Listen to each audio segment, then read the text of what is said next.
Whoa. Hi, chat. I haven't turned my game audio up. I knew I forgot something. There we go. Get that music up. Paimon coming in. Paimon coming. Hi, chat. Yeah, it's decent volume, I think. Oh my god. Luna 2's out. I want to click this button so bad. I want to do the Archon quest first. I do. But I'm so fucking excited to dive into fucking Miliastra Wonderland.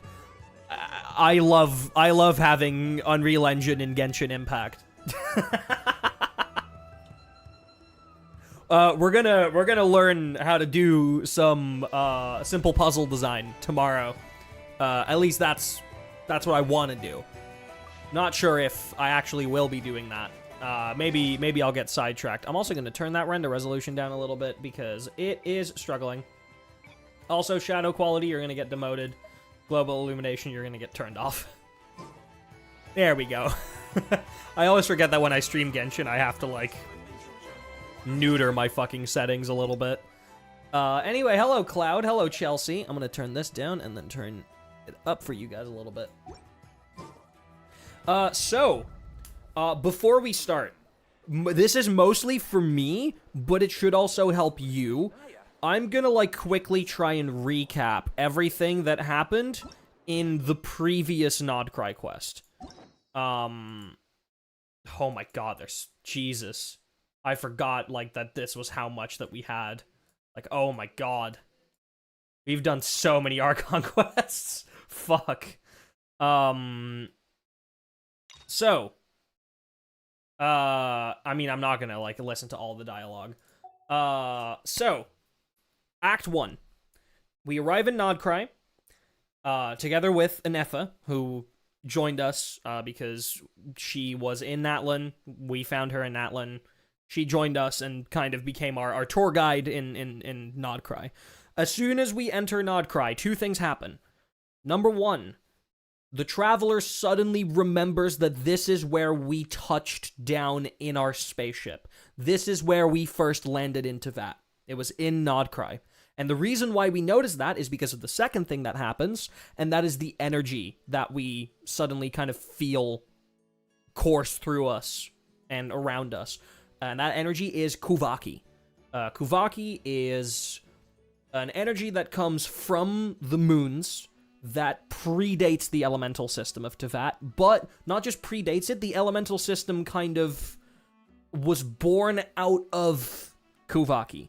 And Spvwvky is the main energy source for this region.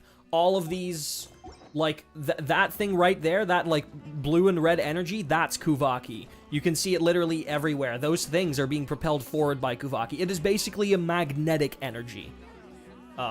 And we find that, just as with previous regions, when we enter it, that we are able to manipulate this Spvwvky to an extent. So we take a tour throughout Nodcry, throughout Nasha Town, meet up with Dory, and then eventually we head to the Frost Moon Scions, where we meet with Lauma, and they effectively tell us, yes, the Fatui pulled down 2 fragments from one of the dead moons. The dead moon specifically here being the Eternal Moon. And that was the moon that you could see shattered fragments of at the end of Natlan Act 4 when Moeka punched a hole into the sky. You could see fragments of that moon. And in fact, I'm pretty sure that you still can, if we like go to Natlan. If we go to like right here. I'm pretty sure if you look up into the sky, you can straight up see those fragments of the Eternal Moon now. If it catches up. I'm not sure where I'm supposed to be looking. But I'm fairly certain that is a thing. Oh yeah, there it is. Lamau? Yeah, you can literally just see it right there. That is the Shattered Eternal Moon. And the Fatui pulled 2 fragments of it down. One of them landed in Hisi Island. The other one landed up here on Paha Isle. On Paha Isle is where they built a massive research facility where they are experimenting with Spvwvky, and they are experimenting on that moon fragment. That moon fragment was pulled down together with the help of Columbina, the Moon Maiden. Columbina, we learn, is very closely connected to the Frost Moon. She's not quite a moon goddess yet, I think, but she is effectively, like, the closest to the Frost Moon of anyone, but her powers are very limited because the Frost Moon is behind the false sky, behind the dome that effectively surrounds Teyvat, so she doesn't have a direct connection to it. The only moon that Teyvat can see is the Welkin moon, which is a fake one. That's the moon that is... the Welkin moon is a projection. It's not real.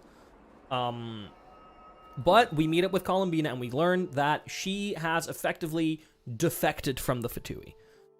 She has done what the Fatui have asked her to do, which was help with pulling down those fragments of the moon, and potentially some other stuff that she did not tell us.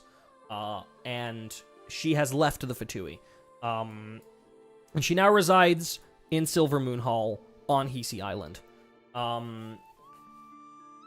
After we meet up with her for the first time, we exit, and we see our sibling, who we follow, and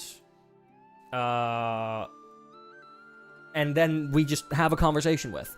Now, our sibling is after the moon marrow, which is something that we were also kind of after, but we asked Lauma for help with it, because the moon marrow can apparently see the true past. And since we landed our spaceship here and we want to know more about where exactly that was, so that maybe we can learn something about what the fuck actually went on, because we don't remember anything, we asked for Lauma if she could help us peer into that. And Lauma's like, sure, but we can only unseal the chamber where the moon marrow is sealed on a very specific day. And that's not here yet, so we'll have to wait a few days. Your sibling says fuck it to that, and goes into those ruins anyway, and unseals them. And you go with them, and you have a very nice feeling journey. Like, you're fighting together, you're solving puzzles together, and it feels nice. A little too nice. You make it to the moon marrow, and suddenly, your sibling starts acting weird again, and everything goes dark. You wake up again outside of the ruins, your sibling is gone, and so is the moon marrow. The moon marrow has been stolen by the Fatui. So we spend the rest of Act 1 together with help from Nefer and Jehoda. We go to the Experiment Design Bureau, we take that moon marrow back, and eventually we find out that one of the Frost Moon Scions from Hisi Island effectively joined the Fatui because she realized something was up, and Lauma knows that something is up. Lauma knows that the Welkin moon is fake, and Lauma knows that the sky is fake, and that the moon that they have been worshipping this entire time, they don't actually have a direct connection to. Lauma eventually reveals this secret to her people. Some people leave, some people are glad that she's open and honest about it. And they live moderately happily ever after. Ish. That is most of Act 1. We end up having the moon marrow back. We take it to... Do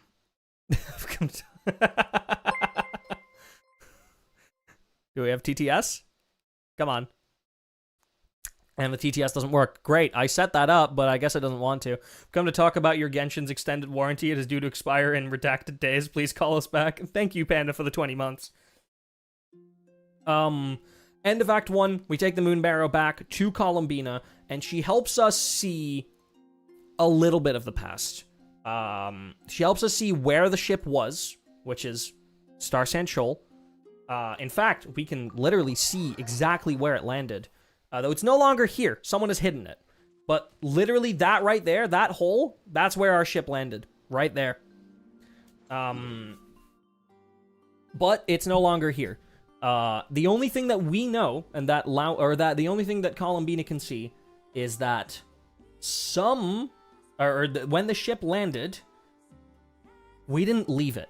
We stayed in the ship the entire time. And then suddenly Lumine arrives outside the ship, which we know that eventually Lumine returned to the ship. We know that. We know our sibling returned to the ship after they were given the key to the cryo chamber that we gave to Deirdrith in the Space and Time for You quest.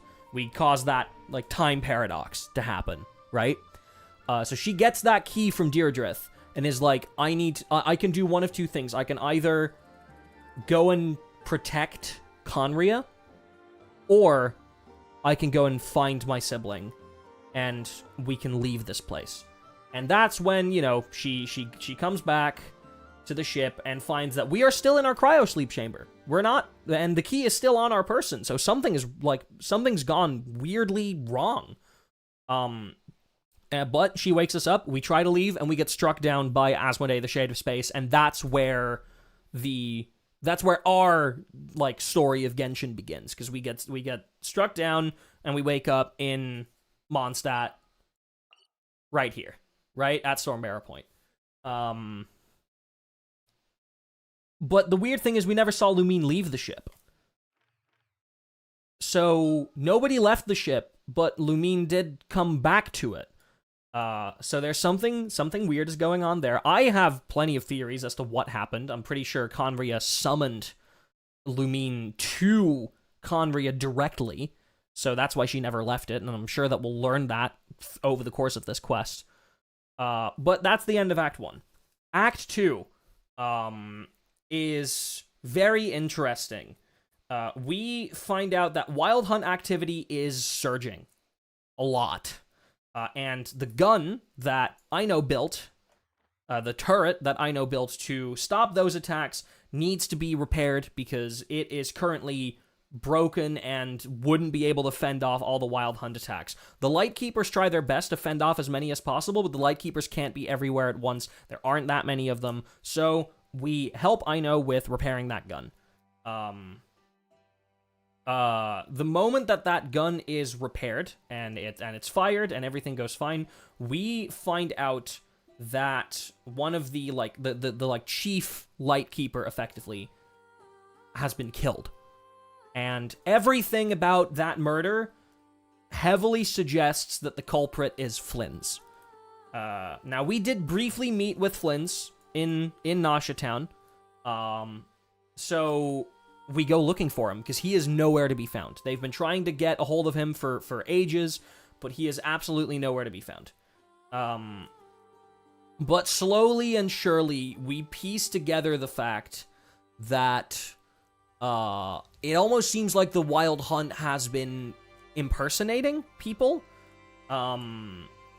We find out at the end of Act 1 that Lumine that was with us throughout that entire, dungeon to get the moon marrow, it's not actually Lumine. It was someone impersonating as Lumine. But they had, abyssal powers, they had everything. So, it was lifelike. We had no idea. So we suspect that if Flynn's is seemingly, so perfectly framed to be the culprit, that might also be the Wild Hunt impersonating someone to execute a Lightkeeper, and then also make one of the other Lightkeepers look guilty, so they get in trouble as well, and that way, the less Lightkeepers are around, the more the Wild Hunt can flourish, right? So we go looking for Flynn's, and the moment that we find Flynn's, we figure out who is behind the illusions, and who is behind the who is effectively shape-shifting into other people. Who we find out who's behind the shape-shifting, and it's none other than the Raker of Solnari, Rayarer, one of the 5 sinners of Conria. Now, Raker of Solnari doesn't mean much to a lot of people, but effectively the translation is Moon Hunter. Rayarer is obsessed with the moons. I personally think specifically the Crimson Moon, also known as the... Oh, God. Fuck, I forgot. Oh my god, that's bad. The iridescent moon, that's the one. The iridescent moon, I think, is the one that he's obsessed with. He one day effectively fell into the moon, and his fragments were scattered. He was like he was completely like shattered into hundreds of pieces. And his heart is in Flynn's lantern. Flynn's found a weird, like, abyssal piece of energy at one point and put it in his lantern. We purify it right then and there, which Rayarer is incredibly frustrated about, and he retreats. But now we know who we're dealing with. So, we spend the rest of the quest trying to figure out what it is exactly that he wants, and it turns out that he is actually causing these wild hunt attacks to happen and hoping that the gun gets fired on them because it releases so much Spvwvky energy, and he basically absorbs that energy to grow more powerful. But by this point, he's used his shape-shifting powers to effectively turn the entire town against us, and the entire town is convinced that that cannon needs to be fired at full power onto Star Sand Shoal right here. And we try to stop it, or at least Lauma and the gang try to stop it. They're not fast enough. The cannon does fire. It is eventually moved up. It is moved out of the way. And also, some force is protecting Hisi Island, because as soon as Inefa, like, lifts that cannon up, not only does it hit the Experimental Design Bureau, but, like, other fragments also fly off onto Hisi Island, and it's weirdly protected by a barrier. Unfortunately, enough Spvwvky has struck Star Sand Shoal that Rayarer is able to form an actual physical body again. Though he says himself it's only about 10% of the strength that he used to have and that he was going for. We try to fight him. Sandrone, one of the Harbinger, joins us with her mech, and apparently she's been studying Rayarer's fighting tactics and has built her mech Polonia specifically to be able to deal with him. But she didn't do a very good job, because we almost get absolutely annihilated, and then Columbina transfers us out into Silvermoon Hall. Sandrone gets a little mad, Columbina, for a little bit, but then goes away because she's like, I know there's an active warrant on your head right now, Columbina, but, like, I respected you enough during my time with the Fatui that I won't turn you in straight away. We're leaving. And that's basically where we leave the end of this quest. Rayarer retreats, and that's the end of Act 2. And now we're here. Act 3, which, by the way, Act 3 is called, and this is crazy to me, it's called A Nation That Doesn't Exist. Which to me immediately screams Conria. That is an insane title for a quest. And we're gonna play it right now. Wait till 2 days later. Let's fucking go. I hope that recap... Oh, God. Burp. I hope that recap was mildly overseeable enough. And that it was moderately understood. Alright, we start in Nasha Town.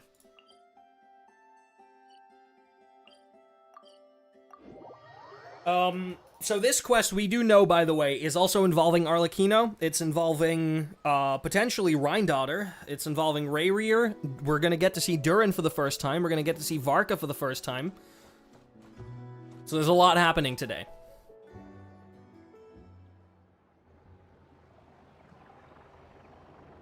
Oh, it's been a few days since we said bye to the others in Nasha Town. Turn that dialogue volume up a tiny bit. Coming in. Still no news about Rayarer, though. Where could he have slunk off to? If only he was gone for good. But with all the trouble he stirred up before, there's no way we've seen the last of him. No, I do not think we've seen the last of one of the 5 sinners of Conria, Paimon. I do think you are ultimately extremely correct. Good job. Hello, you must be the traveler in Paimon? Okay, here's the thing. Rayarer can shapeshift, so we can't fucking trust anyone, but this is a Lightkeeper, by the looks of the outfit. Mr. Flint has been looking for you. Okay. Unfortunately, there's been a serious wild hunt attack over at the quarry. He thinks it's time to regroup and figure out a plan. Okay, that makes sense. The wild hunt? Huh? Oh, we better get over there right away. Come on. Was that a fucking vine boom? Like, what the fuck was that sound effect? As soon as Prime was like, what? The wild hunt? The wild hunt? Aw, damn it, okay. It was not like baked into the dialogue. A nation that doesn't exist is such an insane fucking quest title for a Genshin quest. Like, I'm just gonna put that out there. That is such an insane fucking title for a quest. Like, that's an if you know kind of quest title. Oh, also, by the way, for the people who are curious, yes, I did get Nefer. No, she's not fully built yet. I can ascend her a little further, apparently. No, if I can get her to, like, 80, I'll use her. Oh, I can. Okay, I'll use her. Why not? Let's put some artifacts on her. I'll run around with Nefer.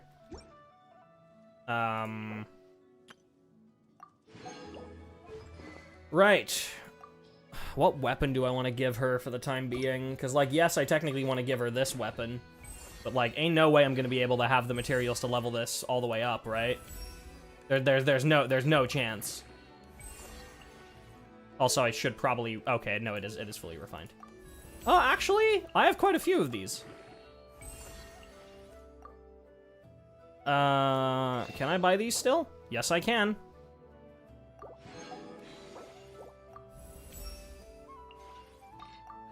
Might have to quickly take a trip to a crafter. Yeah, you know what? Fuck it. Let's just quickly build Nefer so we can run around with Nefer. Let's just quickly build a full character, you know? Hello, guy.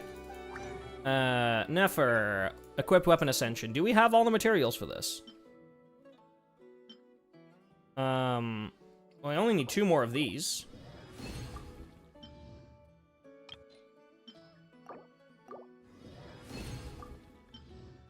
Okay, no, we only have 7. 8. Means we can get it to, like, level 70, though, I think. Because the next one's gonna require 6, and we don't have enough for that. Level 70's fine. And then I just need to, like, level her artifacts up.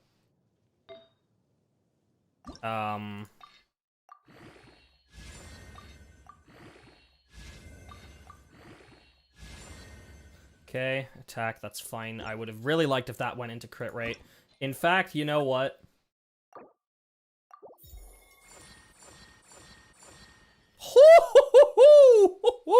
Okay, now that's what we're fucking talking about.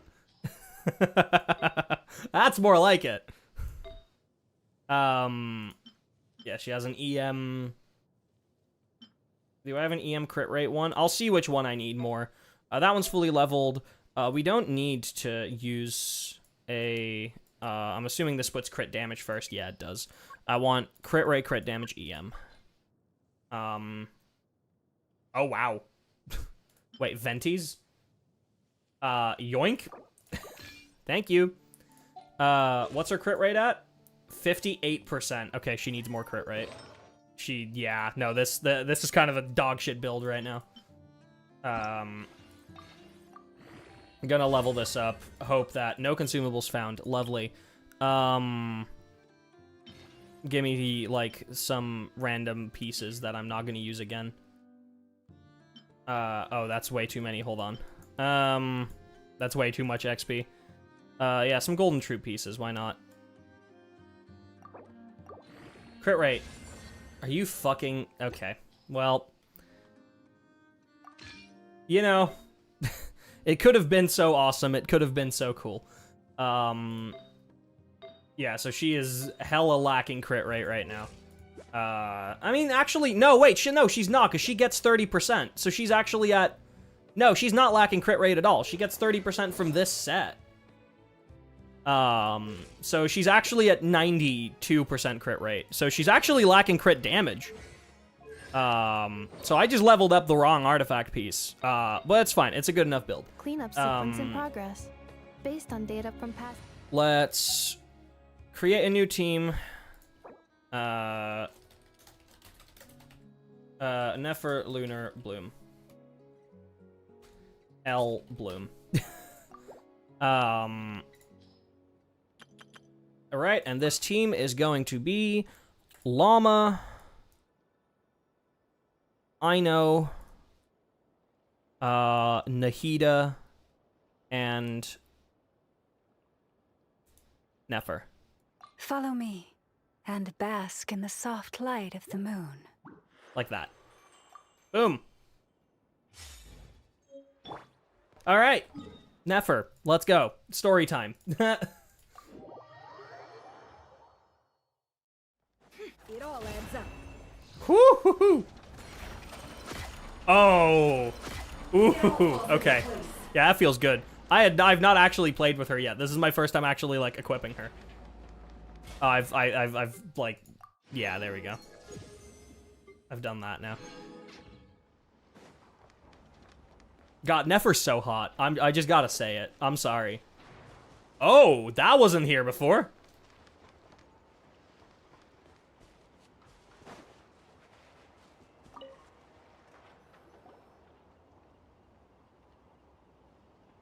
Whoa.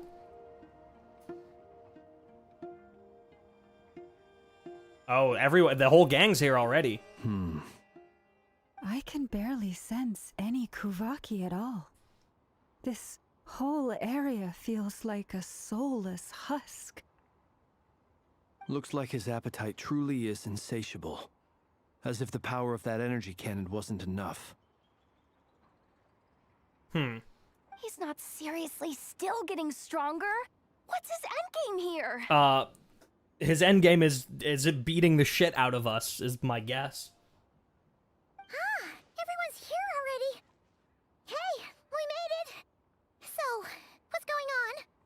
We've all been on high alert since we split up a few days back, expecting Rayarer to strike again. But he hasn't. But it's like he just vanished into thin air. No one has seen him nor found any trace of his presence. That is weird. That is, until this morning, when a ratnik found signs of wild hunt activity while out here on patrol. As you can see, the crystalline itself is physically intact, but the Spvwvky it contained is all but completely diminished. Yeah. And we're sure that Rayarer did this. I mean, it's the wild hunt. Who else? He's the only one who could pull off a stunt like this. Spvwvky loss has reached critical levels. Raykir of Solnari set to maximum threat level. Warning, unless de-escalation measures are taken soon, he will pose a threat beyond our ability to contain. The consequences could be catastrophic. Thank you, Anefa. Traveler, do you remember when we encountered Rayarer just after regaining his body? Yes. There wasn't a shred of sanity left. Yeah, no, he was going insane. Nothing but madness and rage. He was going insane because, like, my assumption is that we, like, purified his heart and he didn't end up getting it in the creation of his body.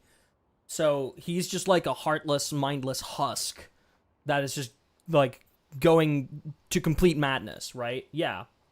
Yeah, didn't he shout out a bunch of names? He did, Thelindis specifically. Raving about how nothing in this world mattered to him. He shouted out Rhindaughter, which makes sense, but he also shouted out Thelindis. We don't know who Thelindis is. Some people have speculated that it is his significant other, but it could be somebody else. But he shouted out Rhindaughter and Thelindis. Rhindaughter, we obviously know. One of the other 5 sinners, and now also having devoured Tiberius is the Shade of Life. Now, we know Rhindaughter's in this quest. We know that. Oh, Paimon gets chills just thinking about it. We don't yet know who Thelindis is. He shouted out Vetterfulnir, too. You're so right. You're so right. Nodcry, waiting for his chance to strike. He did shout out Vetterfulnir, yes. And we know that Rhindaughter mentions Vetterfulnir in this quest, because there was a dialogue line about Veterfolnir in the trailer. We don't know if Veterfolnir himself is in this quest. I mean, he is basically just a rock in, like, the depths of like, between Sumeru and the chasm. But, like, Veterfolnir was mentioned, and is going to be brought up. There's a reason that the fucking description of this stream is, like, 2 sinners, a shade, a moon goddess, and 3 harbingers walk into a bar, because that's what this fucking quest is, and it's crazy to me. Last time we fought, we were already at a disadvantage. If he has such overwhelming strength, why would he suddenly go into hiding?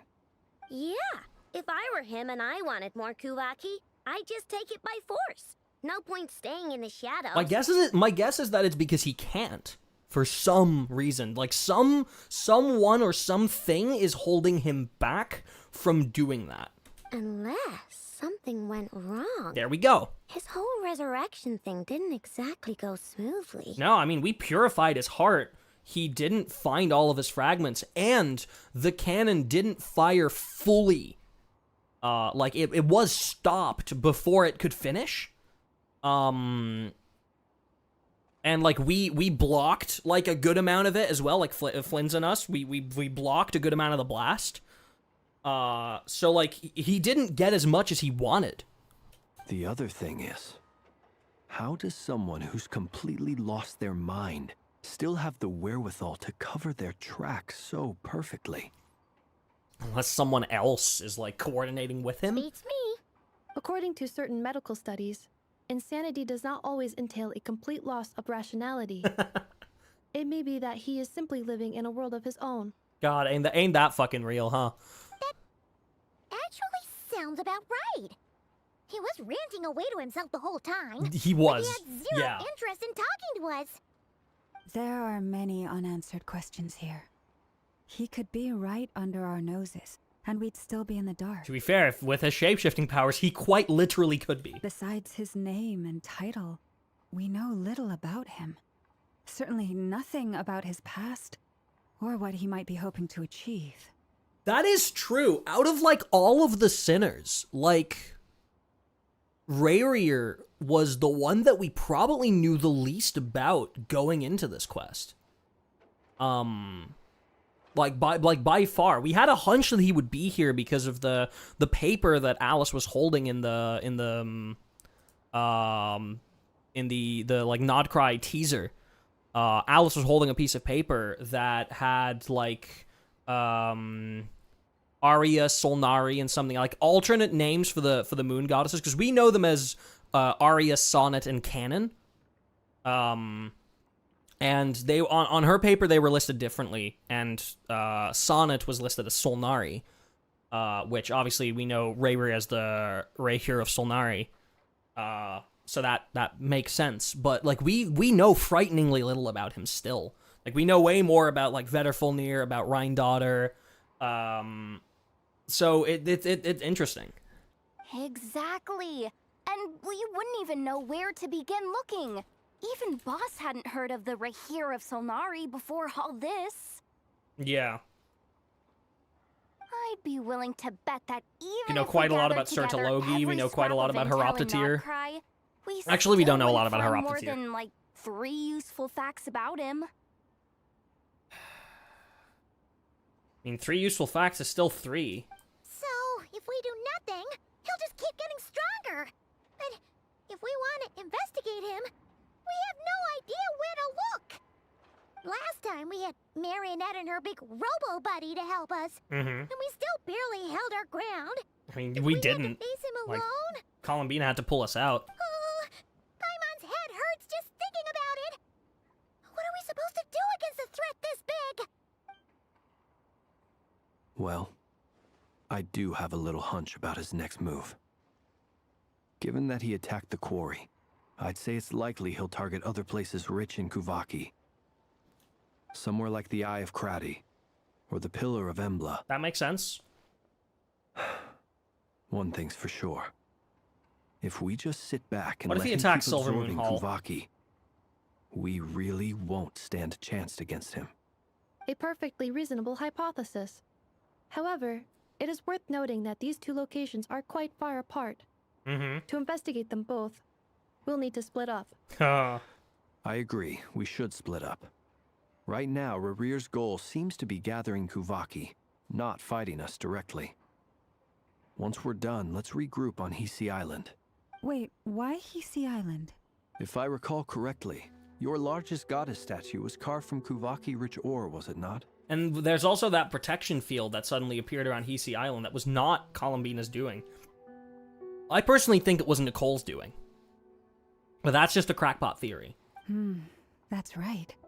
Yes, it could well be a potential target of his. I should head back and start evacuating the pilgrims.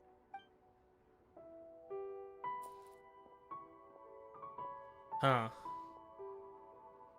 I already Splitting feel like up's so always gonna be uneasy. risky, but I guess we don't have much choice, right? We're in a race against time here. And if we do run into Rayarer, what then? We try to keep him busy. That's when you follow the third rule of treasure hunting. Run like the wind. Sure. Didn't you say the third rule was go with the flow? I don't know. Did I? I love you, Anyway, Jehoda. whatever.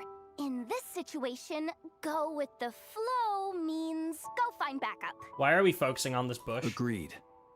If anyone finds Camera so much as angles a are so trace of ominous. Rayarer, do not pursue him. Yeah.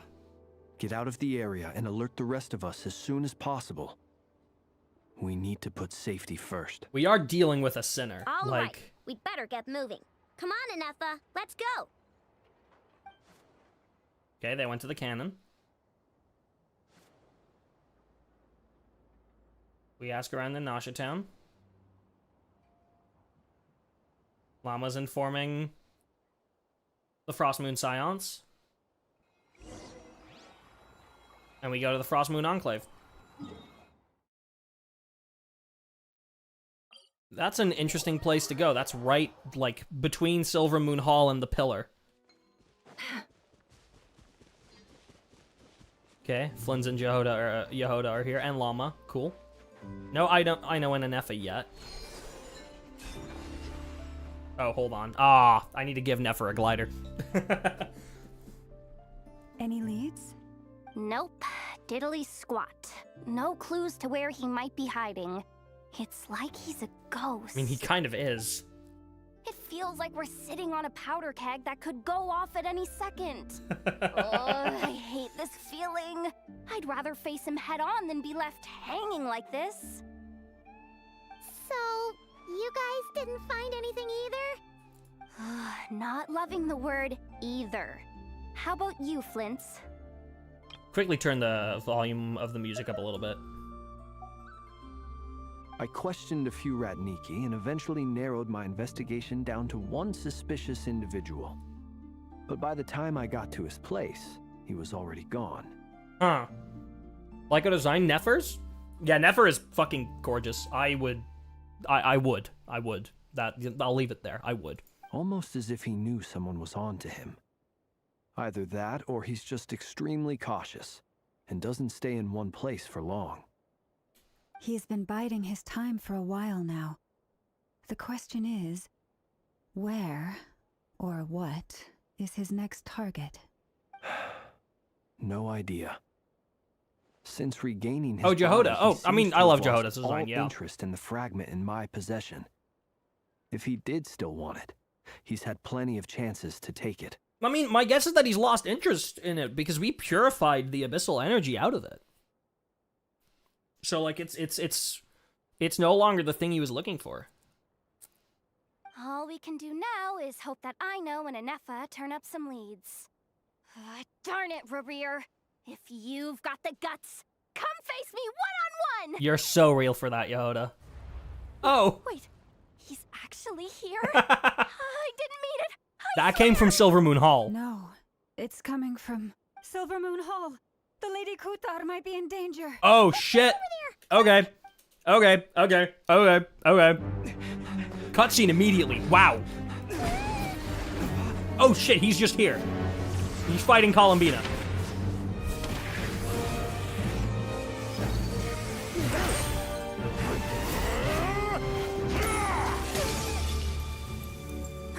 I didn't expect this to happen immediately. Protect her fall.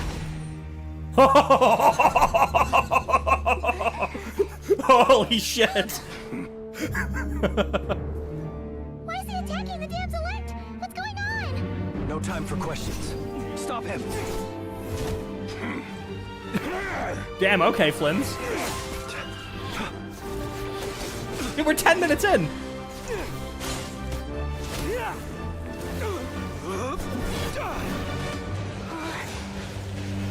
This is insane. Yehuda, get Kutar out of here. On it. Hell yeah. Oh, good music, dude.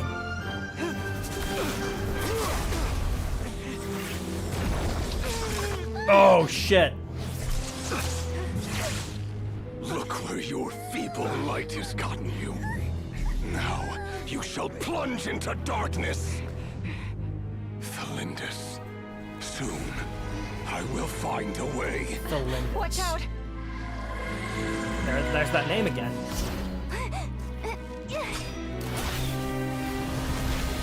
Huh. Yeah, Yehuda, good arrow.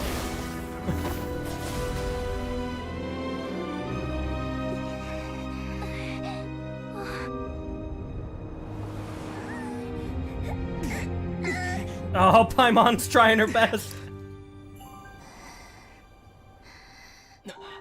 We still have the moon marrow inside of us, right?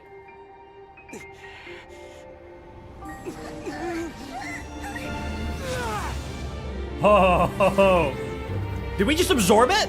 Oh, we just absorbed that abyssal energy. Holy shit. Anefa, my goat.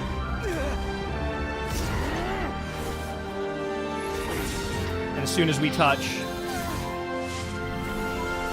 together with the power of the moon marrow, she's able to teleport us out.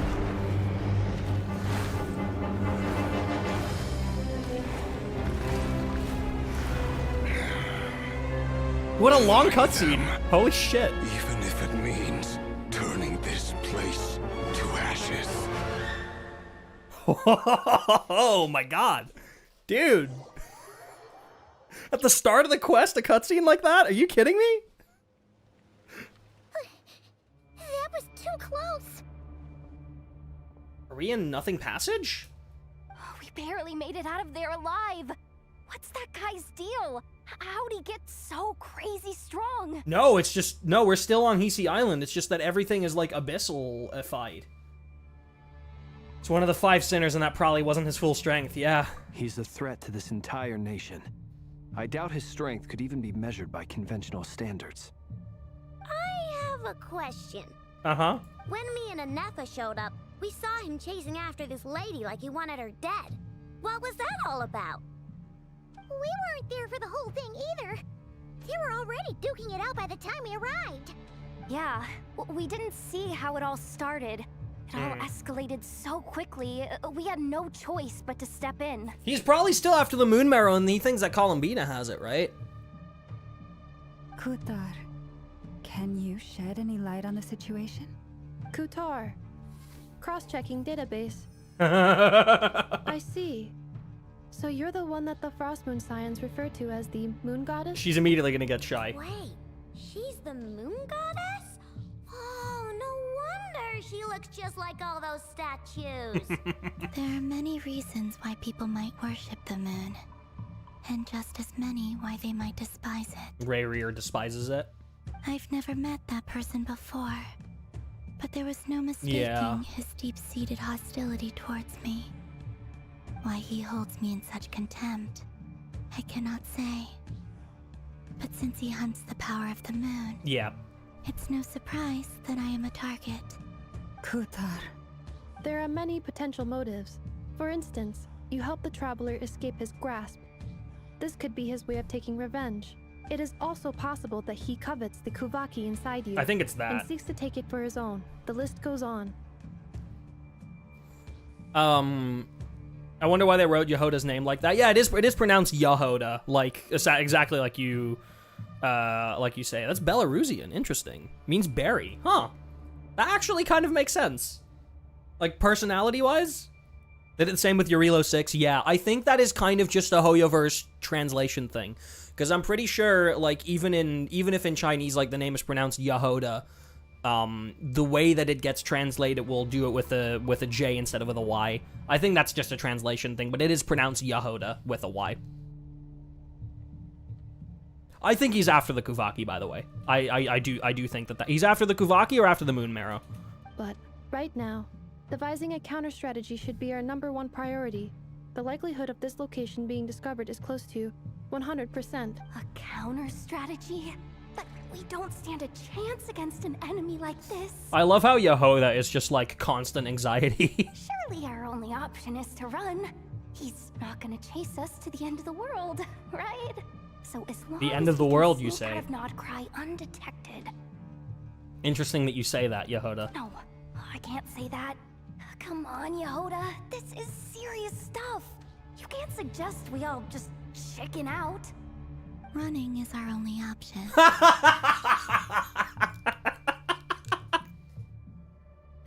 Good writing. God damn it. Huh? You seem surprised. But what other choice do we have? We are facing an enemy Incredible. we cannot possibly defeat in battle. Well, I mean, yeah, but still. Oh, come on, Yahoda. Come on. It's not too late. I can distract him, so you have plenty of time to make your escape. Yeah, but then what? Wait, what? You're gonna act as bait? Doesn't that make sense? I mean, be I pretty know damn what he's effective after. bait. There's no need for you to risk your necks on my behalf. A coyote doesn't stop for bypassers while it's howling at the moon. Oh, that is a banger fucking dialogue line. A coyote doesn't stop for bypassers while it's howling at the moon. That's a good line. What is it, Lama? The Frost Moon Scions have already grown accustomed to life without their goddess. My presence here is no longer essential, and this is not my home, so you needn't ask me to stay. We can't just roll over and let him get away with this. That's not our style. Yeah, it's not gonna happen. Yeah. We can't just call it quits after everything we've been through together. Besides, she'd pretty much saved my life back there. Aww. If I just ditched her now, I'd never forgive myself. Aww. I am a woman. Thank you for asking. We can't overlook that you have saved our lives multiple times now. To talk of returning the favor would be a little crass for my liking. But suffice to say that we are friends, and friends look out for one another. True. River's true objective remains unclear. Even if we were to sacrifice Miss Kutar, there's no guarantee. Yeah, he no, would that's what stop. I'm saying. Like, if she acts as bait and he succeeds, like, then what's our plan? Like, we run. I mean, we can run out of Nodcry, but as soon as he's finished with Nodcry, I'm sure that he can go to literally fucking anywhere else. Like, he's not tied down to this one island. We stand and fight. But Kutar, I know why you left the Frost Moon Scions so long ago. It was because people started treating prayer as a form of trade. They would make self-centered wishes, force you to accept meaningless offerings in return, and then expect you to perform miracles for them, as if that were their entitlement. Yeah, she was kind of abused by multiple people she considered family, I guess. The old Frostmoon Scions first, then the Fatui, and now she's back here. If it were me, I might have walked away too. But I believe that time can change everything, and that sometimes it takes losing something precious to appreciate its true worth. After much reflection, I've realized that this was never about whether the Frostmoon Scions need you. They want you. Any relationship based on need is purely transactional. What I truly They want hope you to be is a part that of the you'll family. choose to stay, not Yeah. out of obligation, but as part of our family. You were born here, and now you've returned. Who knows? Perhaps it was the moonlight that guided you home. thank you, Lama. But my power is on the wane. I'm afraid I will be of little use to you now. I mean, we'll have to find a way. Very well then. I'll do as you say. Both times you saved us, we were transported across great distances in an instant. Is that one of your powers as the moon goddess? It is, but I find it very draining. I barely managed to pull it off just now. And it will be some time before I'm strong enough to do so again. I wonder if that power of, like, instant transportation is at all related to the teleport waypoint network across all of the ley lines. If they're at all, like, similar or, like, come from a similar, like, primary energy or something along those lines. I wonder if there's a connection there. Rejected by the world, my power is dwindling. Like a lake, cut off from its source, slowly shrinking away. Now, it has almost run dry. We need to cut a hole in the sky again so that she can feel the power of the frost moon again. What do you mean, rejected by the world? The 3 moons belonged to the ancient bygone era in which they came into being. From the moment I was born, the world itself has been steadily sapping away at my strength. The 3 moons are not one and the same. Yep. As the goddess of the frost moon, I cannot wield the powers of the other 2. Yet moonlight has a way of blending together. Each can reflect the other's glow. Right. So when our fingers touched, I was able to restore my strength by drawing Spvwvky from the eternal moon's marrow. Which is still inside us. But this method of recovery is painfully slow. If only we could find the... Oh, shit. It's the wild hunt! If only we could find the what? Is there a frost moon marrow? Even faster than we expected. We'll have to finish this conversation later. See how those wild hunt creatures are running away from us. They're likely just a scouting party. Yeah. Which means Rayarer won't be far behind. We gotta get out of here. Then what are we waiting for? Let's get the heck out of here! That's what I'm saying. Oh, the wild hunt has your scent. The Rocket of Solnari will soon appear. Observe. Oh shit, no, like, there's an actual, like, This is driving me nuts! progress bar. Rayerer's closing in on us. We need to pick up the pace. There's too many of them! And this time, we can't fall back on Kutar's help to escape. This goes on much longer.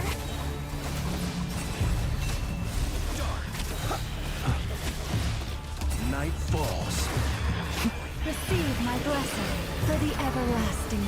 I think we just... I don't think we have a choice. I think it's just gonna happen. Also, I realize that, like, this is way too loud when we're actually in combat. Observe. Close your eyes. Yeah, that's much better. Be silent. Do you fear the dark? By the frost. Yeah, I don't think we have a choice. I think it's just happening. Flash attack! Preparing for dust up. Also, I kind of like this team. Observe. Close your eyes. Be silent.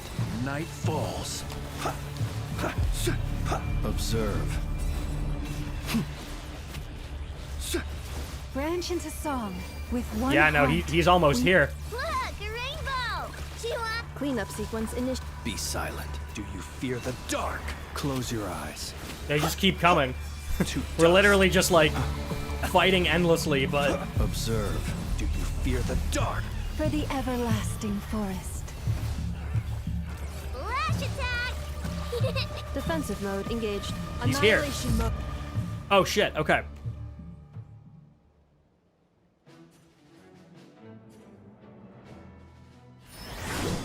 Varka!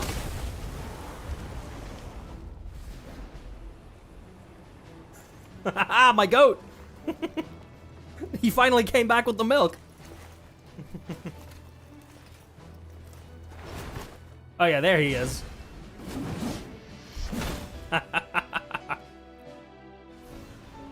Bro came back with the milk, holy shit. What's the matter? Bit off more than you could chew? Who are you? Oh, come on. Uncle Varka! back from Amsvartnir? My first 5-star derogatory. Whoa! You're Varka? Grand Master of the Knights of Favonius? This meetup has been like 5.5 years in the making. We could save the intros for later. Right now, let's get you all out of this hellhole. Follow me. I know somewhere you'll be safe.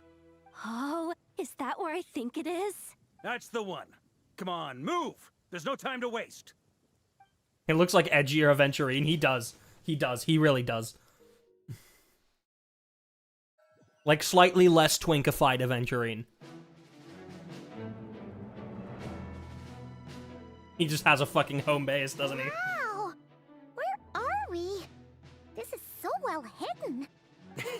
Well, that goes without saying. This is the Knights of Favonius' meeting place in Nodcry, and a contact hub for the Northern Intelligence Network. The Northern Intelligence Network. Yep. AKA the black market of intel. No matter what faction you're with, it's the place to buy and sell information.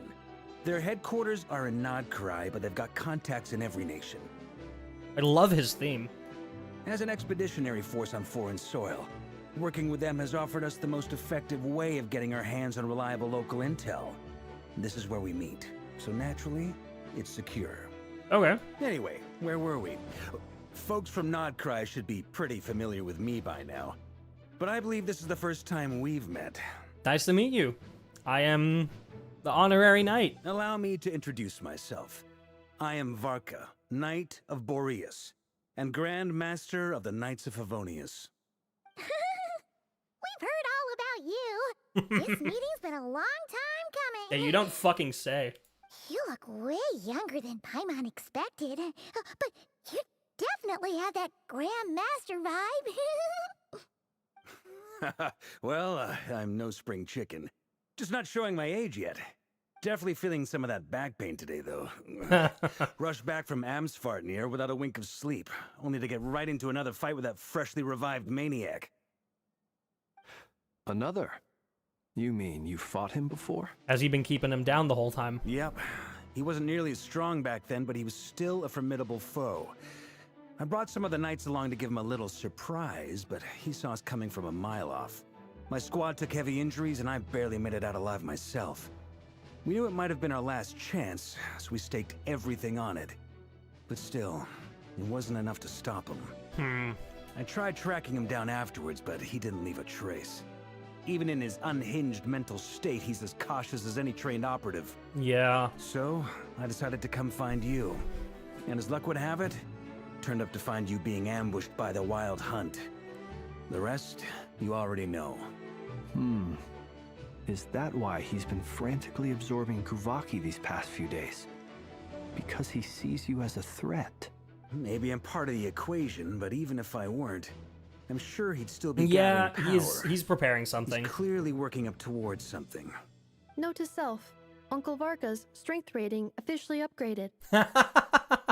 Guess it's my turn to ask questions now. So, what exactly has been happening in Nodcry? Why is the Wild Hunt returned in humanoid form? And why is it after you? Well, let's explain it. It's a long story, but I'll try to make it quick. Do we get like a recap or just a black screen? Yeah, it's black screen. I was gonna say, I just gave y'all that recap. I You had don't no need idea it. so much had happened. Sounds like you guys have really been through it. So, the Kutar is actually a Fatui harbinger. And all this Wild Hunt activity in Nodcry is the work of the Rayarer of Solnari. One of the I don't like how 5 he sinners. pronounced that. It's the Rayarer of Solnari. Like you don't go Rayarer. It's Rayarer. It's like just the CH is just breath from the back of your throat. Rayarer of Solnari. Just like I don't like how people pronounce Kutar. It's the Kutar. Llama's the only one who actually says it correctly. It's Kutar, not Kutar. Fucking Americans. That's a lot to take in. Need some time to wrap my head around it all. I'm truly sorry, Mr. Varka. Music's getting a little bit loud. Paimon coming in. You stood with us against the Wild Hunt and did everything you could to stop it from escalating into a full-blown catastrophe.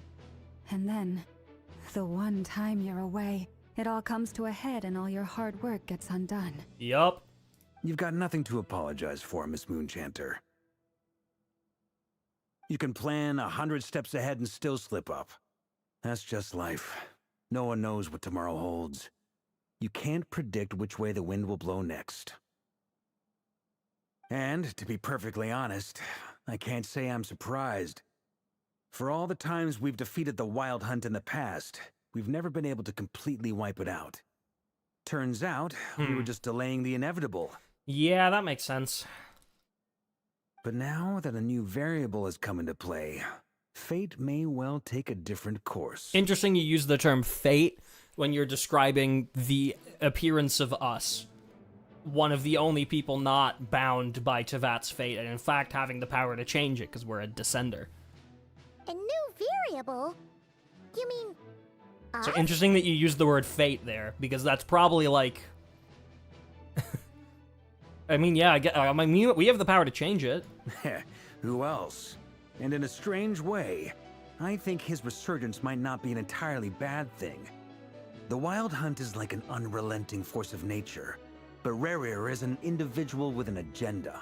He's gotta have a weak spot somewhere. That said, while Aino was explaining everything just now, some of the points that Mr. Flint's added caught my attention. You mean about our mystery ally? That's right. From what you've said, not only did they lead you straight to some key files, Yep. they also shielded Hisi Island from a lethal Spvwvky I think it's blast. Nicole. I'm just gonna say it, I think it's Nicole. I don't know who or what could pull something like that off. Heck, even Miss Columbina doesn't have a clue. Signs point to it being Nicole, one of the members of the Hexen Circle. I hadn't heard the story about those files. Would you mind repeating their titles for me? Wild Hunt Phenomena Log, a Nodcry and Ratnik's Field Journal, and Spvwvky Survey Log. Oh. No. Still doesn't ring a bell. Another dead end. Guess all we can do now is hope that our mystery ally keeps showing up when we most need them. Well, there's the theory that Nicole is potentially one of the, like, original angels, right? The angels were turned into Seelies when the Heavenly Principles basically took over. So, like, the Seelies are all effectively, I mean, not fallen angels, I guess is the wrong word. Like, they're all transformed angels. One of the angels that actually, like, survived that is, oh god, I forgot what her full name is, but the Lord of the Night. I feel so bad that I forgot the full name. Yohaltakuten? Yohaltakuten? That was the full name, I believe. She's one of the angels. And Nicole, there's a theory that she might also be one. We do know that she's mute. She doesn't speak. She only speaks in other people's heads.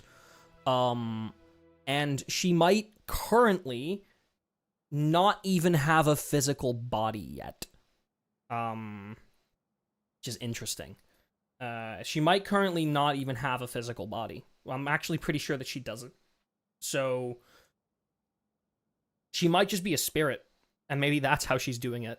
I don't know. Maybe that's why we haven't seen her, because she literally doesn't have a physical form, is my personal guess. Still, it's safest to assume they won't be intervening again. From here on out, we'll have to resolve this crisis by ourselves. Your intel also explains something else I've been wondering about. The reason I led my team to Amsfarnir was because we'd had reports about a possible source of the Wild Hunt showing up there. Interesting. But once we looked into it, it turned out to be a red herring. I don't know who was behind it, but Probably clearly, right here. it served its purpose. I doubt it's by chance that he happened to make his comeback while my attention was diverted. Yep. And from everything you told me, it sounds like his scheming began well before his return. So maybe luring me away was all a part of his plan. I would assume it is. But is it even possible that he orchestrated all of this by himself? Somebody else involved, huh? Do we think Rhindotter's involved? Why would she be? No, okay, because, like, we can start throwing names around, but, like, we have to find a motive. Could one of the sinners be involved? We know a sinner is involved in the quest. We know Rhindaughter is going to appear at some point, whether just in voice or physically. Probably just in voice. But, like, what would her motive be if it was her? I don't think it is. We know Arleino is here, and we know Arleino is also closely tied to the crimson/iridescent moon, just like Rayarer is, but why would Arleino be helping Rayarer? I mean, Arleino was always more like she was never one of the good guys. Like, she wasn't like Capitano. Capitano was different. He threw all of his like duties aside to just help the people of Natlan. Arleino decidedly did not do that. She very much had a little bit more sinister of an ulterior motive. So I wouldn't put her in the same boat as I wouldn't say that she's on our side. I'll put it that way. I wouldn't say Arleino's on our side. I don't think she's actively against us, but she's definitely not on our side. But, like, that's... Arleino is the one who's, like, most closely connected to Rayarer in terms of origin. The Moon Maiden and the Raker of Solnari. Nodcry of all places. The way everything is unfolding, it can't be a coincidence. Mm-hmm. So, what do we do now? Got any? Right now, we've got at least 3 things to consider. Let's go through them one by one.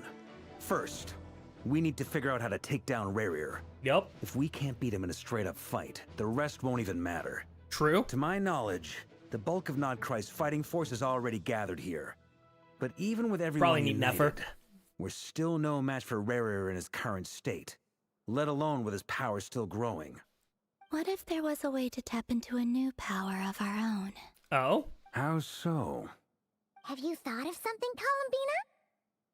3 moons once watched over this world. Mm-hmm. The Eternal Moon was the largest. Yep. The Frost Moon was the brightest. And the Iridescent Moon was the most mysterious. They say that back then, the 3 moon goddesses wielded immense power. Yep. Enough to shape the workings of the world itself. I mean, the power of the 3 moons and the 3 moon goddesses combined was effectively equal to the power of the original Dragon Lord, the power of Nibelung, right?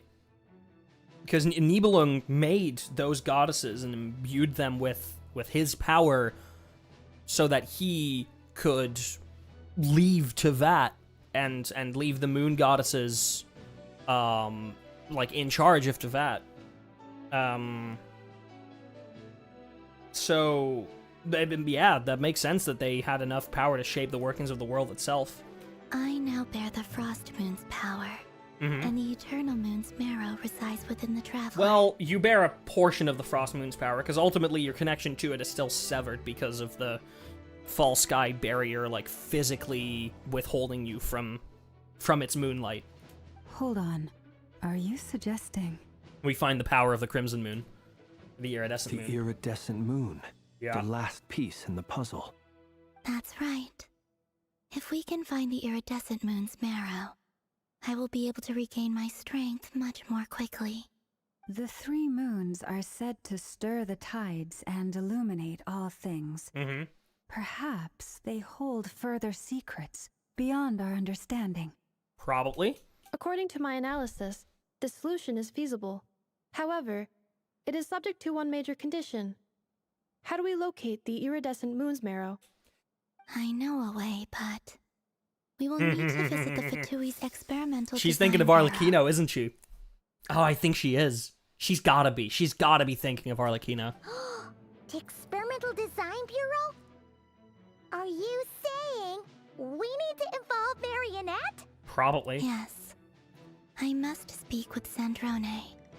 It's a long way from here to the Experimental Design Bureau. There's a high chance you'll be spotted. You shouldn't go alone. I'll go with her. Then that's settled. Next up, our second priority. Somehow, we need to figure out Rayarer's end goal. As you saw for yourselves, when he was still in his wild hunt form, everything he did was for the sake of recovering his body and resurrecting himself. His first act since then, after laying low for a while, was to try and assassinate this young lady. Maybe he's also, like, he already kind of holds some connection to the iridescent moon. Maybe he's after the power of the other two, because potentially, with the power of all three, my guess is that he's after revenge on the Heavenly Principles for, you know, doing what they did to the five sinners and to all Conrians. And potentially revenge for Thelindis. If Thelindis is indeed his significant other, then maybe he wants to not only avenge them, but also bring them back in some way. Maybe Thelindis is either dead or turned into a hilly churl, or something happened to Thelindis in the Conria disaster. Maybe. And he's trying to either undo it or avenge it. Rayarer does literally mean, like, avenger, technically. Like, it kind of translates to the Avenger of Solnari, aka the Avenger of one of the moons. Now, in Chinese, it translates directly to Moon Hunter, which makes a little more sense. It's a little more literal. But, like, I don't know. That's where my head's at. People's obsessions often reveal their greatest vulnerabilities. There must be a reason why he despises the moon so deeply. Perhaps it sheds some light on his title, the Rayarer of Solnari. Dude, I'm fucking miles ahead of the game. Me when the game literally repeats what I just said. The Wild Hunt has plagued Nodcry for centuries now. If we want to stop it for good, we have to get to the root cause of what's driving it. It's true. We still know very little about him. Correct. If Kuthar hadn't given us that lead, we wouldn't even know his name. I think we would have. But where would we even start? I doubt even the Intel Queen of Nodcry has a clue, and she has info coming out of her ears. Oh? That's a rather hasty conclusion for someone who's so painstakingly meticulous when it comes to dealing with machines. Hey, Nefer. She heard me. Ah. Hello, dear. Oh, she's looking straight at Yehoda. Boss! What are you doing here? I'm now asking myself the same question. I received a letter from a humble knight of Favonius, requesting a meeting to discuss a major business deal. But it looks like this humble knight had something else in mind. Oopsie. Details. Miss Nefer, the important thing is that you've arrived at the perfect time. Since his failed ambush, I've been racking my brains trying to come up with a plan to fight Rayarer. Given the severity of the situation, I think it's fair to say that our only chance lies in uniting as one. And I'm talking all the factions in Nodcry. Fucking Knights of Favonius, Light Keepers, Treasure Hoarders, Frost Moon Scions, Curatorium of Secrets, the fucking Kling Klang Krumkake workshop or craft shop, fucking everybody, even the Fatui, I guess. We can't do this without the Curatorium, but I knew it'd be a tough job to win you over. So, I took the liberty of reaching out for a little chat. Wait a sec. How did you even hear about this place, Nefer? I mean, she's probably known about it. Didn't you say this is meant to be the Knights of Favonius' meeting spot? And a contact hub for the Northern Intelligence Network? And isn't it supposed to be super hidden? Yeah, but also it's Nefer. She knows everything. You really think he could have gotten settled in Nodcry without my help? Besides, I'm the one running this gig.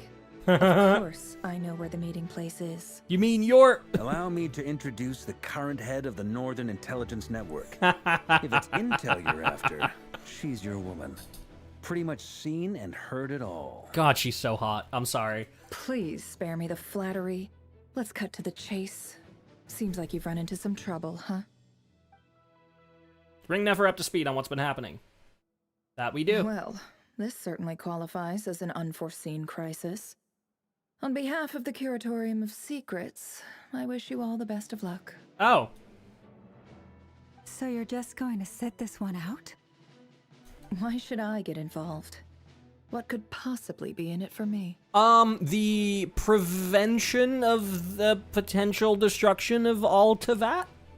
What if we told you we can't do this without you? Oh? Then I'd say, you'd better make it worth my while. I don't work for free. I can't put a price on something like this. It's just not in my nature. But then again, you and I have always been polar opposites in this regard. So I can't exactly say I didn't see this coming. If you insist on compensation, I will pay you. Consider this a formal commission. Sound fair? Mm-hmm. You just don't give up, do you? Too bad. I know you well enough to know you can't afford my prices. We maybe can. The riskier the job, the more it'll cost. And a Moonchanter's stipend isn't exactly generous. Unless you're planning to start passing the donation box around among the faithful. Huh. Boss, just a thought. If they come up short, Yehoda! maybe you can take the difference out of my next few paychecks. Yehoda! Things got really dangerous during the fight with Rayarer. If this girl hadn't saved me, I'd be leyline fodder by now. Leyline fodder. I'd be gone for good, boss. Leyline fodder is crazy. If there's any way we can make this work, I'd really like to help her. Please? I'm begging you. Aww. This is why I'm always telling you never accept favors. They are the hardest debts to repay. Girl, she didn't have a choice. She was getting a shot. I don't think she had a fucking choice. You have to be careful who you get involved with, or you invite all kinds of misfortune. Very well. Yehoda, I will help. But just this once. Don't count on this happening again. Flynn's. That fragment that Rayarer was after. Do you still have it on you? Of course. Let me borrow it. I need it to follow up on some leads. Wait, you actually have some leads? Shh. This is top secret information. Of course. I get it. We all have things we'd rather keep to ourselves. Plus, I know we can count on you, so we'll leave the intel gathering in your hands.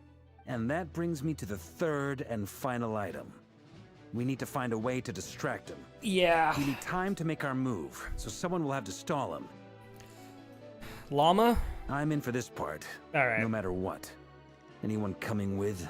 Count me in too. Hell yeah. Come off it, you two. Quit playing heroes. I'm way ahead of you here.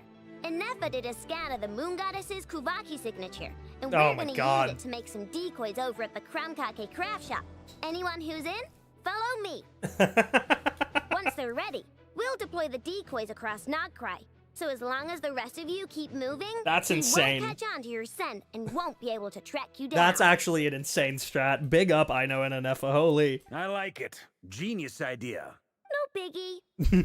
No biggie. All right then. I love I know. We'll split into 3 teams. Once your team has finished their mission, return here and wait for the others. Dismissed. Sir, yes, sir.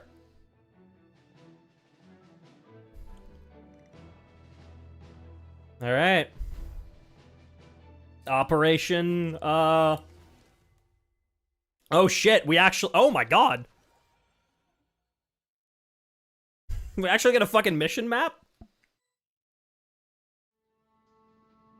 Wait, that's sick. Lady Damselette. Wait, and you two? What are you doing at the Spvwvky Experimental Design Bureau? Yeah, about, oops.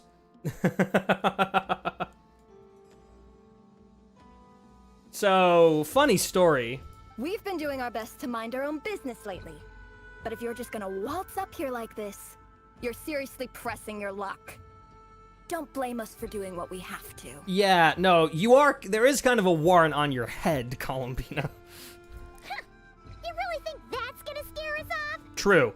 We're not looking for any trouble. I just want to see Sandrone. Do I need to remind you that you're still a wanted fugitive for Yeah. deserting us? out of consideration for our former ties and the crisis we're all up against. We'll let you leave in one piece. One piece. But don't even think about trying to get inside. Let them in. Oh, the immediate music change. Ba-ba-dang. But... Are you going to make me repeat that? No, my lady. Sandrone seems to be in a good mood. Must be maintenance day. Dude, the fucking shit-eating grin on Columbina's face.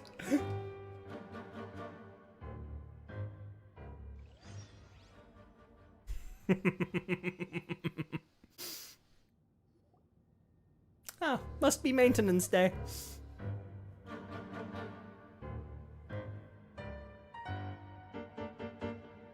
So tell me, to what do I owe the honor this time? Dude, Marionette's so cute. Sandrone's so cute. I just gotta say it. Actually, before you answer that, just so we're clear, we're not colleagues anymore, Columbina. I don't owe you anything. I promise it's nothing big. It seems like you've gotten the wrong idea here. The only reason I let you in was because I was bored. It seemed like a way to kill some time and satisfy my own curiosity. Really now? Paimon coming in! Paimon coming in! Whatever miscalculations I may or may not have made in the past, I haven't lost the plot enough to even consider sticking my neck out for your sakes. Oh my god. I'd like to speak with Arleino. There it is. Haha, I was right. I was right. What? Huh? You mean the knave? Oh, I was right. I'd like to speak with Arleino. Is she in Nodcry? No, she's not. Once the work on this facility was completed, she went back with the rooster and Regrader. Oh my god. The Nodcry are me and... what is it you need to speak to her about anyway? You and? Yes? Sorry? Repeat? You and? By the way, that's probably the first time, like, ever, that we've even had Pantalone, who is Regrader, and Pulcinella, who is the Rooster, like, even mentioned in, like, an Archon quest. Like, that's the first time that we've even heard about them. I'm assuming Piero is also active here. Like, we've seen him in trailers, right? Yeah, only in story quests. Yeah, that's what I'm saying. Like, damn, okay. She went back together with Pulcinella and with Pantalone. So they were both here at one point. Rayarer is hunting me. If I'm going to face him, I must first retrieve the lost moon.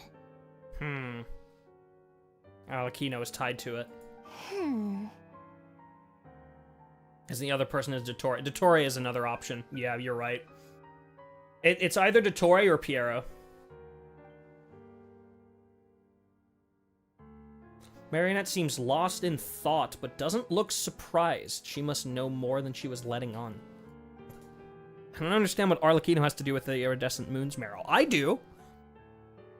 But at this point, I have no choice but to go along with Columbina's plan. Is that a no, then? We're only doing this to stop Rayarer. He is our common enemy.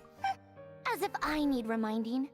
I was this close to settling things with him before someone decided to whisk me away to their weird little garden. Dude, I loved her crash out last patch. Have you held any tea parties lately?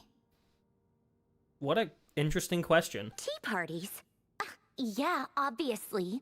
You don't seriously think we'd pack it all in just because you aren't here. Aww. If anything, they've been more eventful than ever. Just me, Arleino, and a bunch of insolent and sensitive guests who won't stop asking where you've gone. Oh, they've been a real joy. She has a turning key. She's almost just like me. Yeah, she's basically a robot girl. I bet you served them the worst tea you have. Just like you used to do to me when I upset you. Chad, is this toxic Yuri? Who cares about how good the tea is when there's no one around to drink it? I keep losing people. Oh. First Rosaline, now you. Ooh. I'm running out of people who can make me laugh. Honestly, what could be more ridiculous than the multi-centenarian goddess, who's only ever had the plain herbal tea she received as offerings? So, Rosaline, huh? Funny you mention her. I have no idea what happened to her. That's crazy. What? You'd always brew a different type of tea for me each time. Was it really just to see how I'd react?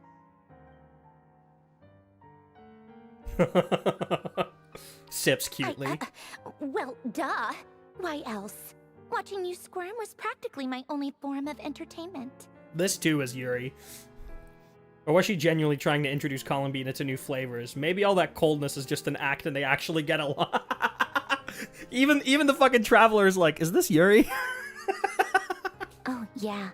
And Capitano sometimes used to bring Tartaglia around too. Huh. But I guess we won't be seeing him again. Yeah, about Capitano, huh? God, the harbingers really are falling apart. She feels lonely, doesn't she? Because I think I see what's happening. The harbingers are her family, and one by one, they kind of just keep, like, disappearing or going away or defecting or dying. Well, I guess we are overdue for a get-together. Polonia! Have Fevronia pass a message to Arleino for me. It's time for tea. Will suffice. The little teacup in his hand. Pass along a message from me, too, if you would. My body cannot contain the marrow of 2 moons, so I'll be leaving one of them in her care. Interesting. Excuse me? Who said you were on the guest list? If my tea meant that much to you, maybe quitting the Fatui wasn't your brightest move. Yeah, I think she's just upset. I think she understands why Columbina quit the Fatui, but I don't think she wants to accept it. Back when you were under the Tsaritsa's protection, no one would have dared come at you so openly. But that protection didn't come for free. In fact, I paid dearly for it. Yep. At the end of the day, it was just another transaction. I just got tired, that's all. I never wanted any part in their grand ambitions, and I've had enough of being treated like a bottomless supply of power. Damn, okay. It brings back memories from the old days, when I was still worshipped as the moon goddess.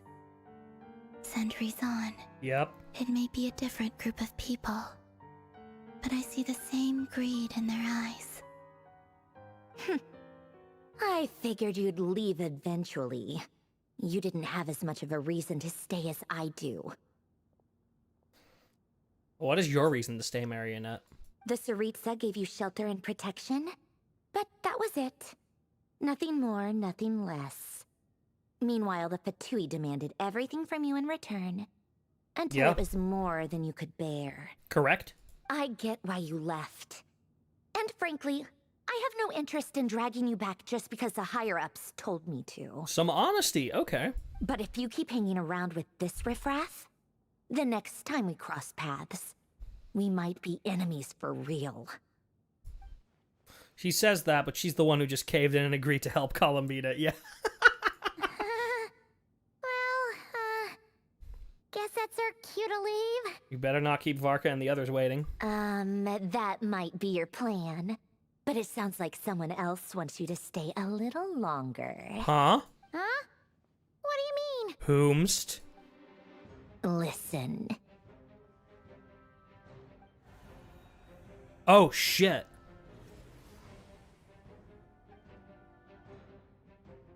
My lady, it's the Wild Hunt. A horde of monsters is headed straight for the facility. So, we're gonna stick in here.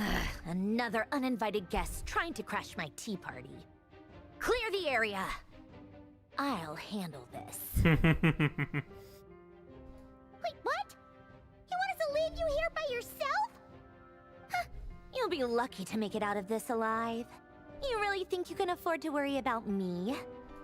Go on, get out of here. You may have stopped Polonia from crushing him last time, but I've made sure that won't happen again.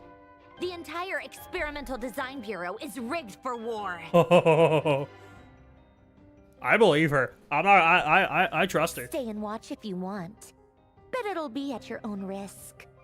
You're not flagged as friendlies in a weapon system.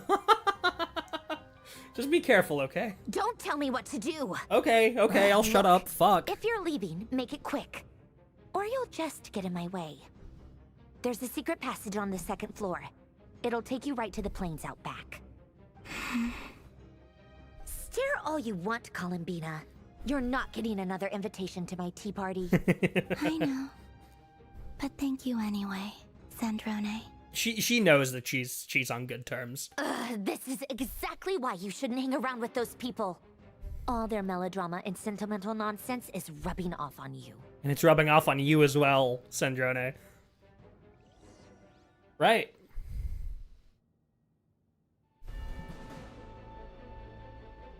Come on then, Mr. Rayarer. Let's pick up where we left off. It's your Wild Hunt monstrosities versus my god. Creations. Let's see who comes out on top.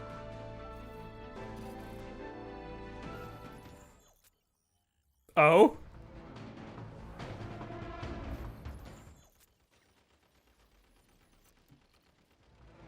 Hey, wait, what? We get to fucking play? Bosco 1, lock onto target.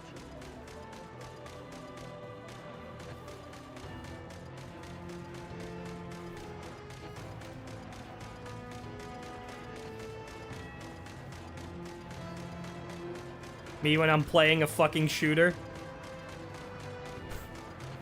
Name of this guy's actually Bosco number 1. Fucking Sandro's portrait in the top left.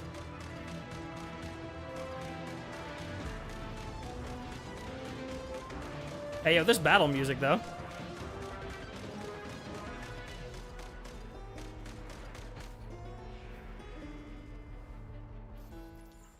Oh, another one.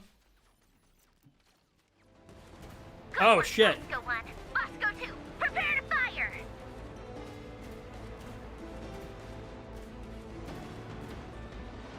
This one's a bit more efficient.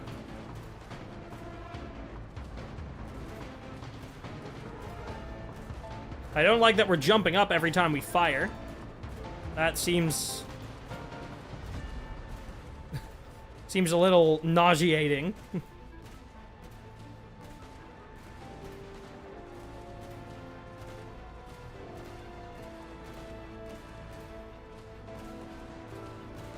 Yeah, I mean, I'm literally just firing in the same spot and they're all fucking dying.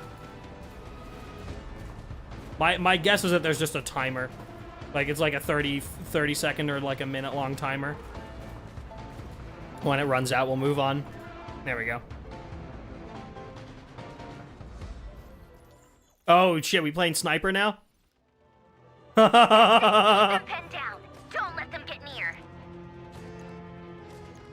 We are playing sniper. With, like, really bad sensitivity. Shit, there's a guy down there.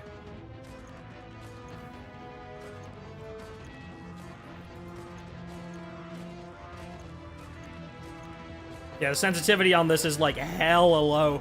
I have to move my mouse so much.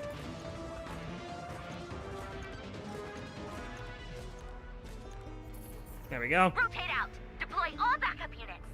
Get in there and hold the line. Okay.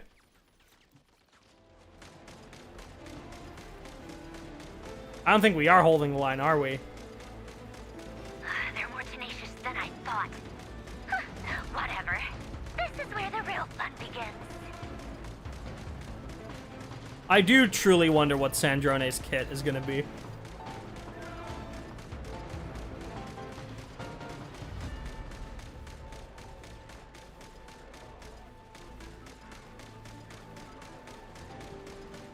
But there's so many big guys. Don't worry. Once this is over, I'll put you all back together again. I promise. Okay, William Afton.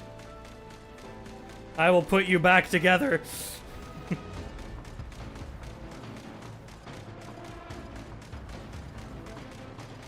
Dude, this weapon sucks. Machine is severely damaged. Finally, the Rayarer himself. Time to... Huh? Where'd he go? Uh-oh. Uh-oh. Oh, shit.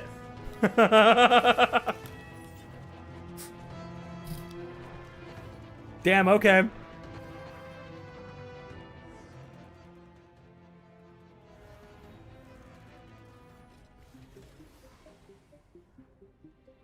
Well, Sandrone, how did that go? Dude, he looks so cool.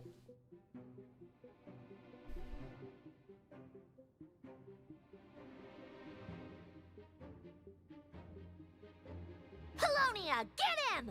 I've upgraded Polonia again since our last encounter, and uploaded every last scrap of your data. So let's finish this, once and for... And he leaves. She's not here. Yep. Where did she go? Hey, over here, you big... Cursed moon. Cursed moon. Go. Keep searching. She cannot have gotten far.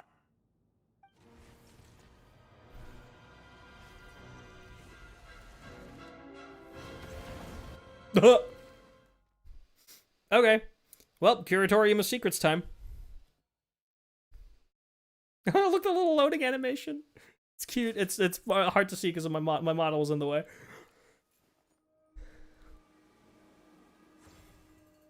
Oh shit, are we going to the first floor? Or to a secret room?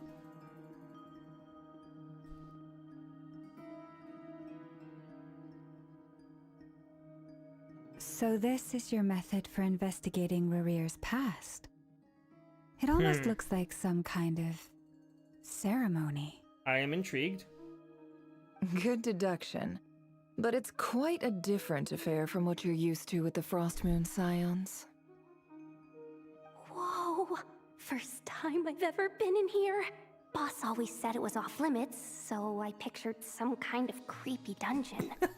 But it's actually kinda nice. Dude, I love Yehoda's expressions. Oh, I guess this must be Sumeru decor? Mm-hmm. That's where Boss is from. And that nice shopkeeper who sold me my treasure compass. I mean, Dory, I'm assuming?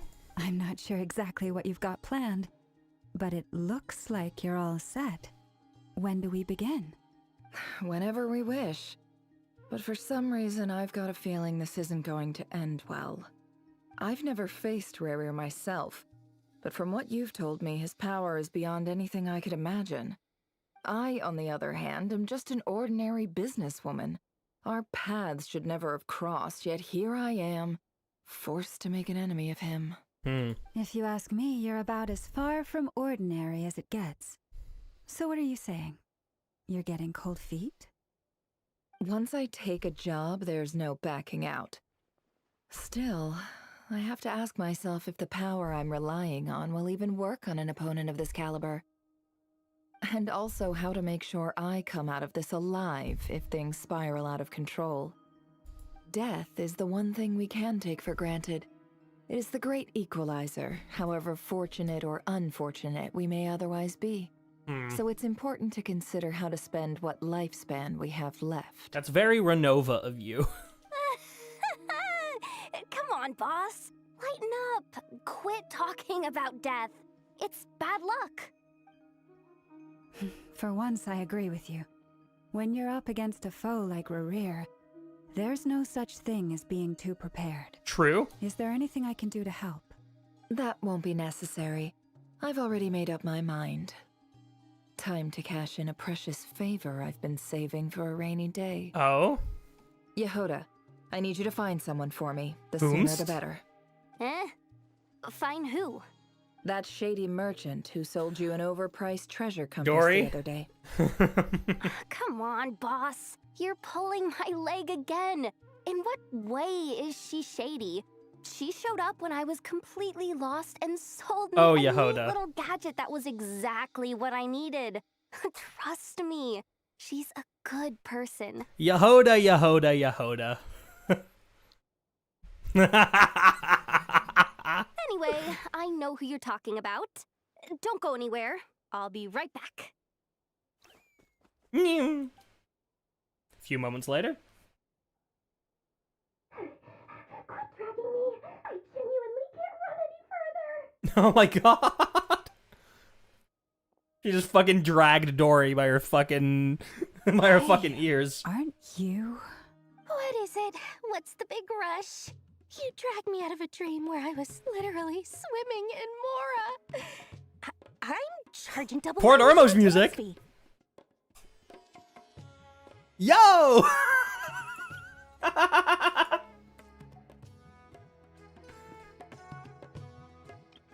Hold on.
God, I love Port Ormos. What a good callback. Incredible. See, look how easygoing she is. After that rude awakening, she could have completely snapped at us. But instead, she kept it together and just asked for an extra fee. Yehoda, okay. Dory Sangama Bay? Sangama Bay indeed. I never would have pictured you two doing business together. God, I love that they're playing Port Ormos here, man. God damn it. It's such fucking... can we even call it nostalgia bait? Sumeru isn't that old, but like Port Ormos is one of the like community favorite pieces of music from the entirety of Sumeru. It's where we first meet her. It's perfect. It's literally perfect. I'm so glad they put this in here. If you want to make it big in Nodcry, it's all about connections. Lady Nefer just so happens to have a lot of intel that interests me. And she also did me a big favor in the past. It was back when I first arrived in Nodcry. My trusty assistant, the genie in my lamp, had an adverse reaction to the Spvwvky and fainted. Huh. And wouldn't you know it, that's when I suddenly find myself in a life-or-death situation. And Nefer saved her. Good thing my compatriot was there to swoop in and save the day. So you two don't actually fucking hate each other. I've been giving her a 30% discount off all of my goods ever since. Now, so that no one here feels left out, I'm willing to extend a 20% discount to fellow friends of Boss Nefer. Plus, any other friends you send my way will enjoy 10% off. What can I say? The great Lord Sangama Bay is nothing if not generous. So, let me guess. You've run into some trouble? I've got everything you could possibly need. And the more you buy, the more you'll save. You guessed correctly. What have you got in the way of survival gear? Interesting. The one type of gear I've never been short on.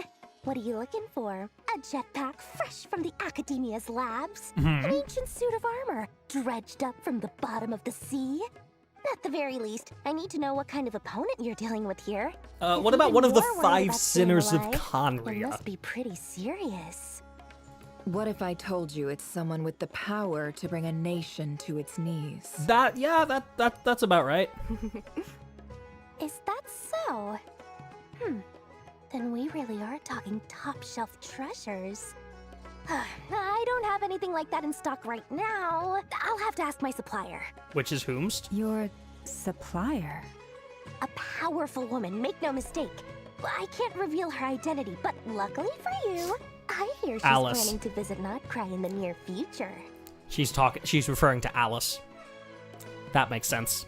That's gotta be Alice. 100%.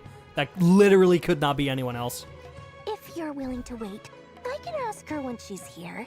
Can't say exactly how long that'll be, though. Yeah, that's gotta be Alice. Then let me put it another way. What would you do if you encountered an enemy like that? Roll over and serve yourself up on a silver platter? Of course not. I have a handy little trinket from one of my generous suppliers, which... Hold on. What exactly are you getting at? No, this is for my personal use only! Let's just say I'm borrowing it, all right? Just for insurance purposes. You'll get it back later. Favors are the worst kind of debt to Dory, owe, you're not smart and now either. You've got a chance to repay one. A win-win situation, don't you think? True. Fine. You can borrow it for 5 days. No, make that 3. And for every extra hour after that, I'm charging you 1,000,000 mora. Deal? Deal. Deal. So what is this? What a way to start the day. Now, was there anything else you wanted? Or can I go back to bed now? Can I go sleep?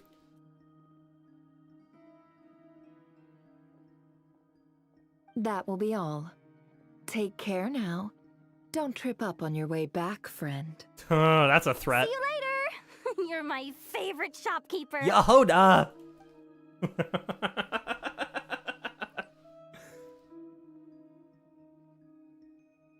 Right. Excellent. Everything is well and truly ready. The ceremony can now begin. After initiating the ceremony, your minds will follow me wherever I go. Interesting. You will see many strange things in your mind's eye. So remember, don't be frightened, and don't make a sound. Laying down on the ground goes for everyone. Oh, Now shit. then, let us peer into the Rayarer of Solnari's past. Give me one moment. After laying down the ground rules for everyone who will be joining the trip as a follower, Nefer begins the ceremony. I made it. Where are... That looks like Ankonomiya architecture. I don't recognize this style of architecture. I do. Yeah, it's Conrian. Yeah. Conrian. It's like, it's all over Ankonomiya, this. Simple furnishings, table and chairs. It's a more ordinary house than I might have expected. Looks like the fearsome Rayarer of Solnari came from surprisingly humble beginnings. So this is Rayrear's, I guess, residence? Unless this passed for luxury in Conria. Unlikely. It was said to be a very prosperous nation in its heyday. That mirror is interesting. Anyway, I'll keep exploring. Special operation. Investigate the note on the table. Okay, we can't attack, we can't sprint. I can't even jump. Few storage boxes sit next to the cabinet. Everything in sight is neatly organized. Whoever lives here seems to be enjoying a pretty comfortable life. Whoa!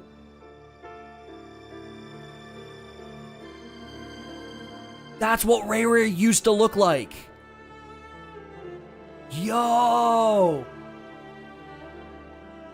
He's kinda... I mean, he's kinda, you know... I mean... Okay. No, yeah, he's kinda fun. A note. A handwritten note. Hi, Rayarer. Since you're working extra hours tonight, I thought I'd keep myself busy by checking out that new kebab shop. I've heard good things about their menu. Is this the Lindis? I'll test it out, and if it's as good as everyone's saying, let's go back together sometime. I don't recognize the voice. which is what makes me think it's Thelindis. P.S. New stash from the Universitas Magistrorum. I brought some goodies home. A few teacups and a pin rack. Hope you like them. They didn't sign their name. But they must have been close. 100% Thelindis. Like they were living I'm locking it in. Final answer. Thelindis. Read Rayrier's diary. Journal on the table. Okay. I went over to Joseph's for drinks today. They have a fine collection, but I went alone. Thelindis was tied up with something and couldn't make it. There it is. There it is. So Thelindis is his significant other. I think this pretty much confirms that. Also, Blythe Malin, my goat of voice acting. How... Dude does both Lygus and Xandar in Star Rail, and now does fucking Rayrear. Rayrear and Genshin. He's like the villain of both stories at the moment. Joseph asked why I came alone, but I didn't really have an answer. He then went on to ask about other things. If you ask me, someone who asks that many personal questions is too nosy for their own good. But if he invites me again, chances are I'd still go. Thelindis. That's the same name Rayrear mentioned. Yup. Crane imports keep falling. If things don't pick up, we'll soon be back to meat and mushrooms only. Honestly, I'm not a huge fan of that new type of mushroom everyone's been into lately. Didn't it start out as a lab-grown variety? I heard it's even mildly corrosive. Seriously, why would you even eat something like that? I don't care if it's an impressive feat of alchemy. That just isn't the kind of thing I like to eat. What an interesting thing to elaborate on in this. Grain has to be imported, and they're eating a diet of mostly meat and mushrooms. Mm-hmm. Could it be because Conria is underground? Yeah. So it doesn't get much sunlight? That would seem accurate. That would explain why they use so much stone in their buildings. Yeah, they don't got wood here. They even use alchemically modified strains for food. Seems like the people of Conria don't have many options when it comes to dining. I've just about saved up enough now. Time to buy it and keep it somewhere safe. Making a big purchase. I wonder what it is. Most of what's written in the diary are the mundane details of everyday life. It's clear that the author was an ordinary Conrian, or at least that they were passing themselves off as one. The author's handwriting doesn't reveal anything. It's neither showy nor stiff. In fact, it doesn't really leave any particular impression. He really is a professional. No wonder he's so good at covering his tracks. Despite what he's become, it seems like he's retained certain habits, at least in this regard. Near the end of the diary, you noticed a page with a shallow indentation along the bottom. The previous page has been torn out. For now, its contents remain a mystery. Did Rayrear rip it out himself? The pen marks like these leave a trace. With something like charcoal to add some color, you just need to find the right angle. When Effa looks around, she sees a fine charcoal pencil on the desk. Before long, she has restored the missing words. Compared with forgettable handwriting from before, these lines have been scrawled in a rougher, more haphazard way, as if the person who wrote them was in a more emotional state. Before I met you, I was convinced that my heart was nothing more than a stagnant pool. The burial place of a fallen moon. A withered, windless grove where the waters rested forever unrippled. Burial place of a fallen moon? It was you who helped me see that my heart hadn't entirely withered away. That it could still beat to the rhythm of love. This is just trivial sentimentality from the looks of it.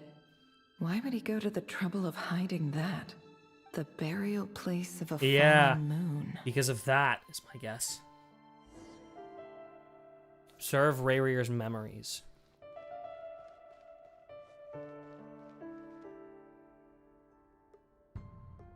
Rayrear, over here. Dane's... Oh, shit! Dane! Oh, and Vetterful! Vetterful here? I'm sitting up in my chair. What a surprise to see you here. I am sitting up in my chair. I am sitting up in my chair. Hello there, Rayrear. You need not address me so formally outside of court. Outside of court? He doesn't get that much free time, so I invited him over for a drink. Even the court prophet deserves a break. Hey, he is the every visionary, now and then, right? Right? Court prophet? Well, I'm flattered. So, what are we discussing today? Dude, fucking sorry. I'm just... We have Vtuber dialogue, man. Hey, don't look at me. As far as I see it, we don't need an excuse to have a few drinks. Come on, don't give us that. Didn't you say you were about to pop the big question? Oh. How's that coming along? About to ask Philinda's hand in marriage? Who'd have thought the great Twilight Sword was an even greater gossip? I just didn't expect you to be the first one to settle down and get married, that's all. Oh my god. That's... Ow. Yeah. If you told me that a few years ago, I wouldn't have believed you either. So, are you planning to come clean about your job then? I'm guessing you still haven't told her. Clean about your job? I'm guessing you still haven't told her. Sure, I'll have to tell her at some point. But I'll need to pick the right time and place. To be honest, I have no idea how she'll take it. So he's hiding something from Philinda. His job, or he's participating in something that he's hiding from Philinda. Come on, stop being such a pessimist. For all you know, she could be thrilled. I bet she'll be much more impressed by your actual job than the one she thinks you're doing now. I'm so intrigued. A member of the King's Guard. Member of the King's Guard is the cover Quite story, the cover okay. story. Does the king himself even know? Would this be King Ermin? Is that is time-wise, is that correct? I'm assuming this would be King Ermin. Of course he does. Anyway, enough about me. How have you been? Me? Same old, nothing much to... Huh? What's up, Ved? Vtuber? It's nothing. Vtuber just got a vision of something? Vtuber. Dainsleif's elder brother. Yep. Renowned throughout the court of Conria as The Visionary. Yep. And said to possess a wisdom far beyond the reach of any ordinary man. Uh-huh. And yet, despite the gulf between us, he seems to have something to say about me. Yeah. Does he even know me? Does he see me as a friend of his brother, or... Vinster King, yep. Just another of the Vinster King's blades?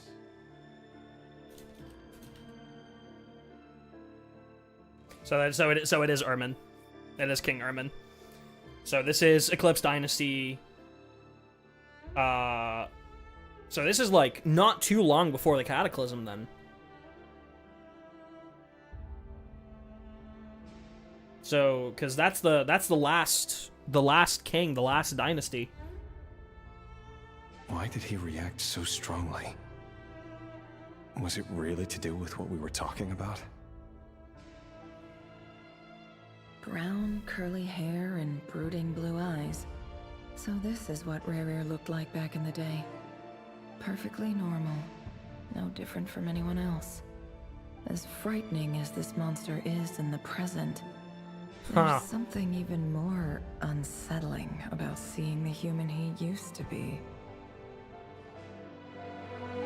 Interesting. Continue to observe his memories. This music, by the way, is really good.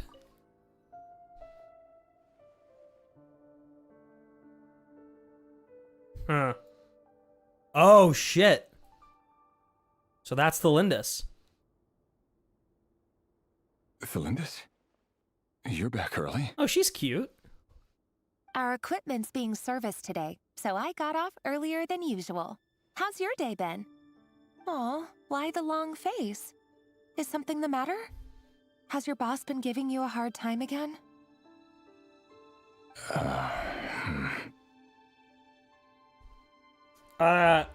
We're looking into Rayrear's memories currently, Chelsea, through a ritual that Nefer is holding. We're having a peering into his memories from Conria, and we just witnessed a conversation between him, Dainsleif, and Vtuber.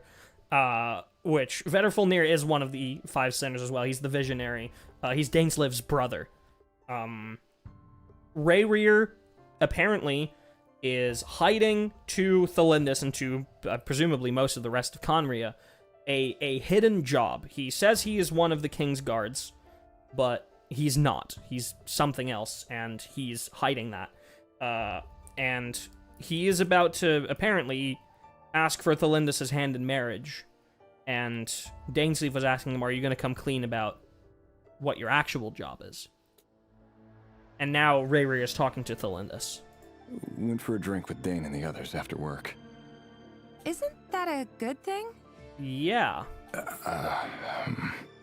He can't shake that Vedderfulnir had something to say that he chose to keep to himself.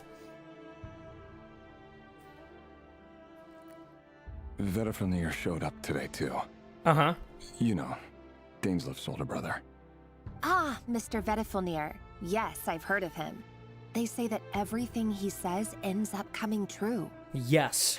He overheard Danesliv mention that I'd recently proposed, and seemed to have an issue with it. But when I asked what it was, he kept it to himself. So, you're worried? You could be such a child sometimes, Rayarer. No, I think he's right to be worried. I'm not gonna lie. We're nobodies. Why would the visionary be concerned about us? 'Cause you're not a nobody. He's not a nobody. Rayarer knows he's not a nobody. I'm sure someone in his position has much bigger fish to fry. Maybe you're right. Incredible performance, Blythe. Good job. Seriously. You worry too much, Rayarer. We've been together for ages now, and everything's been going so well, has it not? You've even proposed to me. So, you do remember.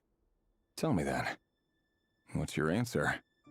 Like I said, I need some time to decide. Okay. You can't just rush into things like this. We may be nobodies in the grand scheme of things, but if we want things to work out, we've still got to plan ahead. Okay. All right. Take your time. Just don't keep me waiting forever. Okay, now Rayarer, let me tell you something about proposing, dude.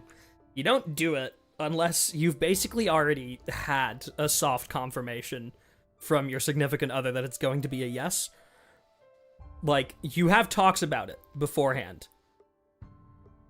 Like, it's a little, that's kind of manipulative to do it when she's not really expecting it, and then she goes, I honestly don't know yet, I need to take my time, and then you say, just don't keep me waiting forever. That's not cool, man. That's not cool. Nobodies. Sounds about right. In the eyes of people like Vedderfulnir and Danesliv, what do we matter? Can someone whose gaze is so fixed on a far-flung future even see the present clearly? Besides, the dynasty's fate rests with the king and his inner circle. Whatever I do, it won't make much difference. Apparently, eventually it did. Meanwhile, every idea they come up with and every decision they make, it affects everything. These days, the king is lost in his research. And the purge of the Crimson Moon bloodline grows ever more intense. Purge of the Crimson Moon bloodline. The opposition tried to speak out, but nothing came of it. And I'm under no illusions as to why. Because we eliminated them and got rid of their bodies. Oh. A man can have 1,000 reasons to carry a sword, but there are few good excuses to use it. Yet the king has never even considered a gentler approach, and he never will. God, we're getting so much Conria lore, dude. I'm fucking shaking. What becomes of someone who kills on another's behalf?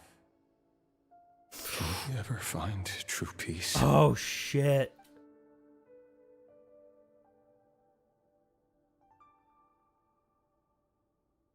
So is he like an assassin? Thelindis,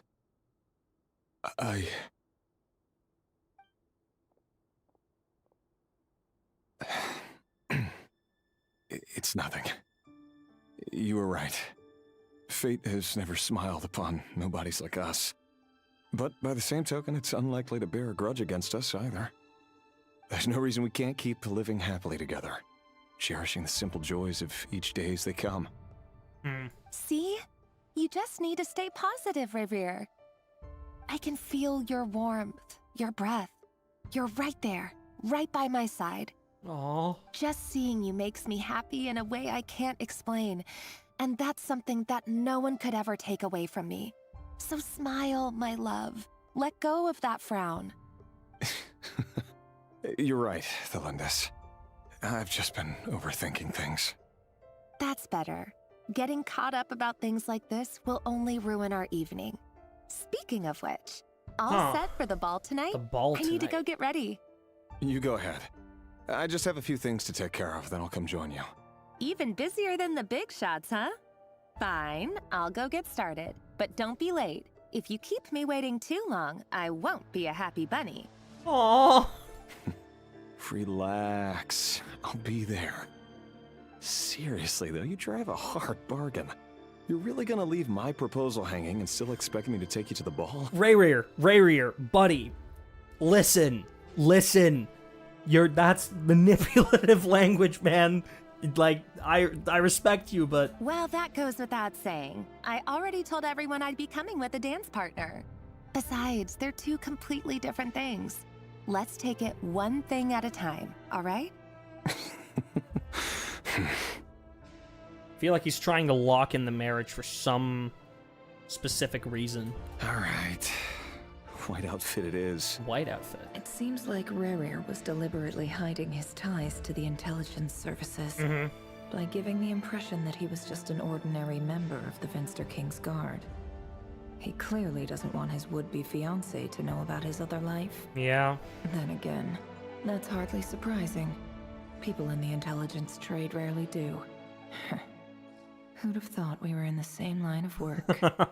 Let's dig a little deeper. Yes, please.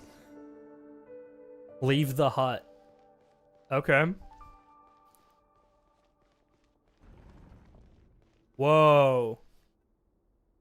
Our last operation was a resounding success. Thorkel. And all thanks to you, Rayarer of Solnari. In total, we apprehended 32 dregs of the Crimson Moon and 67 accomplices. Is that why his name is the Rayarer of Solnari? Because he is killing people of the Crimson Moon's bloodline, and the Crimson Moon, aka the Iridescent Moon, is Sonnet Solnari. So... Huh. Interesting. That's probably why his name is Rayarer of Solnari. After all these years since the dynasty's fall, so many of them still linger on.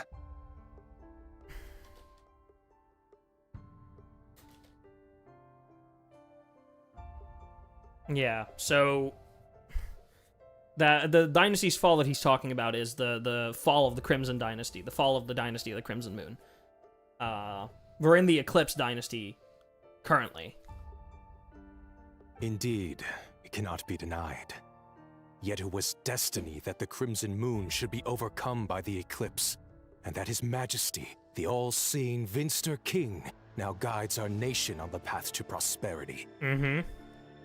Conria has no further need for a dead moon. But alas, there will always be those who refuse to see the truth, choosing instead to romanticize the past. I wonder what happened to Arleino then. That's not entirely true. Much about the Crimson Moon era was worthy of remembrance. And that's exactly why they keep trying to see it restored. Many of its secrets remain unsolved to this day. As it happens, that's precisely the field of study my partner is devoted to. You still haven't told her what you really do for a living. No. Where would I even start? How do you tell someone that you're one of the king's hand-picked executioners? There it is. So he isn't. That your He hands is are Yep. steeped in blood. Yeah. Okay. You didn't choose this life, any more than I did. Orphans like us don't So get he's a an say. orphan. Okay. But I'll sure as heck be the one to pay for it. He's an orphan too. Speaking of which, we need to be more rigorous in the way we identify direct descendants of the Crimson Moon. Someone, it seems, has strong opinions about my future plans. Most likely my marriage in particular. Uh-huh.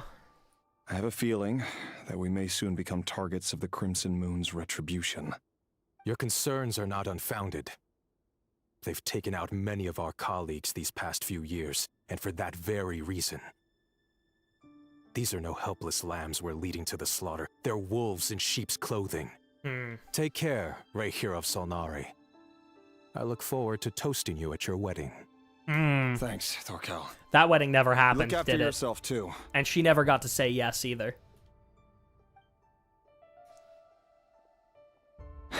Right? Surely. Thelindis, I never wanted to keep this from you. You're the last person I would ever want to lie to. But that's exactly why I can't tell you everything. Oops, I hit my mic, you sorry. should know. Things you cannot know. The Moonlit dynasties are a thing of the past. Yet even now, with the sun shining high in the sky, there are those who would call forth a dead moon's ghost. Ah. Could that be why Vtuber held back? Or was it because of some court secret he's not at liberty to share? I have to get a clear answer from him. No matter what happens, I will protect Thelindis. Rayarer seems to be very concerned by Vtuber's reaction. To be fair, so would I be. Vtuber is a visionary, and the things that he says do come true. Vtuber and Dainsleif. The visionary and Twilight Sword. And Twilight Sword. Yep. So that's Dainsleif not a sinner, by the way. Dainsleif is not one of the sinners. Vtuber is, but Dainsleif is not. I've investigated this whole area now. There doesn't seem to be any other memories here. Should I try somewhere else? Wait a second. What's this black smoke? Huh.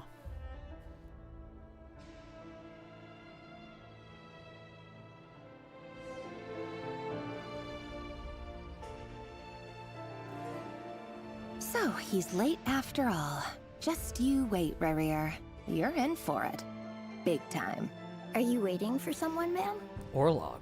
Could I tempt you into buying some flowers? Oh, sure. Pick me out a pretty bunch if you would. Thank you.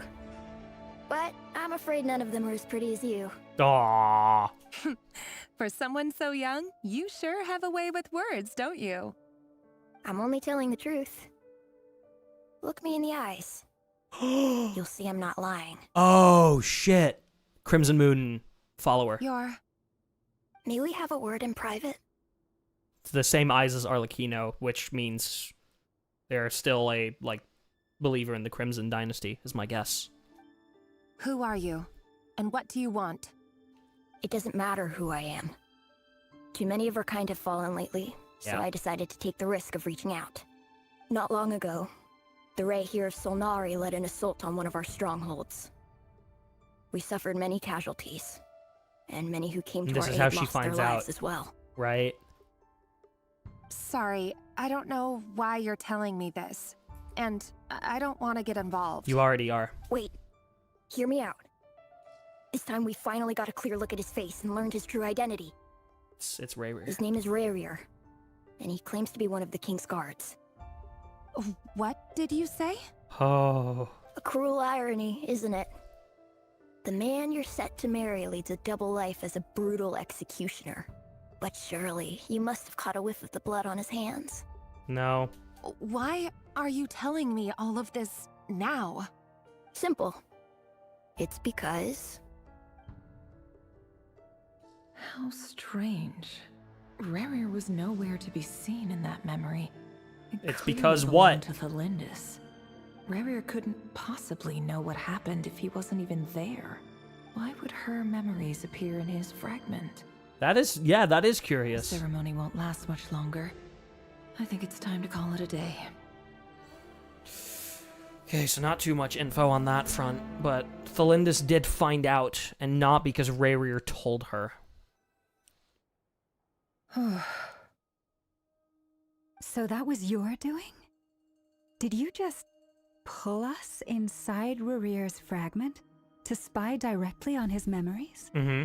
Any more questions, and I'll have to start charging. I had no idea you could do that, boss! Seriously, That was amazing!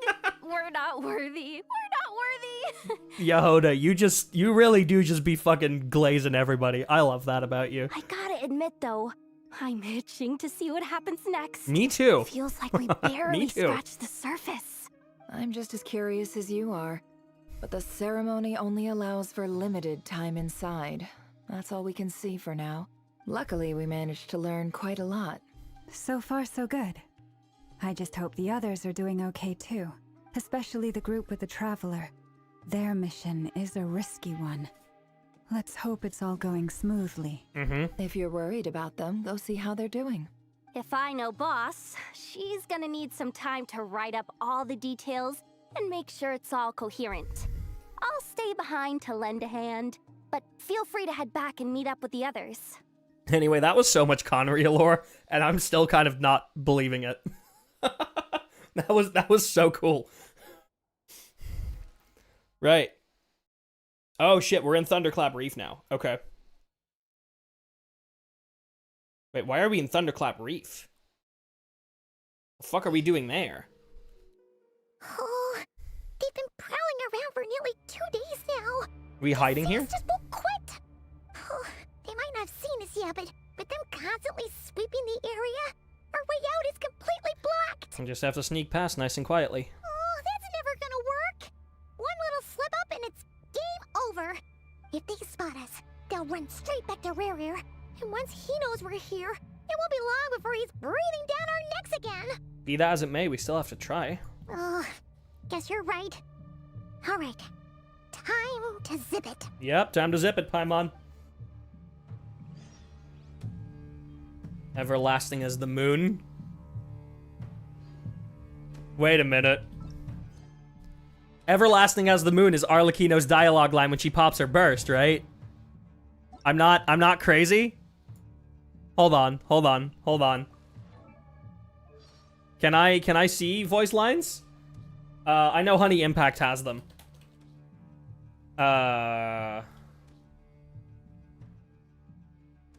I'm 99% sure when she uses her elemental burst.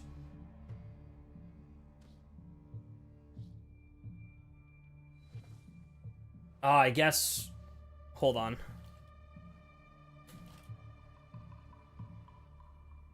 Arlecchino voiceovers.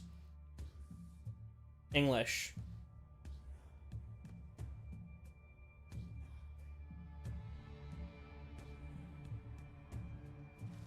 Elemental burst. Yep. It is everlasting as the moon. Okay. No, I'm glad I picked up on that.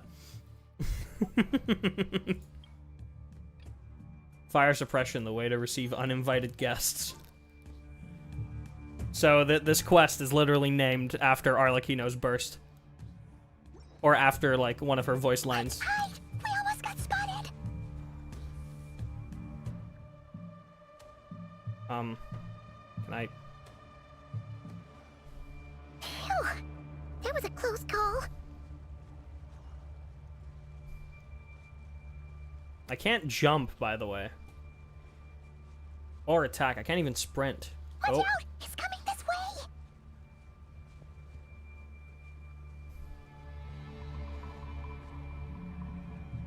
Keep going. We're nearly there. This is the final hurdle.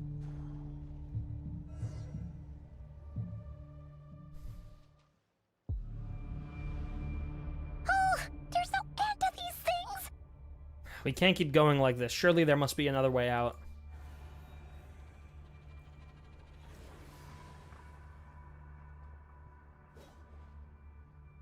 Llama pops out.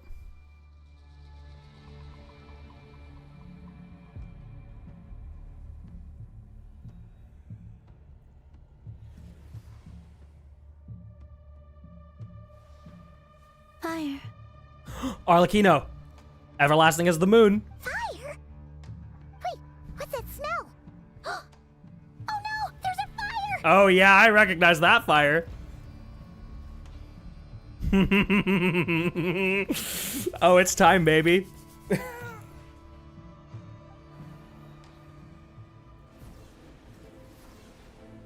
Oh. Hello, music. Oh, there she is.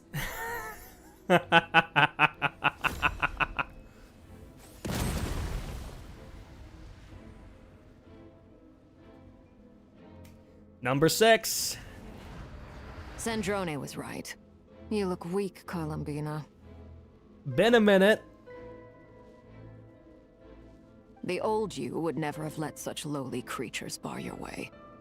Word has it that you did something for the Tsaritsa, and that's why you've lost most of your power. Sure has, yep. Freedom comes at a heavy price, doesn't it? It's Arleino! You came! Hello again, Columbina. And greetings, guests of the House of the Hearth. It's been a while, Arleino. She's just delighted to see her. Oh. Oh, shit. Okay. Dude, the little loading screens in the bottom right. They're so cute. Yeah, she got her shit kicked in, didn't she? Yeah. Stupid right here of stupid Solnari. Whatever. I've got all the data I need. Next time we meet, you're finished. Stupid erasure of stupid Solnari. I love how, like, fucking constantly crashing out she is. Oh, no, Bosco number 1. He sure doesn't pull his punches. Oh, damn, she got some grit in that voice. Excuse me, do you need a hand? And who would you be? You can do me a favor by staying out of my way. Can't you see I'm busy? Wait a minute. I recognize that voice. Who? Hello, Miss Sandrone. What? Father sent us over to help.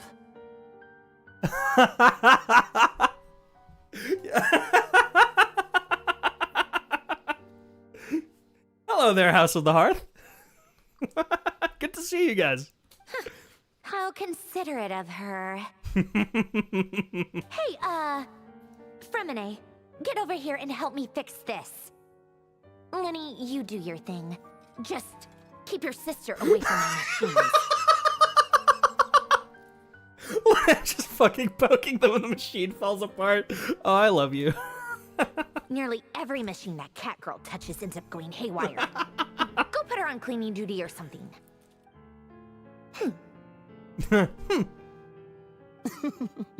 Then let's start downstairs.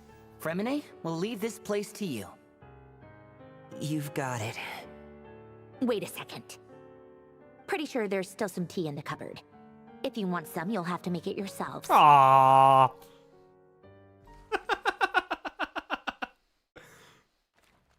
And Arlequino's here too now. The loading screen's so cute. Return to the secret base and discuss your next steps. Why are we out here? I guess to kind of show us where the secret base is. Like map-wise and how to get there.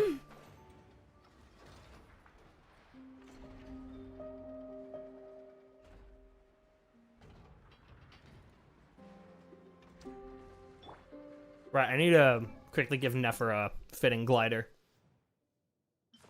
My guess is that the Xbox glider fits her best. Probably better than the Sumeru one. Yeah, the Xbox glider's darker.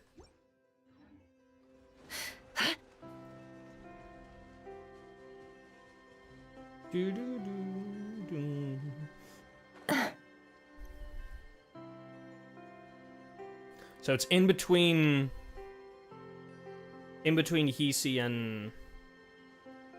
It's right here, gotcha. Enter meeting place.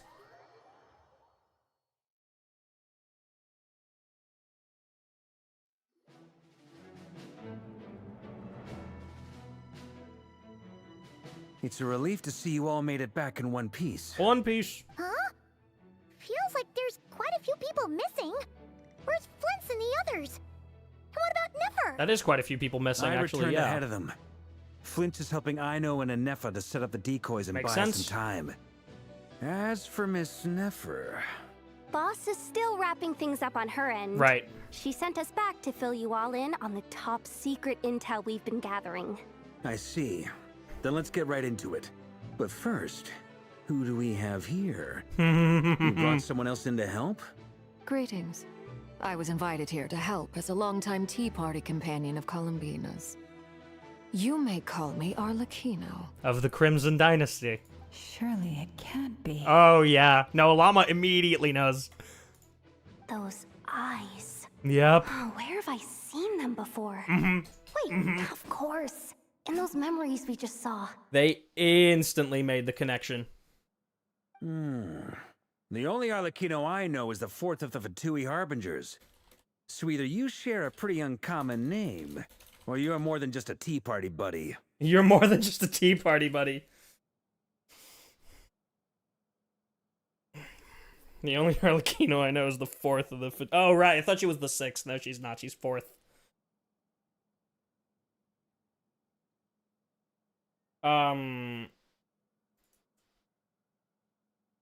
Yeah, she is. I'm stupid. You're well informed, Grandmaster. A man from Mondstadt living all the way out here in Nodcry, and yet the people and affairs of Snezhnaya seem to hold a special place in your heart.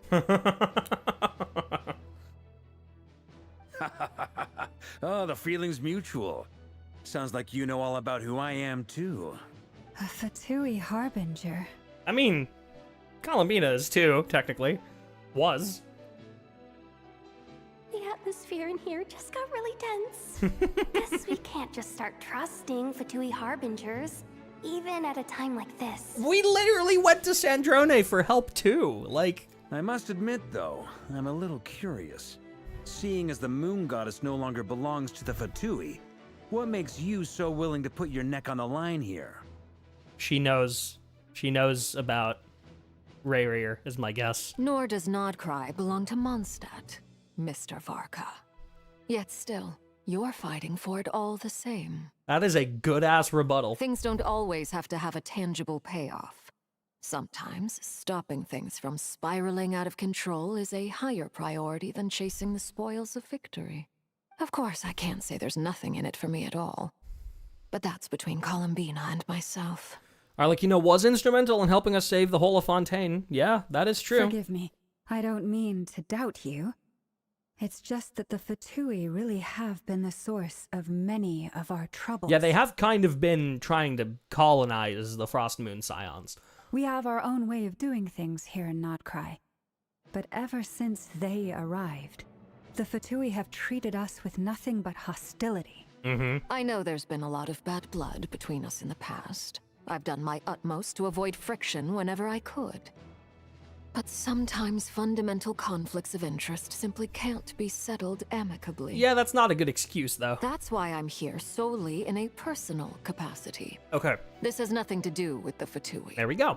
As a gesture of good faith, I'll be frank. I thought you were Arleino. I can help Columbina track down the iridescent moon's marrow, which will help her restore more of her power. I mean, she's closely tied to it. I'm sure that she can sense it. Anyway, what else is on the agenda? Let's begin. She says she'll be frank, then completely skips over the details. Looks like she doesn't want to give away too many secrets after all. But she clearly wants to change the subject. It'd be awkward if I tried to bring it up again now. I guess we'll just have to go along with it. She's the fourth of the Fatui harbingers after all. A little more dangerous than Sandrone. And you can tell she's not someone you'd want to mess with. I said nothing. Yeah, look away. Well, since Miss Arleino sounds confident in her ability to handle that, we'll proceed to the next topic. Yehuda, time to share that top secret intel. All right, listen up, everyone. First, we now know that Rayarer was originally a Conrian secret agent whose primary mission was to hunt down and assassinate the so-called Dregs of the Crimson Moon. I'm sure Arleino has something to say about that. The dregs of the Crimson Moon. In the memories, there was a lot of talk about the Crimson Moon and Eclipse. The two dynasties. And a whole bunch of other stuff from the time of Conria. Yep. Yeah, she knows. To my knowledge, those were the names of 2 different Conrian dynasties. Oh, dude, we're getting Conria dynasties mentioned in an actual Archon quest. You no longer need to read shit like fucking Men of Lithin or oh god, what was the lore book that, like, came early in Fontaine alongside, like, our first introduction to Arleino that, like, gave us a large amount of lore on Conria. I forgot the name of the book. Long, long ago, it is said that Parent the people Harry, of thank Conria you. worshipped the Crimson Moon, drawing a mysterious power from its reflection. Parent Harry is indeed the name of that book. That's like the most like knowledge that we got about Conria was from Parent Harry. Now it's just open here in an Archon quest. So hello Achilles, hello Cyber. But one day, a coup saw the Crimson Moon eclipsed. Yep. Hence the name of the new dynasty that replaced it, and how it became the new emblem of Conria. Still, long after the Crimson Moon dynasty had fallen, the last ruler of the Eclipse dynasty, the Vinster King, King Ermin, still coveted the secrets it left behind. So, he sent the Rayarer of Solnari to secretly hunt down the Crimson Moon's few remaining followers. So, to explain terms, Crimson Moon Dynasty, the Crimson Moon and the Iridescent Moon are the same thing, effectively. The rule of the Crimson Moon Dynasty was eventually eclipsed through a coup, and the Vinster King, aka King Ermin, rose to power. And the Rayarer of Solnari is Rayarer, and it literally means effectively like Avenger of Solnari or Hunter of Solnari. Solnari being the name of the Iridescent Moon, or Sonnet Solnari are the two names that we have for the Iridescent / Crimson Moon. So he's quite literally the hunter of the people of the Crimson, the followers of the Crimson Moon. And that's why he has that title, because he was sent to hunt them down. In those days, Rayarer showed no signs of madness. Yep. In fact, he was as normal as any other person. Oh, and he had a fiancé. Yeah, not a fiancé yet. A would-be fiancé. She had not yet said yes to the proposal. And now we finally have confirmation on who Thalindis is. When Rayarer first got his physical body back last patch, he shouted out, Rhindaughter, which is one of the sinners, gold, also now technically Shade of Life, or half of the Shade of Life. Veterfulnir, which is another one of the sinners, the visionary brother of Dainslith, and Thalindis, which we now know as Rayrear's significant other. What's the matter? Just after Rayarer regained his body, he called out that name. Literally what I just said.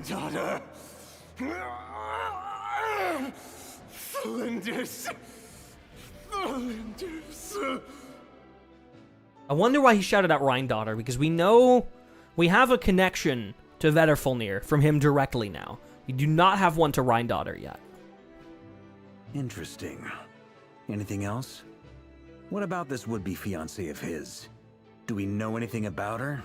Well, she was a researcher at the Universitas Magistrorum, but it felt like she was hiding some kind of secret. Oh, and one more thing. For some reason, Rayer's fragment also contained some of Thalindis' memories. Yeah. Though only a very small portion. Well, no shortage of potential leads, I'll give you that.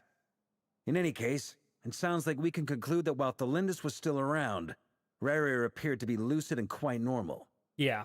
Thalindis, it seems, must have been the one thing in this world that he couldn't let go of.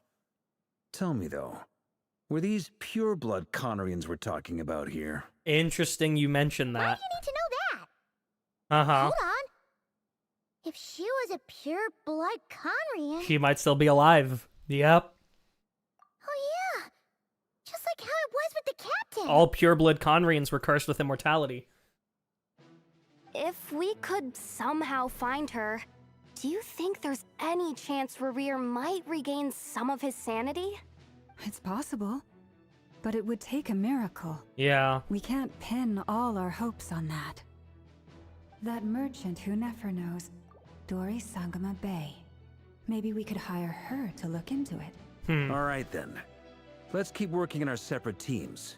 Traveler, Paimon, Kutar, and Miss Arleino. It's not Kutar, you fucking American. Sorry. It's Kutar. It's not American. It's fucking Norse. It's Kutar. It's not Kutar. Jesus Christ. As for the others... On the way over here, I noticed that the wild hunt monsters had grown even more frenzied in their search for Kutar. Thank you, Llama. Thank you. At this rate, the people living here will be in grave danger too. So I'm thinking of gathering together some of our followers to go wipe them out. I'll head back to the curatorium and meet up with the boss. Feels good knowing we've all got something to be getting on with. Given that the wild hunt has been a lot more active lately, the Lightkeepers have likely begun their own operations too. If that is the case, someone will need to pass the news on to Flint's. I'll hold the fort for now, then discuss our next move with Flint's, Aino, and Anefa when they get back. Arleino, what did you just... All right then. Well, the clock's ticking. If that's everything, we'll be on our way. We'd better get moving too. We'll try to buy you as much time as we can. Relax. Just do your thing. Now, I decided to call in some backup since things are getting so hairy. Our reinforcements should be here any minute now. Stay safe, everyone. Dismissed. Sir, yes, sir. We're still only in Act 3, by the way. Act 4 has not started. Like 2.5 hours in. We're still in Act 3. Oh, we're back. Okay. Sorry, I thought it was... For some reason, in my head, I was like, is that Dainsleif? No, of course not. We're a little late. A tad late. The others have already set off. To summarize, our resident moon goddess has found us a new ally, and Boss Nefer has uncovered some promising info. Everything going smoothly on your end? Not great. I don't know how long we can stall them for. The decoys are getting taken out way faster than we imagined. I'm gonna make some more later, but I need a timeout first. I'm so tired right now. Oh, right! Inefa, could you fill in Uncle Varka on what we just discussed with Flint's? Affirmative. Sure. Aw, damn it. Uncle Varka, you previously told us about how when you went to investigate a source of the wild hunt in Amsvartnir, you discovered that it was just a diversion. Right. But according to Flint's intel, several outbreaks of the wild hunt had already occurred in Nodcry in the period leading up to that. That was before Rayarer had regained his body, when he was far from regaining his full strength. In other words, in theory at least, he still lacked the means to act in two places at once. Gotcha. Flint's, with everything that's been happening, the Lightkeepers across Nodcry are rallying to fight back against the wild hunt. They're gonna need your help. I know, I'm sure you're capable of coming up with something far more effective than decoys. But for now, you should stay here and get some rest. Anefa and I will head back over to Amsvartnir to see if there's anything I missed. Okay. I told you Uncle Varka would say that, didn't I? A deal is a deal. Not a word about my snack intake for the next week. Database updated. Reliability of Aino's predictions increased. What does that mean? Don't worry about it. They were betting on how you'd respond after hearing their intel. I love the two of them so much. It's the obvious choice, isn't it? That's hardly worth betting on. That's what I said! We already decided that Anefa should go investigate the situation over at Amsvartnir on her own. You might as well stay here and keep watch. Someone needs to hang back and oversee our strategy meetings. And besides, you still haven't fully recovered from ambushing Rayarer. So I've ended up with the easiest assignment. Well, I appreciate it, everyone. See you when you get back. All right. Part 2 of the fucking... Okay, Silver Moon Hall first. Interesting. Arleino with her fucking cup of tea.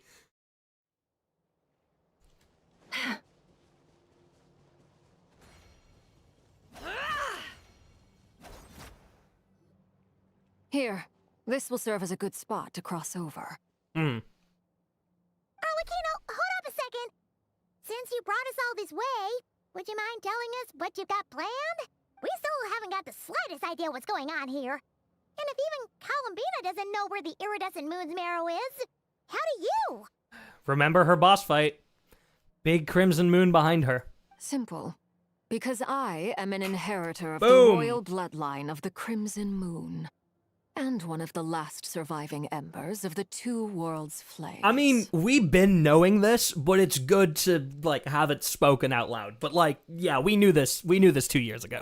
Huh?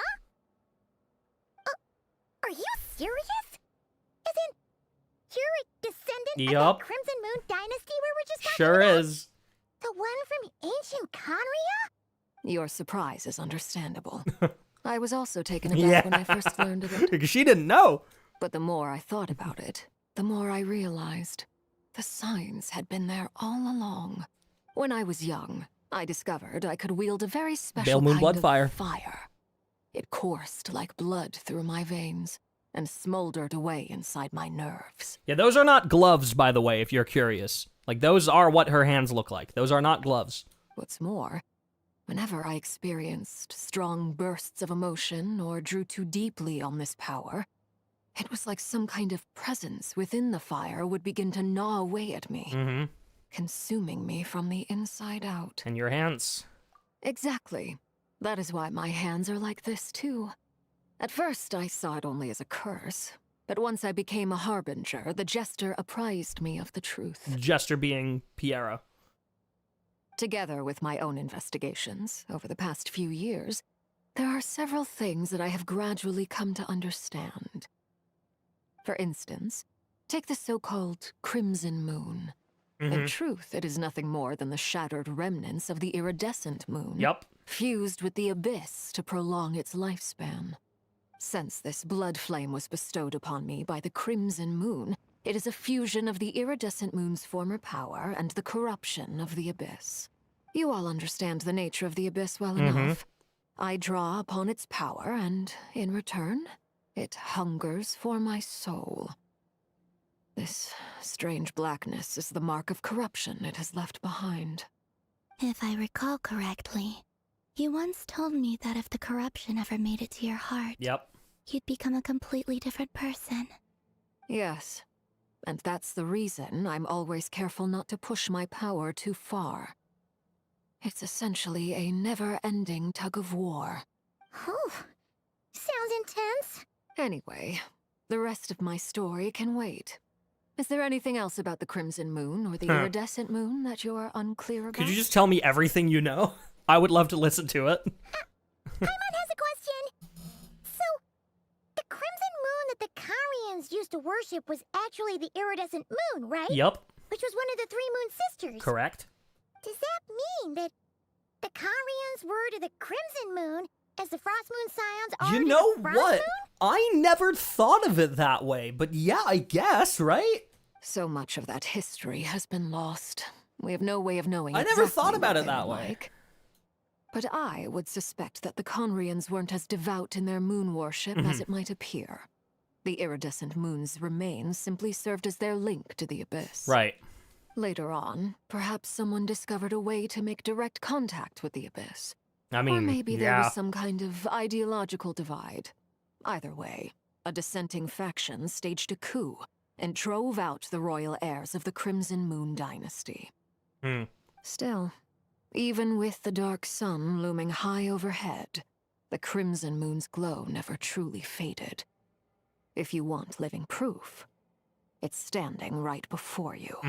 The first time we met, I sensed something familiar in your presence. When I looked at you, I felt I could see that mysterious red moon in the corner of my eye. I mean, we've seen it. In your flames, I saw its broken image, surrounded by a strange black aura. Well, I appreciate that you kept it to yourself.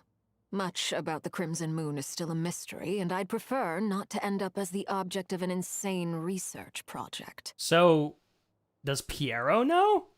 Do the harbingers know? Anyway, time is against us here, so if there's any other questions, they'll have to wait. I just want to make sure I've got one thing straight. In her letter, Sandrone mentioned that since you are unable to contain the iridescent moon's marrow yourself, you intend to leave it in my custody. Correct? Mm-hmm. That's right. For now, it's the only way I can pay you back for your help. The iridescent moon is already part of who you are.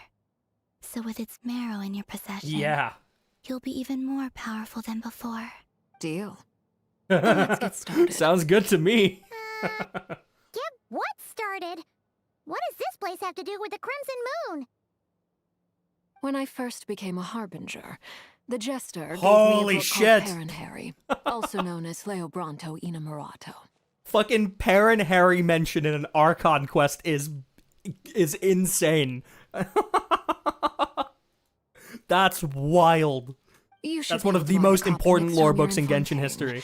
It's a love story set in the Crimson Moon. Oh, I've read it. Don't worry, I've read it. Setting aside the tangled romances of its characters, it also records a few interesting details. I have read Parenhary plenty of times, girlie. You do not need to worry. In the Crimson Moon era, or so the story goes, there was an orphanage that received children from beyond the bounds of this world, and subjected them to a peculiar induction ceremony. Beyond the bounds of this world?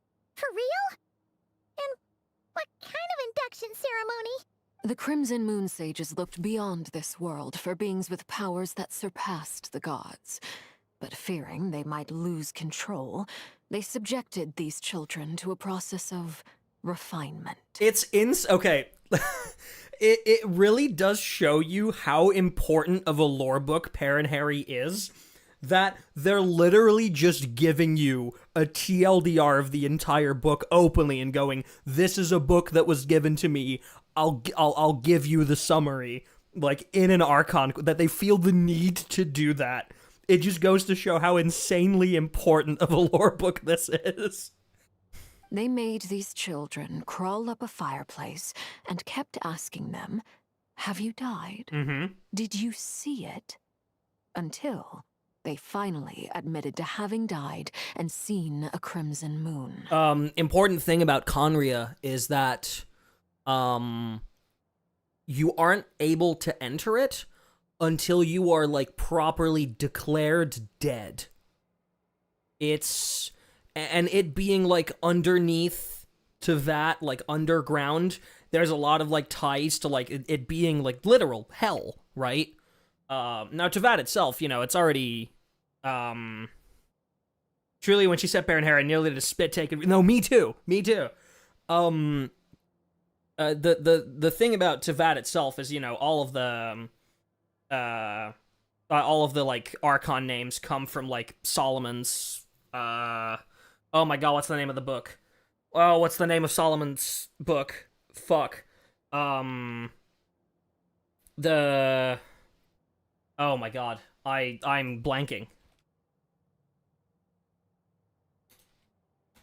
The Key of Solomon. It's literally just called Ars Goetia, the Key of Solomon, right? Lesser Key of Solomon. Yes. All of the, like, Archon the actual name, so, like, you know, Raiden Shogun is Baal, Venti is Barbados, Zhongli is Morax, Nahida is Buer. All of those names are demon names from the Lesser Key of Solomon. Which already makes Teyvat itself almost feel like it's hell, but then Conria specifically, in order to enter it, apparently you had to be, like, actually declared dead. So, yeah, they made the children call up a fireplace, kept asking them, have you died, and did you see it, until they finally admitted to having died and seeing a crimson moon. The adults embraced the children who passed the ritual, telling them, within the fireplace you have traversed the flames between two worlds. Here and now you are born anew. The book leaves much unsaid. Yeah, oh, it does, but yeah. I suspect that this was their way of branding the children they had enrolled. Yep. Leaving an indelible mark upon them, so that they would forever live in the Crimson Moon's light. This is crazy. This is fucking crazy. I cannot wait to see what fucking Murder of Birds has to say about all this, because I know he loves Parent Harry as a book. I mean, so do I. That explains why I can't sense the Crimson Moon's marrow in this world. Yep. It makes sense that it would be sealed in a special space that can only be accessed temporarily. I mean, remember, like, both the iridescent moon and the frost moon, or both the iridescent moon and the eternal moon, died and were shattered. We can see the remnants of the eternal moon in the sky, like when Mawika punched a hole in the sky at the end of the Natlan quest chain.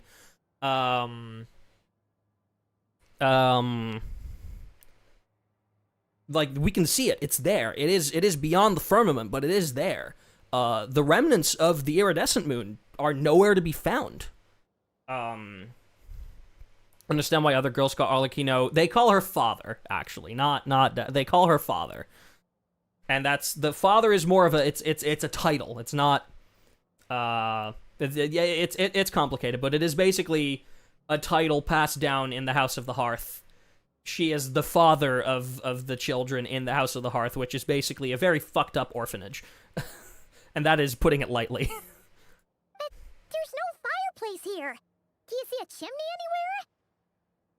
Oh, are we supposed to build it ourselves? Mm-hmm. Okay, fine. Paimon will go find some bricks. Brick by brick, Paimon, chop chop. Won't be necessary. The fireplace is purely symbolic. The key to the ritual is crossing the flames between two worlds. Mm-hmm. In other words, the flames that burn within me. Those burned away by such flames leave behind a kind of look who it is. Ghostly afterimage in the world.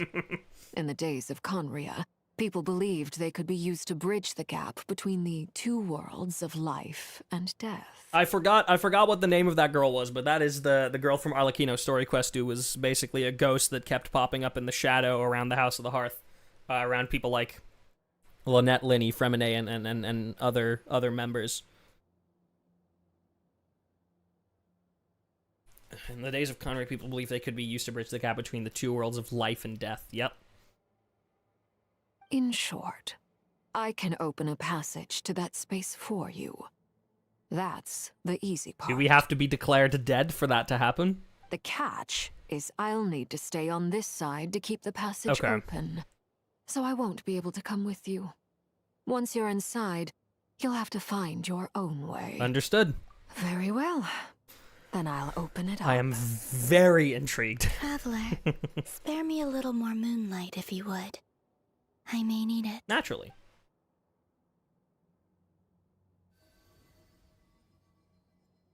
Thank you.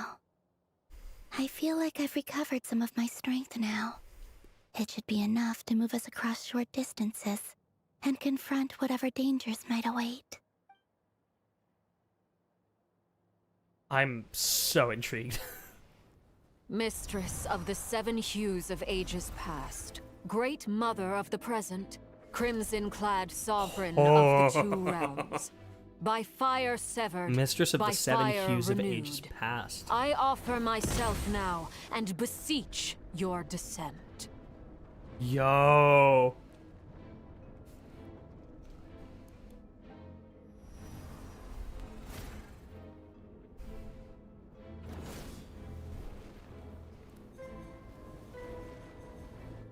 That's our stairway up.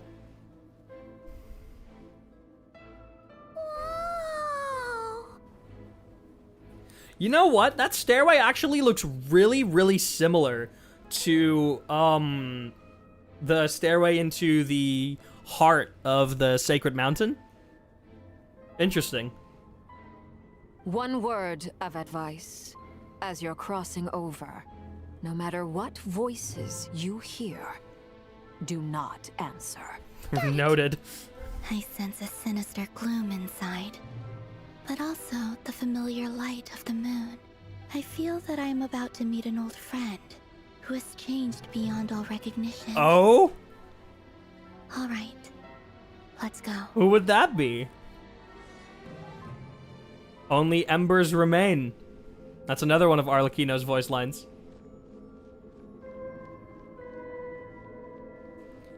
Oh, I'm so excited. Oh, I'm so fucking excited.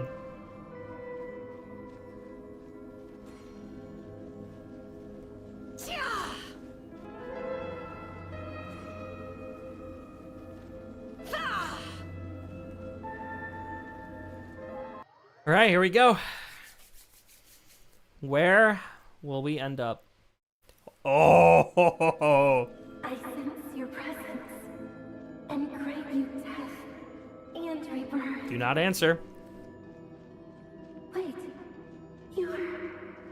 why are you? Voice of the Abyss. You have crossed over from another world, transcended fate itself. I have no right to.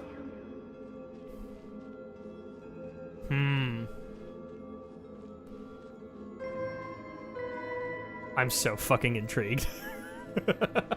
I am sitting here with like the biggest fucking grin on my face. Hey! Dynamic music moment. A red moon! This must be the spot, right? Whoa! It's practically filled the entire place. What now?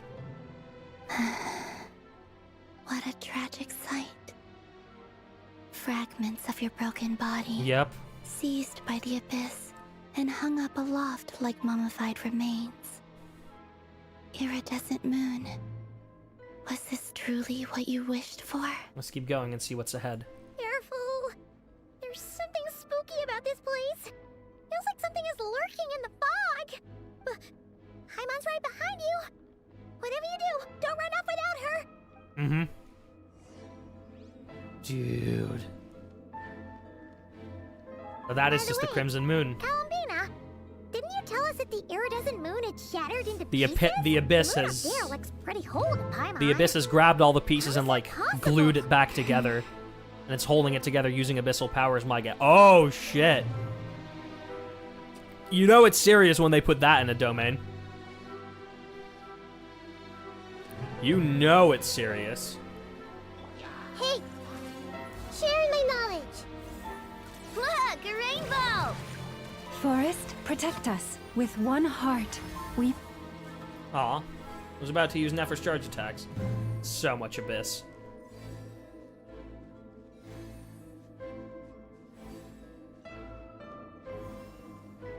Yep, there it is.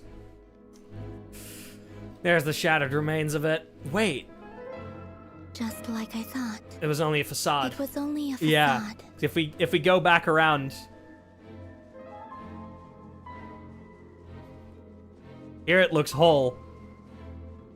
Yeah, that's cool. Chew on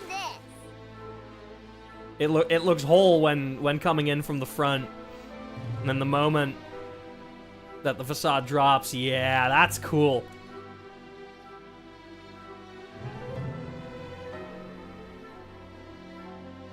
Love how the quest is literally just like proceed deeper. Receive my... Ding dong water bomb! I see everything. Can't hide the truth. Oh! Time to come clean. Talk about damage. All right.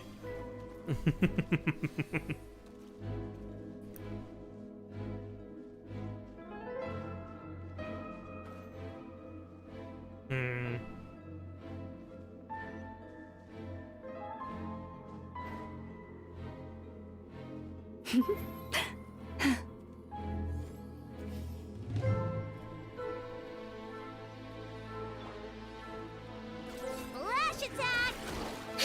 This may turn a little. Leave this place. For the everlast. Seek within. No more lies. Okay. Pretty decent damage.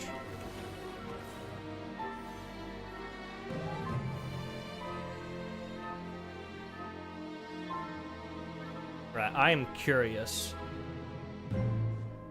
Are we gonna talk to the Crimson Moon or Iridescent Moon? Huh? So the Iridescent Moon Marrows is up there, as in Iridescent Moon's Marrow is up there in the sky. Huh? For real? That's way too high. There's no way we'll be able to reach it. That looks like a battlefield down there, I'm not gonna lie. No. I'm not sensing anything up there. It's down. It's coming from under the mountain. Yeah, it's down right there. Let's see. Ah! There's some kind of weird shadow over the water. That looks like the little like abyssal tumors from the chasm. Wait, see that? looks like a mechanism of some sort. Let's check it out.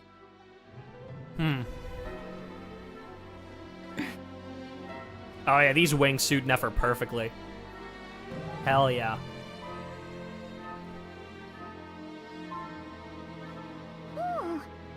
Looks like a device from the time of Conria. Maybe people once came here to study the Crimson Moon's domain, and they left this behind. Oh, if we could activate it, we might find some clues. Time to come clean. Activate, come on. Oh, okay. So that can get rid of the abyssal gloom. So we just gotta go all the way around and do that.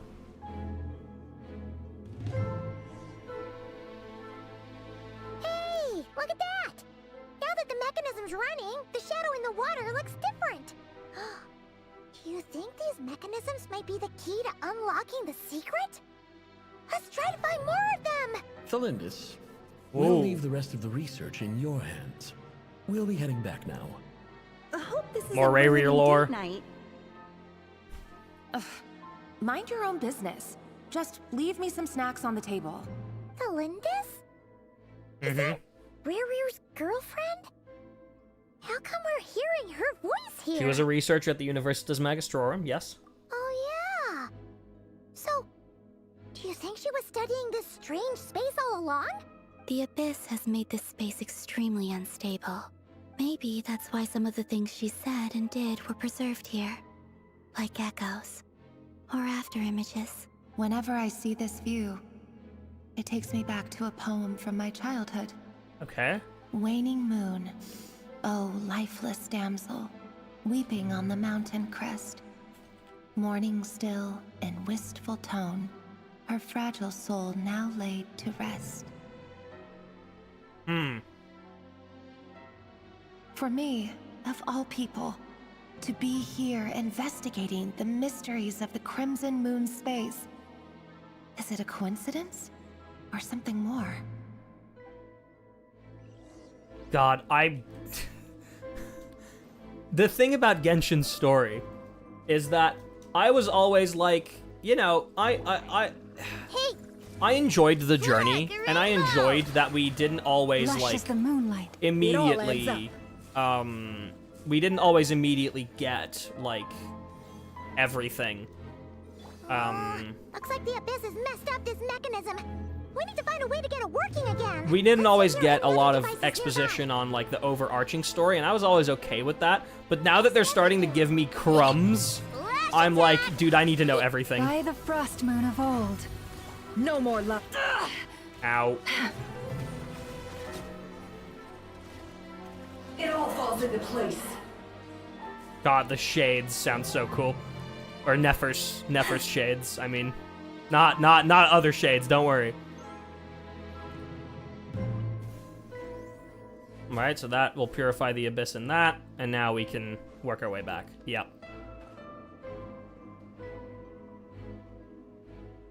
What do you mean the fridge thing?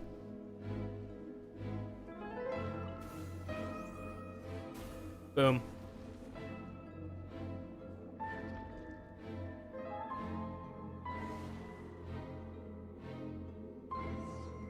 Almost enterable.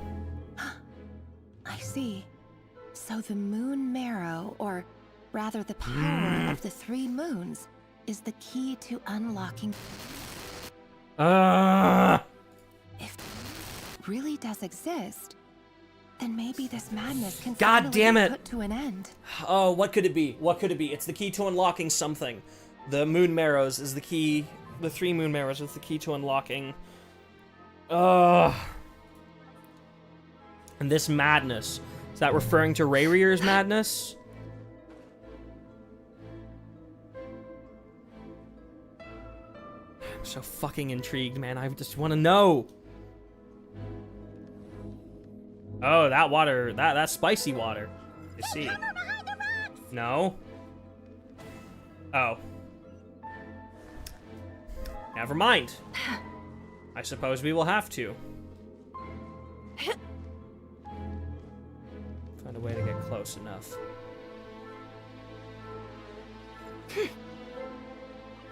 Done. Right, we used our abyssal power to cleanse it. Or our abyssal... our power to suck the abyss. Alright. That looks like a proper entrance now. With the abyss inhibitors in place, I should be able to access the chamber with the moon marrow.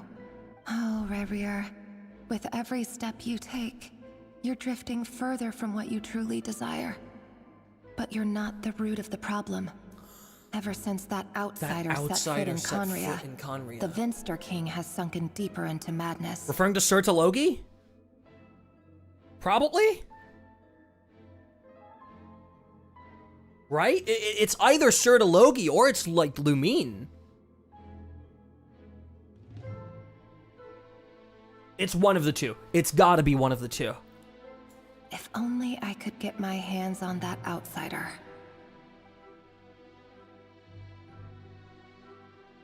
No, with... I think it's referring to Lumine. Hey, look! The moon's reflection is back to normal! Alindis' voice mentioned a chamber with the moon marrow. Do you think maybe it's hidden in the moon's reflection?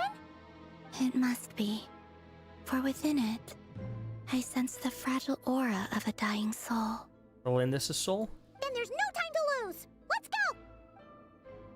Oh, dude. Just... Is the water still spicy?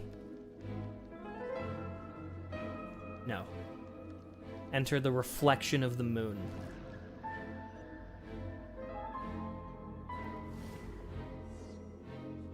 Sever the abyssal fetters. These things are so creepy! Looks like we'll have to destroy them if we want to get to the iridescent moon's marrow! Okay. Looks like we can. No more lies. Oh, we have a party setup function here too. You know what? I'm quickly gonna just for this, I'm gonna switch to my Flynn's party just to make things a little bit easier. And if where are you at? Sucrose. I know. Flynn's. That must be the iridescent moon's marrow! Oh, we'll need to destroy these things before we can reach it! Oh, there's a bunch of rift hounds.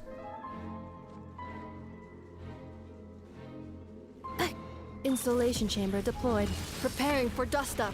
Look, a rainbow! Emotes 63. Be silent. Do you fear Alright, the goodbye. dark? Observe. Just die. Close your eyes. Do you fear the dark? Really? That didn't? Okay, there we go. Accelerating. Now we need to go around and up. Yep. Yep. This music is kind of freaking me out. Flash attack! Observe. To dust. Goodbye.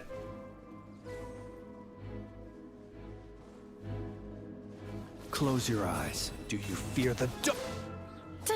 Defensive mode. Ding dong water bomb! Stand clear. Emotes 63. Observe. Dead? Alright. Night falls. Hang in there! We're so close!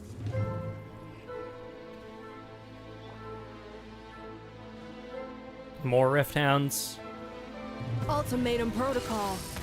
Installation chamber. Flash attack! Swirl, Mark 2. Be silent. To dust. Observe. God, they all die so quickly. Close your eyes. Right. That should unlock the moon marrow.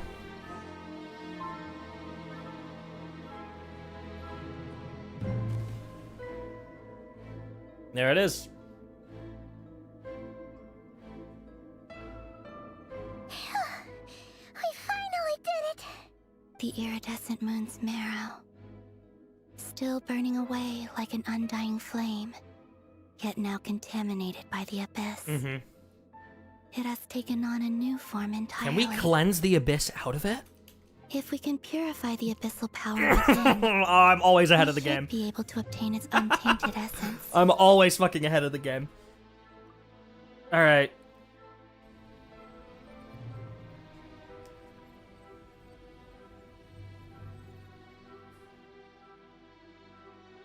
Holy shit, there it is. It's so cold. Is that Thalinus' voice? Is it you? Are you here? Huh? Are you talking to us? At long last, I can see you once more. I can see you once more. And I am finally free. I'm sorry. I lied to you. Even knowing what was to come. What? I still couldn't let go of the fear in my heart as death drew near. What? The moment the moon shattered, my body began to split apart piece by piece. Like I was being cut into pieces by 1,000 blunt blades. My thoughts scattered as the cold crept in. But I could not bear to fade away like that. Dude, I am hanging on this fucking person's every word. Tell me, what was it that brought you to us all that time ago? If only I had possessed your courage, then I might have been spared this torment more painful than death. You look so puzzled. That's how I felt too when I first saw you. But trust me when I say that everything happens for a reason. Farewell, Hypo. Hypo.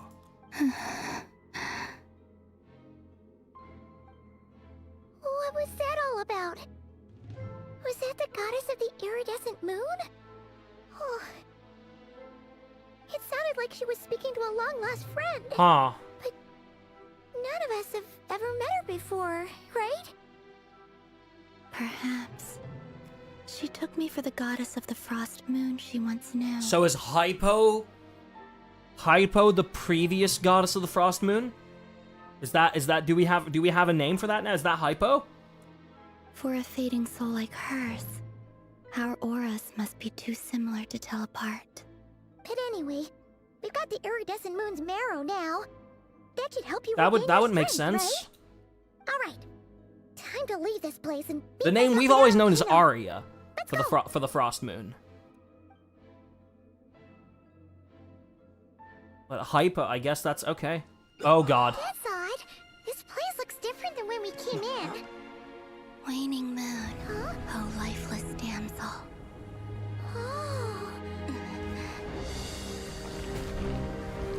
Oh shit. Hurry! The place is collapsing! It wants to trap us here. Yeah. Who's it? The abyss? Now we've taken the moon marrow. All that's left here is a dark well. Yeah, it's the abyss It fused will with show us no the moon, mercy. and we've now taken the moon part out of it. Oh, sick. Give it back! The crimson moons! My marrow! My heart! Oh, sick, dude. Sick fucking cutscene. Yo, Geo? Okay.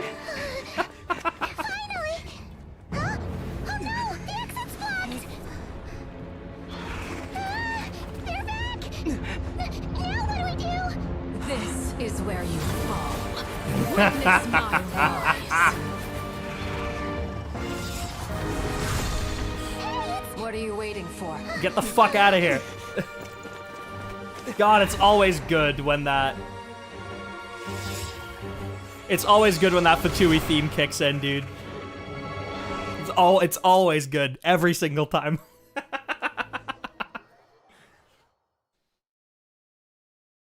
Right. I'm assuming we're coming up on the end of Act 3.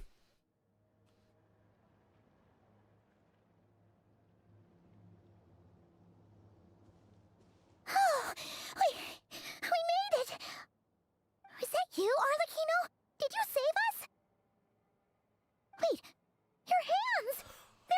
Oh, she had to use her power to do that. Oh, this? Don't worry. It's a small price to pay. The Abyss wanted to trap you inside, and I defied its will by bringing you out. Yeah. No wonder it's a little angry. If I can purify the abyssal power, then maybe... No. I have paid the price, albeit a small one, and it cannot be undone. My hands have already fused with the Abyss. Purification would simply destroy whatever's left of them. Good for them to address that. But surely... Oh... We're so sorry, Arleino. Paimon can't believe you'd make a sacrifice like this for us. Hi, welcome back, Cloud. Welcome back. Oh God, you've missed stuff. Once Act 3 ends, I'll give you a full recap because I'm assuming we're coming up on the end of Act 3. As much as I'd like to call it a favor, the truth is I was simply holding up my end of the deal. Well, Columbina. Yes, you did your part. And as promised, I will leave the iridescent moon's marrow in your care. I've also been met with my country's tax system. Oh God. May the two worlds' flames burn ever more brightly.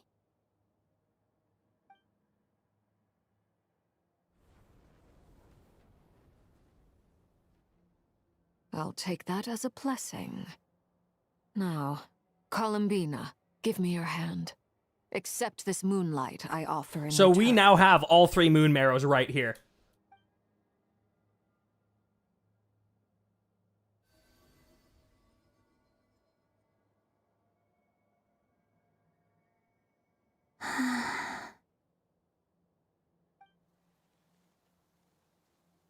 Whoa. Feeling stronger? Mm-hmm. A little too strong, perhaps. Hey, Columbina, are you okay? I'm fine. Our powers are a little at odds, that's all.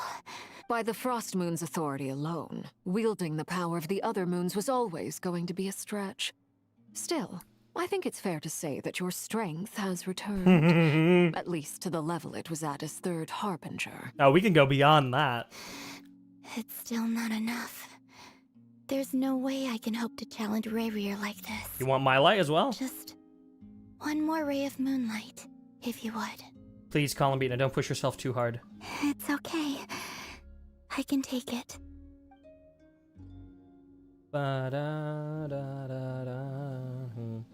We all gonna come together? Yeah. Oh my God.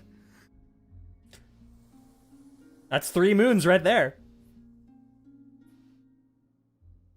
Oh yeah, the Kuvaki strength. It's fully back to when the flowers were white. That means that like there's still very limited Kuvaki in them. They were blooming, but the Kuvaki energy was still limited.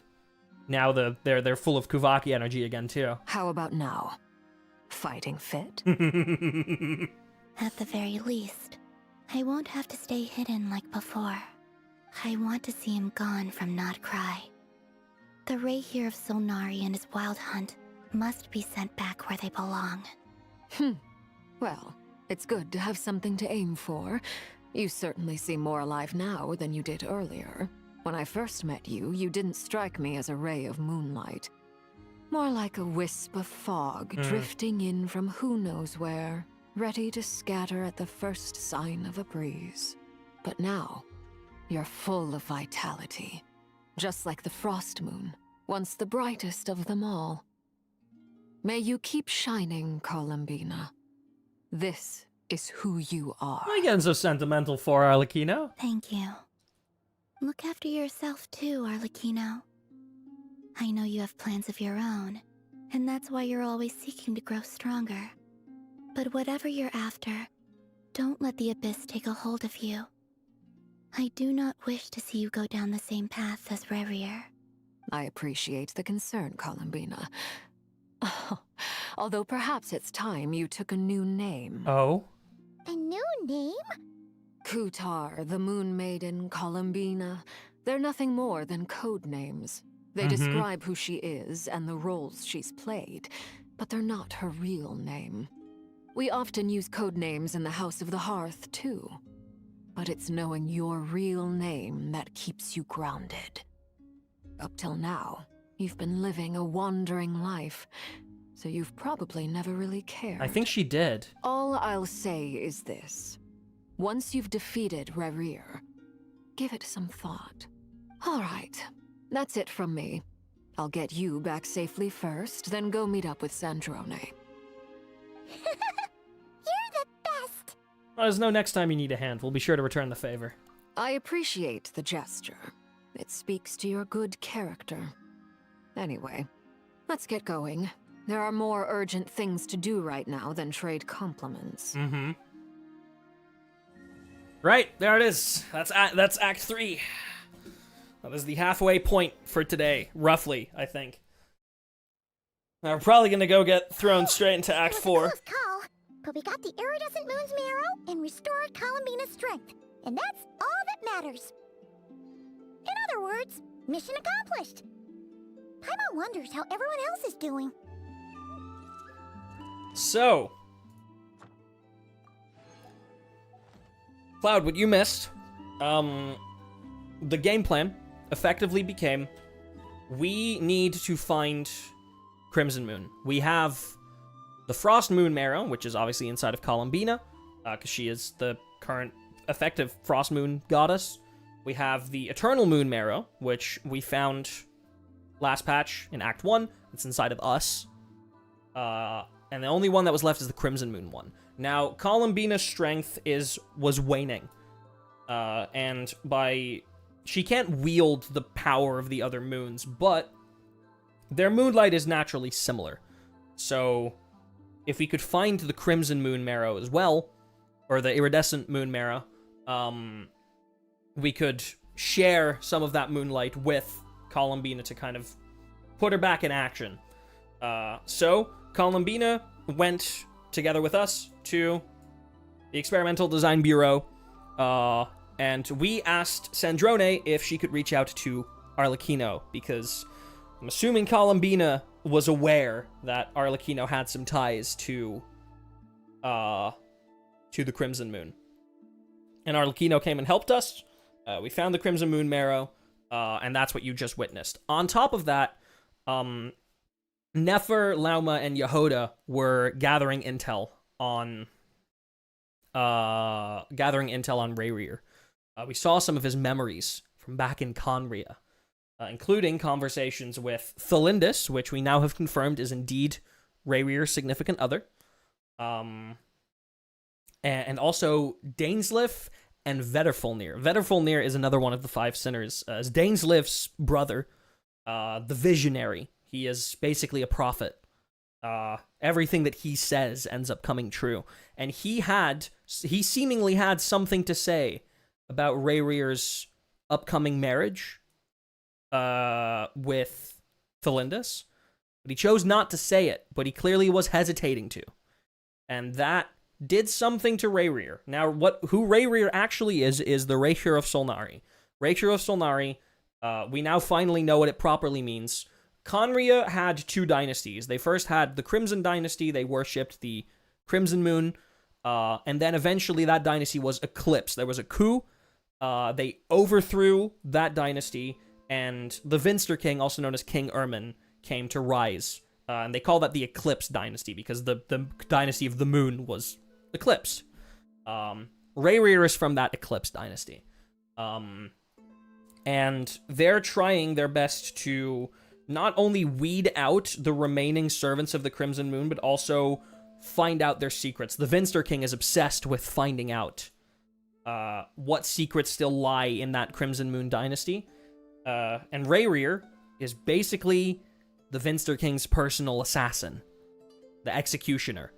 Rayarer of Solnari literally means avenger or hunter of Solnari, and Solnari is, to our knowledge, the name of the Crimson Moon.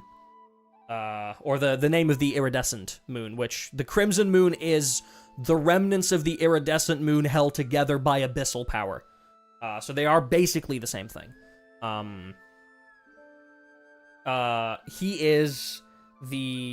He's effectively hunting down these remaining followers of the Crimson Moon to not only get secrets out of them, but also to weed them out and kill them. Now, Thelindis did not know about this. She found out through one of these followers of the Crimson Moon telling her. Thelindis is a researcher, seemingly researching the Crimson Moon. That's about as far as we know currently. That mostly catches you up to everything that we've been up to. That's mostly what you missed. Like, very condensed, but still. Do you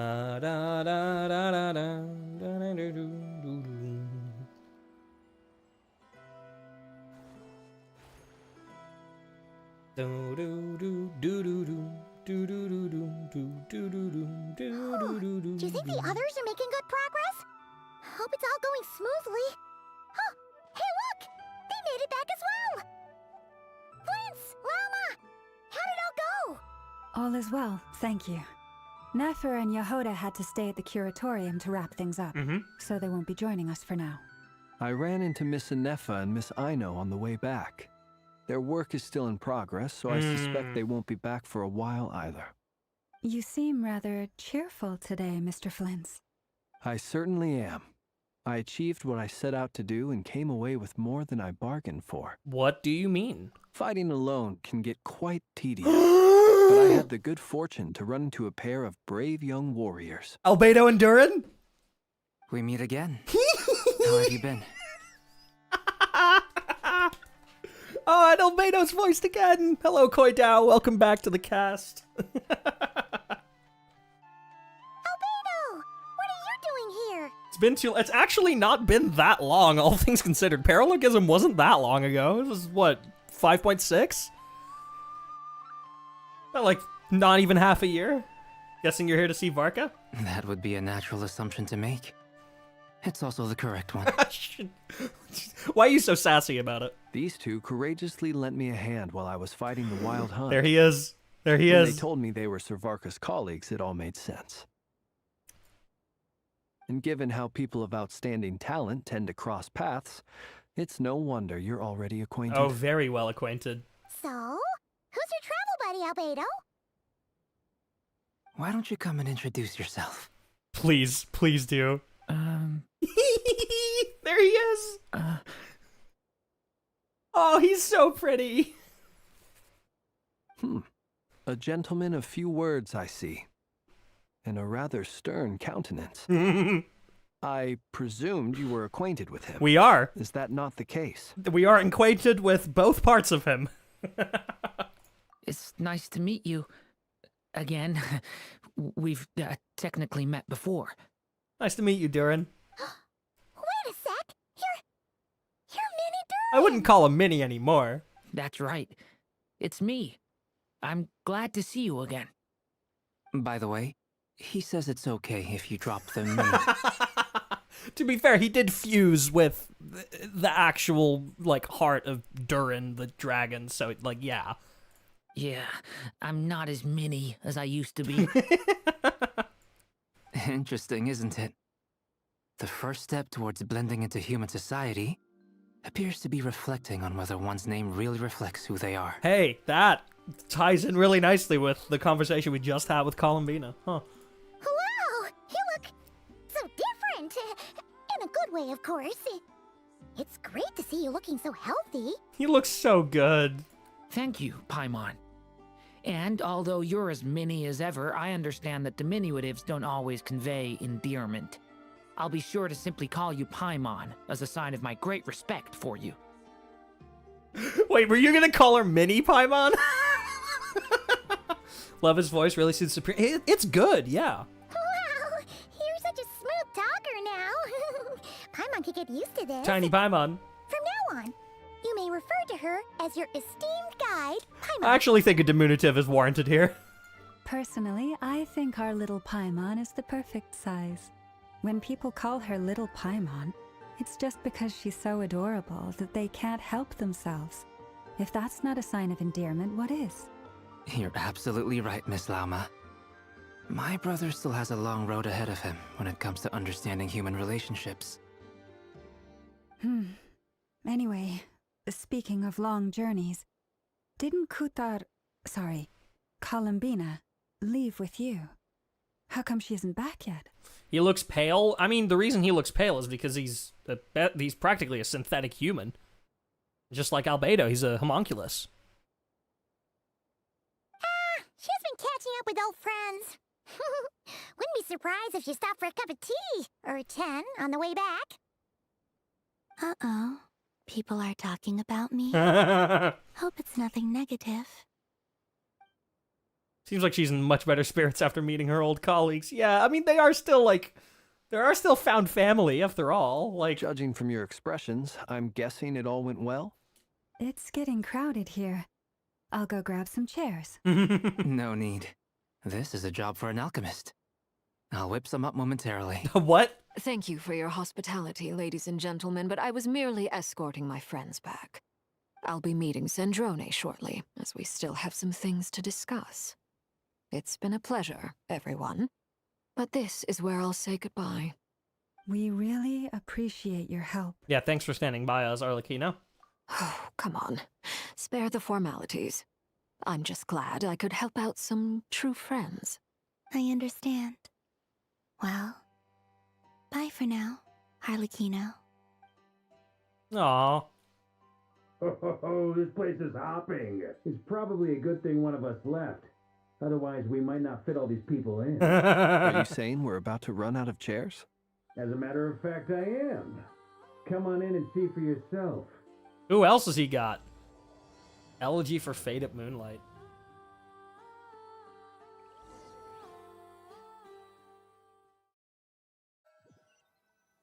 Alright, this is the act in which it's probably all gonna go down, huh? Oh! Oh, we don't have to wait for an interlude, baby! In the fucking flesh. You don't have to wait fucking half a year to see him again.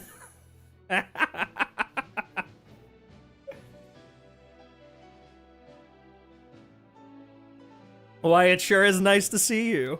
I overheard your little chit-chat outside, by the way. With Miss Columbina's colleague gone, we should be back to the original crew plus the other colleagues I brought in. Though, it looks like we have another new face. Someone else managed to rope in a colleague, too? Sorry, he's probably here for us. Frankly, you and Paimon are the only people I know here. Really? This here is Deanslip, colleague of Tibet's greatest guide, Paimon, and greatest adventurer, the Traveler. Well, not exactly colleagues, more sort of friends. I'd say more sort of acquaintances. I just dropped something. Oops, I dropped something on the floor. That is my bad. When someone else jumps in to do the announcing, you know you're speaking to someone important. Let's hear what he has to say. I would love to hear what he has to say. Note to self. Once Paimon knows your name, the rest of the world will soon follow. When he comes looking for us, it's usually something important. Paimon's guessing you've heard about the Wild Hunt. I mean, if Vetterfulnir's connected to all this, I'm sure he has some fucking intel. He knew Rayarer. I'm sure he has intel. From the looks of it, you're about to hold a meeting. If I were to say that the Wild Hunt is our mutual enemy, would that earn me a seat at the table? Sure would. As the saying goes, the enemy of my enemy is my friend. Mr. Dainsleif, there's a seat with your name on it. Though, I can't promise the same for everyone else. Hey, Albedo, think you can rustle up a couple more chairs? Really like how you put more inner dialogue for other characters, not just the Traveler, right? It's good. After all this time apart, Grandmaster Varka's first order is to rustle up a couple more chairs. I've missed this. God, this is a long-awaited reunion for him too, huh? Is he being sarcastic? He is. Hey, he's your brother. Why are you asking us? I've still got a lot to learn about the nuances of human conversation. Trying to decipher Albedo's way of speaking has been like jumping in at the deep end. Yeah, I mean, yeah, probably. That's funny. Oh, good point. Paimon gets you now. Don't sweat it. There are people who go their whole lives without getting the hang of it. Hey, hands You're up. ahead of the game already. Look at you, Paimon, expert in the art of encouragement. Aww! Fake tears. I wonder what's taking Nefer so long. Perhaps you should go and check in with her. If anyone can hurry her along, it's you. True. I just got back from the curatorium. Besides, aren't you curious to see what's taking her so long? She's here now. Miss Nefer doesn't strike me as the type to share secrets. And since gathering intel is her specialty, I'm guessing she'd prefer to keep her methods confidential. Under such circumstances, would it not be tactless for me to impose? Oh, but it's fine for me to impose. Yeah, because you two you two would share a bed together. Hello? What can I say? You have an unrivaled ability to garner people's affection, Miss Moonchanter. Besides, you have far more in common with her than I do. All right, then. Impressive. She barely fought back at all. I admire your powers of persuasion, my friend. As I'm sure Miss Lauma will realize soon enough, the trick in life is to always pitch in with other people's responsibilities so that you can be selective with your own. Another trick is to simply hide in the background. Spoken like a true sage. Anyway, looks like we've got some time to kill before the meeting. Let's take a little breather, folks. Okay. And feel free to chat amongst yourselves. We'll get down to business once the other two arrive. All right, chat with everyone whilst you're waiting. I want to talk to Durin. Hello? You're both awfully quiet. Why don't I start us off with an icebreaker? Much obliged. Have either of you ever had your portrait painted? If not, I'd be glad to help. That sounds like a lovely idea. You know how to paint. You could say that he does, yeah. I dabble occasionally. Fucking humble piece of shit. He's an excellent painter. Tables, chairs, people, dragons, you name it. He'll paint it for you. I'm flattered. If I ever get the chance, I'd like to give it a try myself. God, Durin's tail is so fucking cute. I'll bear that in mind. Anyway, how about you, Durin? What sort of portrait would you prefer? Oh, I'd be fine with anything. Whatever style feels best to you. Very well. Then I'll play it by ear. You mean by eye? You can replicate any style I want? I can try. If you show me a sample, I'll do my best to match it. Thank you. In that case, I'll dig up some reference material for you. Cute. Hello, Dainsleif. Long time no fucking see. Is there something you'd like to say to me? Quite a few things. Yeah. For starters, why'd you just show up here without even giving us a heads up?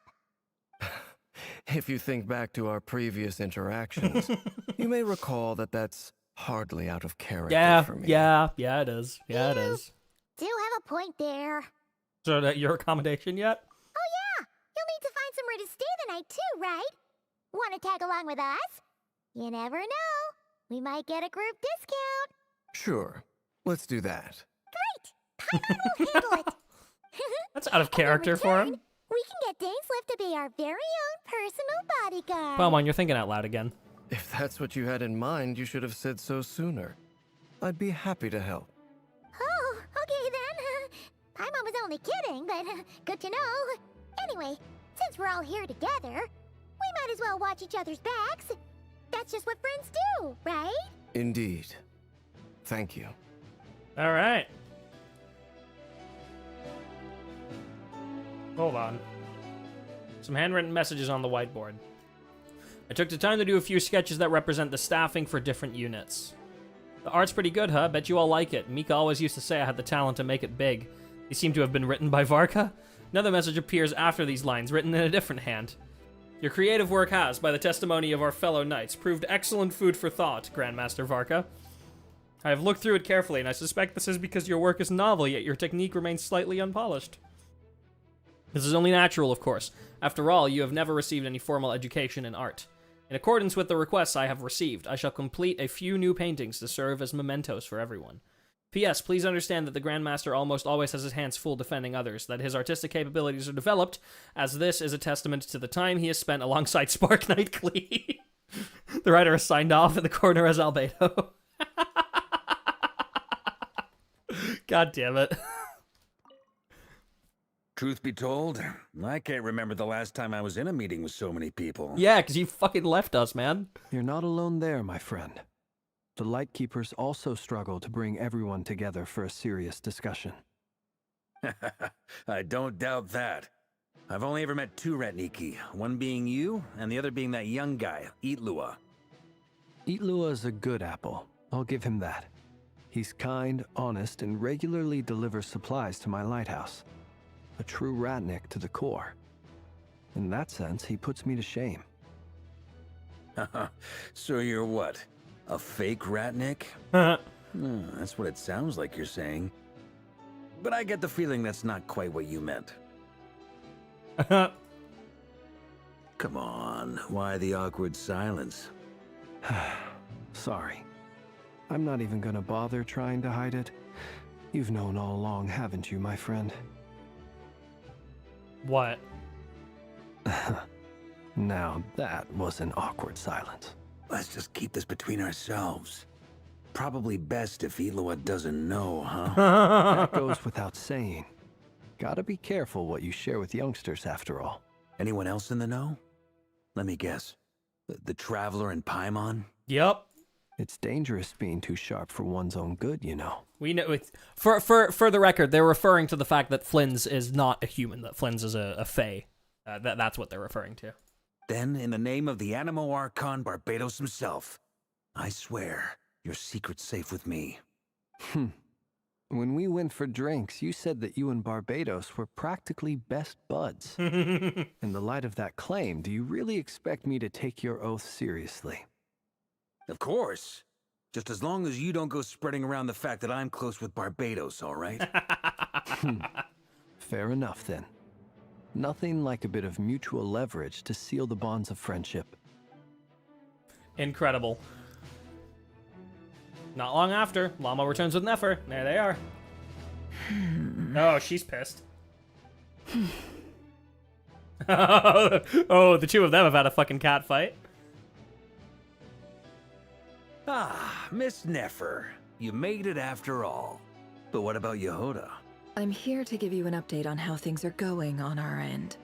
Once this is over, I'll be heading straight back to continue my work. I left Yehoda back at the Curatorium to watch over things while I'm gone. Fair enough. So much for just this once. Shh! Not so loud! We're on a roll here.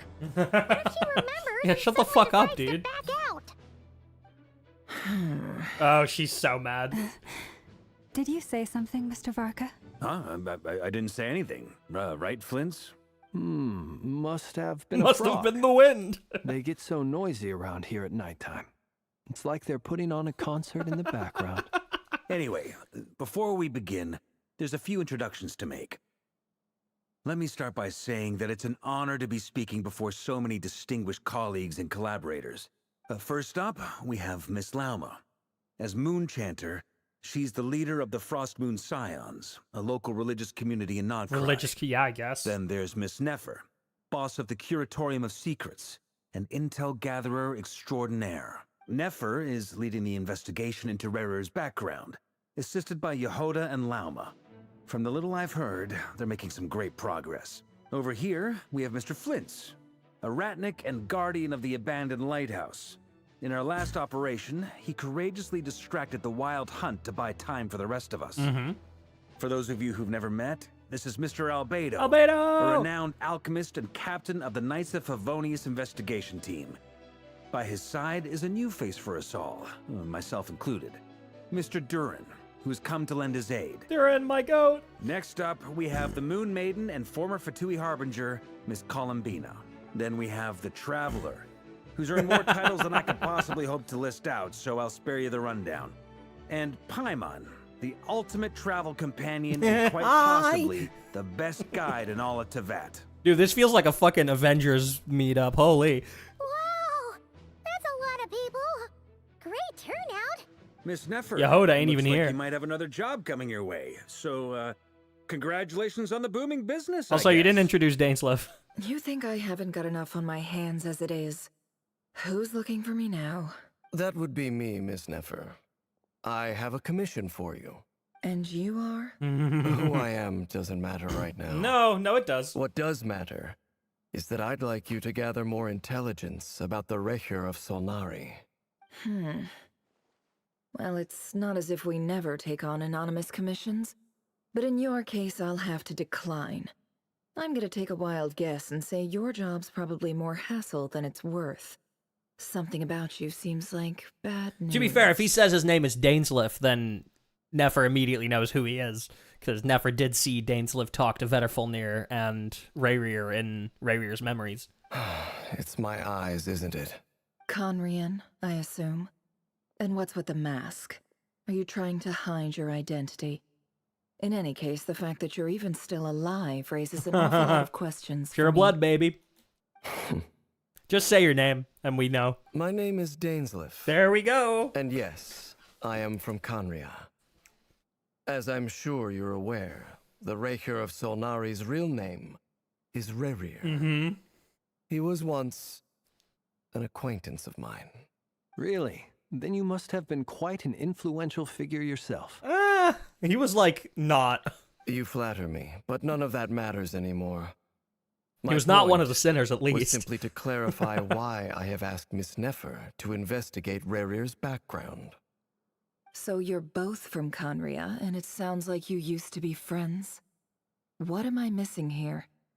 Surely you already know how he became one of the 5 sinners. I'll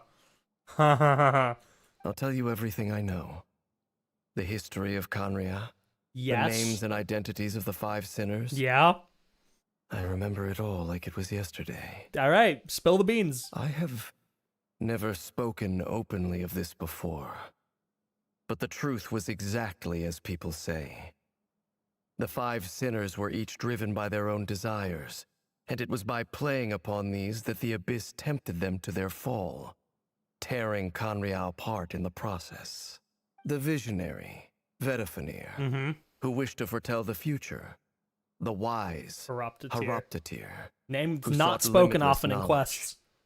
Gold, Rhindaughter, who desired to create life. The foul, Sertologi, who pursued supreme strength. And last, but not least, Rayarer of Solnari, Rayarer. Ravager of the Moon. Ravager of the Moon. Yep. Of the 5, Rayarer is the only one who remains a mystery to me. He never harbored grand ambitions. So what changed in the space of a single night? That was in the space of a single night? How did he come to fall like the others? In other words, you're saying that his change came as a shock Interesting. to you, and you have no idea what actually happened? That's right. You mentioned how the Abyss tempted them, which led to their fall. But what did that look like in practice? Oh my god. And what other context can you give me about the events of that time? The more detail you can give me, Dainslev, I swear to God, if you like just start spilling beans right now and you've been holding on to this information for the last 5 years, I'm gonna fucking kill you. Strangely, now that it comes to it, I hardly know where to begin. The fateful night took place during the era of the Eclipse Dynasty. One day, my elder brother, the visionary, Vetterfulnir, was summoned to the palace by the Vinster King, only for the king to gouge out his eyes and cast him into the dungeon. We basically knew that, I think? When I came to hear of this, my fury knew no bounds. I gathered together every ally I thought I had, and together, we set a night to storm the palace and free Ved. Hearing him call Vetterfulnir Ved, like, we know Vetterfulnir is one of the 5 sinners. I hear fucking Dainslev is just calling him, yeah, it's my boy Ved. Centuries on, the memories of that night still haunt me, like a never-ending nightmare. We broke through the palace gates, just like we had planned, each striking towards our separate targets. But then, I was betrayed. Even Vetterfulnir, the very person I had come to rescue, abandoned me and partook of the Abyss's power. So, it's personal after all. Yeah. Then tell me, Mr. Dainsleif, what price are you willing to pay? You, of all people, must know that nothing comes for free. I cannot say what price would be worthy of such a commission. But know this. Rayarer was not always a madman. Believe it or not, there was a time when he was just an ordinary man, working for the Conria intelligence service. We found that out earlier today. Uncovering the truth of Rayarer's past is the only way to unravel this mystery. But before you decide if you will accept my commission, I will tell you more about him. Enough, I hope, to help you plan your next move. Okay. Sounds pretty good to me. That's a good deal. Feels like we just flagged down a random passerby, only to discover he's actually a master strategist who has a score to settle with our enemy. Must have been all the good karma I've been building. Can I borrow your halo? It could be useful in the lighthouse. Good joke. Thanks, Flint. Hey, enough with the wisecracks. Besides, isn't that lamp of yours bright enough already? Relax. It was meant to be a compliment. If that was a little over the top for your liking, I'll make sure to tone Dude, it down Durin is next standing time. here and he's like, dude, I am so out of my depth. I'm not used to being social. What the fuck is going on? I'll give your proposal some serious thought, Mr. Dainsleif. Let's speak in private once the meeting is over. Before that, there's a few things I'd like to share. Traveler voice. Ding, ding, ding, ding, ding. You come to the meeting with the Knave and how the iridescent moon's marrow was retrieved from the Crimson Moon space. You make it clear that the Knave chose to help you of her own accord, and then conclude by reporting how the hearts of the 3 moons are finally in your hands. Now that we've united the hearts of the 3 moons, your power should be greatly enhanced. But it seems like that hasn't happened yet. I believe it will take a little longer. You've done so much for me, so I want to be completely honest with you all. Even though I'm doing a lot better now, the truth is, my recovery will likely be an ongoing process. From the moment I was born, my power has been slowly ebbing away. Ebbing away? Nice. And that is because Teyvat has never accepted me. Even with the moons united as one, it seems my rejection cannot be undone. It probably because the moon is, once again, still cut off from Teyvat by the firmament, right? So far, I have yet to find a solution. It may turn out to be a problem that will plague me until the day I finally leave this place behind. Even so, I will do everything in my power to help you drive out the Rayarer of Solnari. As Arleino put it, this is not about chasing the spoils of victory. It's just a gesture of heartfelt gratitude. Kutar. She seems a lot more energetic and positive than she did when we first met. Defeating the Rayarer of Solnari will be no easy task. While my strength slowly recovers, we'll also need to gather more intel. Naturally. We should take all the help we can get if we hope to defeat him. We've considered several viable plans now, but our choice hinges on the answers to a few key questions. Is it even possible to kill Rayarer? What experiences shaped the person or pure-blooded monster he Conrian? became? And what's he really after? Given Albedo's expertise in alchemy, I think we should leave him to try and answer the first of these questions. Understood. As for the other two, I'm afraid we'll have to count on you again, Miss Nefer. Believe me when I say it's not my wish to burden you. But right now, relying on your skills is our only option. So you're placing all your hopes on me, huh? We can't thank you enough for agreeing to help us. Honestly, I can hardly believe how lucky we are. Llama, you fucking sweet talker. You sure have a talent for changing your tune, Miss Moonchanter. Timid like Yehoda one moment, then flinches insincere flattery the next. Ladies, please. I must object to your portrayal of me. That's all. Feel free to keep it. Just pretend I'm not here. That's fucking crazy.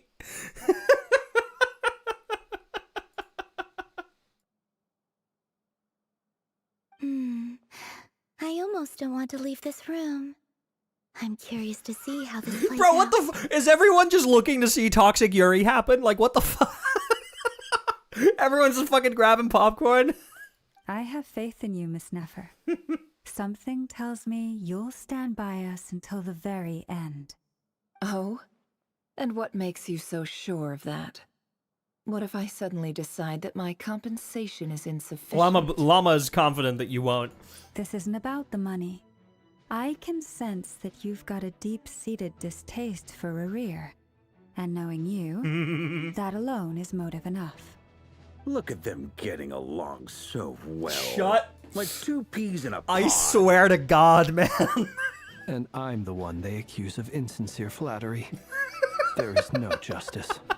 I really like this cast. This is a good cast. Miss Lauma, you have to understand something.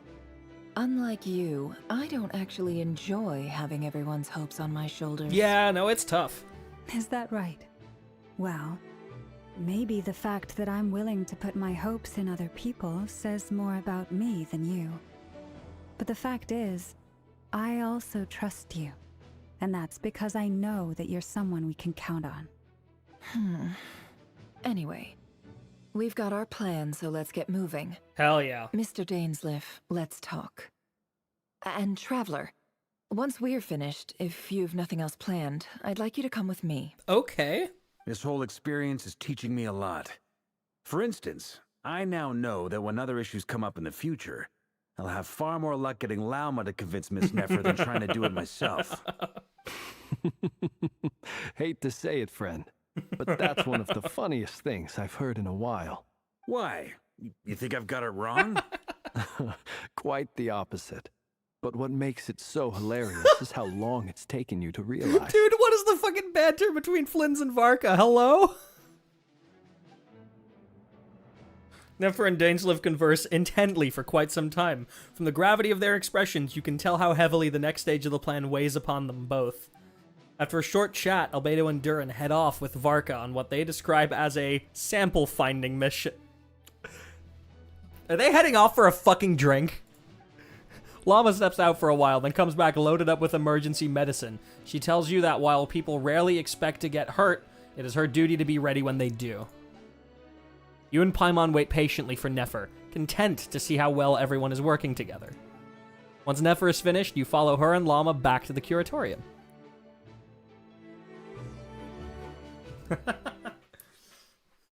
Yeah, this is a really good cast of characters. They have a lot of good chemistry together. I like it.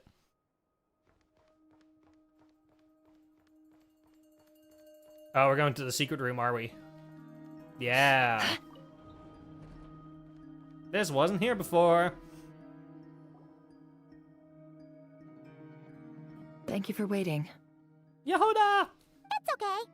We actually used the time to help Dainsleif get a room at the hotel. That's very considerate of you. Now, I trust you share my curiosity about Rarier's past. Absolutely. And you seem fairly familiar with Mr. Dainsleif already. Yeah, we've known each other for like 5 years. We spoke at some length after the meeting. He was the one who suggested I should invite you to join this operation. He feels confident that these secrets will be safe with you. Dane has a lot of faith in us, that's for sure. Thanks for your trust too, Nefer. Likewise. I appreciate that you got right on board without interrogating me about why I invited you. It shows that you trust me to explain everything in due course. Nefer, I would do anything for you. Sorry. That's because we know what you're capable of. We appreciate you too, Nefer. You might have been forced to help in the beginning, but this time, it was your choice. That's one way to put it. Another is this, that once a decision's been made, it's set in stone. After that, my only goal is to see it through. All right, so here's how it is. I'm going to access Rarier's thoughts again using my confidential method. Now, I'm sure you've seen things like this before on your travels, so you're surely well aware of how dangerous it can be. Sure am. The reason I've gathered you all here is to ensure my safety during the proceedings.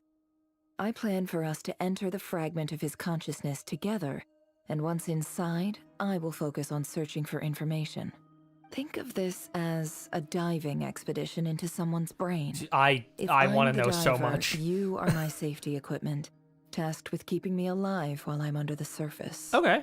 Once the ceremony begins, we will all be spying on privileged information. But in the interests of safety, you must remain absolutely silent at all times. We will discuss our observations after the ceremony has concluded. Okay. Lastly, any individuals of a weaker constitution are advised not to partake in the ceremony.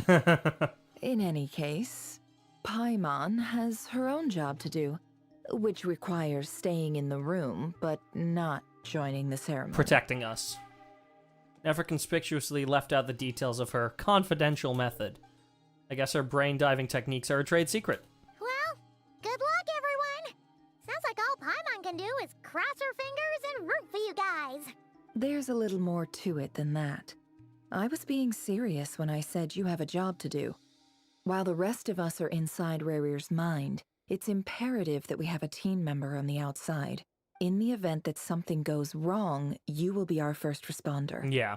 I don't anticipate any issues, but the extra level of safety will be greatly appreciated. No, we need it. I second that. This is a dangerous operation here, and you're our whole rescue team. That's pretty much the most important job. You really know how to flatter Paimon, huh? So, Paimon's like the lifeguard? Yeah, that makes sense. She'll be on board with that. Good. Please, take a seat. We'll get started momentarily. Right, more Rayrear memories.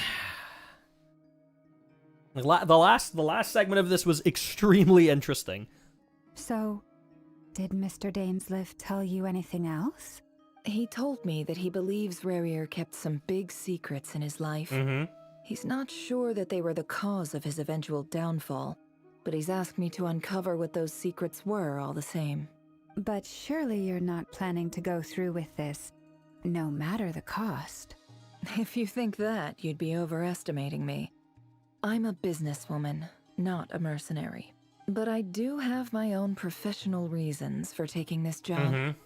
You think I'd turn down the opportunity to get a first-hand glimpse into Conrian history? No chance. See, Nefer, you and I are alike. Well, as long as you don't let morbid curiosity get in the way of safety concerns. Llama's so concerned. We're good.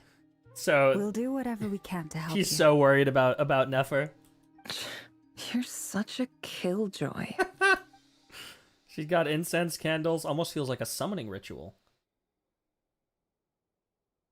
Huh. I'm gonna put a pin in that. I'm gonna put a pin in summoning ritual. That, for some... Okay. There's no connection. It's impossible for there to be a connection here. But I'm just thinking about the theory that the reason the Abyss Twin never left the ship and then suddenly came back to it was because Conrians used a summoning ritual to literally pull them into Conria. As a blank slate, didn't have any memories until we got gifted, until they got gifted the key to the cryosleep chamber by Deirdrith, which we gave to Deirdrith. Like, that was that time paradox from A Space and Time for You, the quest from 2 patches ago, or 3 patches ago, I guess now. And like that's the theory that people have, that Lumine only got there because she was summoned. And that's also why she's a part of this world, because in that summoning, she was summoned as a Conrian. So that's why there's no records of us in Irminsul, and that we're a descender, but she isn't.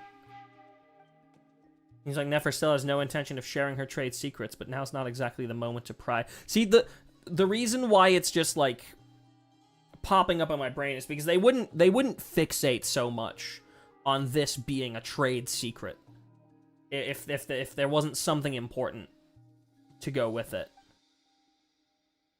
There's a chess set on the table.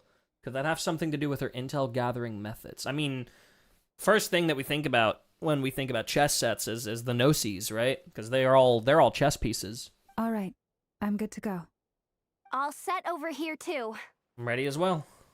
Promise, Paimon, you'll be extra careful. Pinky promise. All right. Let your whole body relax. We're about to begin. Close your eyes.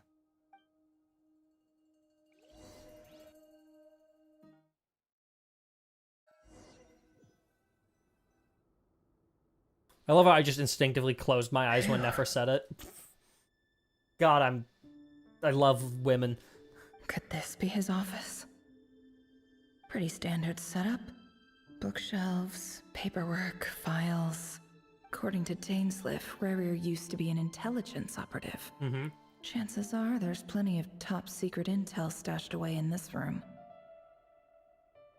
Is this where you keep your secrets, Rayarer? Can't say I'm not looking forward to this. All right.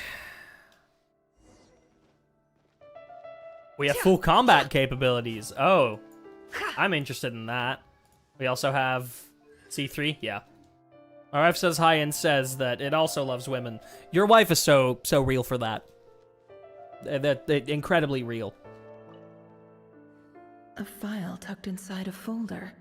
The title reads, Dear Breakfast Shop Owner. Breakfast shop owner. It's a list of names, but at this stage I have no idea who any of them even are. Interesting. Anything up here? Oh, examine device. Wonder what kind of encryption technique this is. Seems like it has to be inserted into that camouflage device nearby. Aha! It's an audio recording. Oh. Please, hear me out. I can't shake this feeling that someone's been spying on our house. No, I'm not being paranoid. It's true. I saw someone dressed in all black. It was a couple of days back, but that was on another street, not near my house. I swear, I know what I saw. There's a note in the margin. Surveillance of the run for their residence has concluded. We apprehended the target and filed the mission report last night. Huh. Could the voice in the recording belong to one of Rayer's targets? Probably. That would be a Crimson Moon follower then. Examine bookshelf. Bookshelves full of documents. Looks like these are all files, packed with the personal details of individual Conrians. The Crimson Moon dynasty preceded the eclipse. Since Rayarer worked as a secret agent during the latter, it stands to reason that he was tasked with purging remnants of the old dynasty. Yep. Lines up exactly with what Dainsliff told me.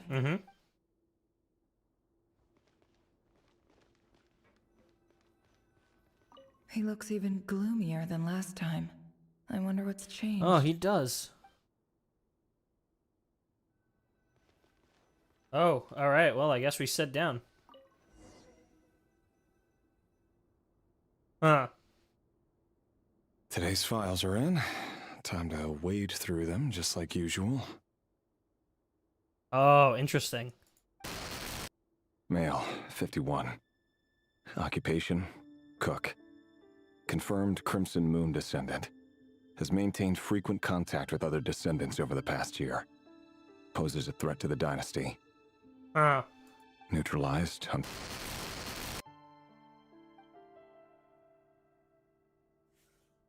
Oh, God. This one should be archived under purged targets.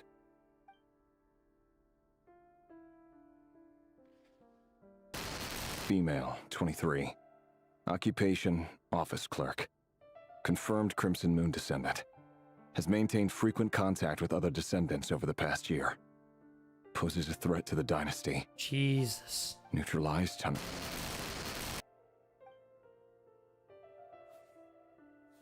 Another one for purged targets. Sounds like she was that other man's daughter. Never mind. What's it got to do with me? Yeah. If you're an executioner, you can't let yourself get attached, huh? Male, 40. 40. Occupation, teacher. Confirmed Crimson Moon descendant. Has been observed making contact with other descendants during the past year. Poses a threat to the dynasty. So that's just their metric for posing a threat. It's like they're a descendant and they're like contact. They're contact or they're in contact with other Crimson Moon descendants. Therefore, they're a threat. Neutralized on. Jesus. Just another nobody for the archive. Come to think of it, I remember surveilling this man. A case like his never would have been considered a priority in the past. Huh. He barely even interacted with other Crimson Moon descendants.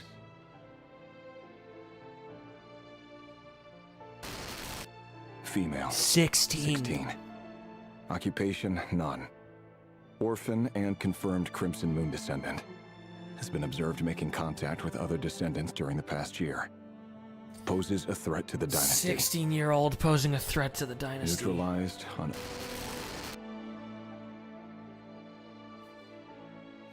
Filed. I have no recollection of this girl. None whatsoever. She doesn't seem to be anyone important, but then again, how many of them really are? Yeah. Oh, how old is she? Like 8? 13. Female, 13. Occupation, none. Jesus. Orphan and confirmed Crimson Moon descendant. Has been observed making contact with other descendants during the past year. Poses a threat to the dynasty. Neutralized on... Filed.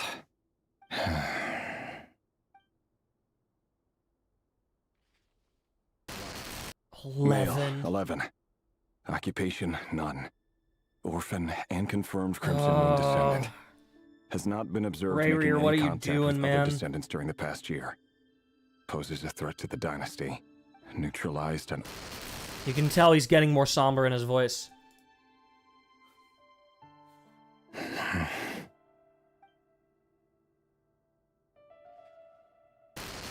Six. Occupation, none. Orphan and confirmed Crimson Moon descendant. 6-year-old. Poses a threat to the dynasty. Oh, yeah. Oh, dude. Fantastic performance, Blythe. Holy shit. You can tell. Oh, not even... Yeah.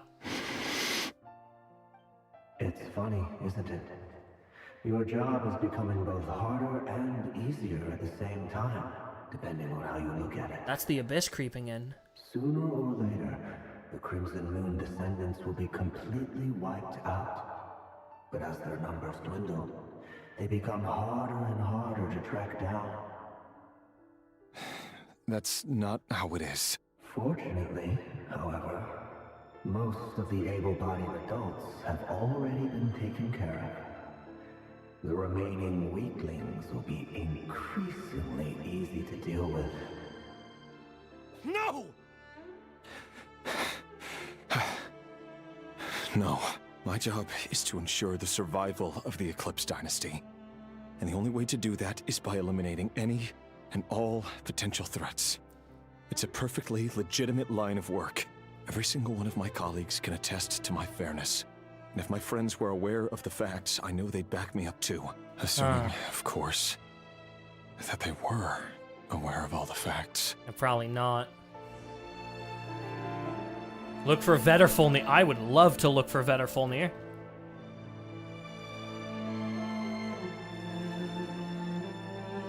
A box containing a ring inlaid with a precious Oh, gem. it's the ring for...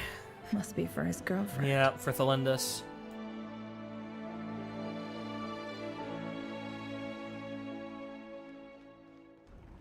Oh, I see.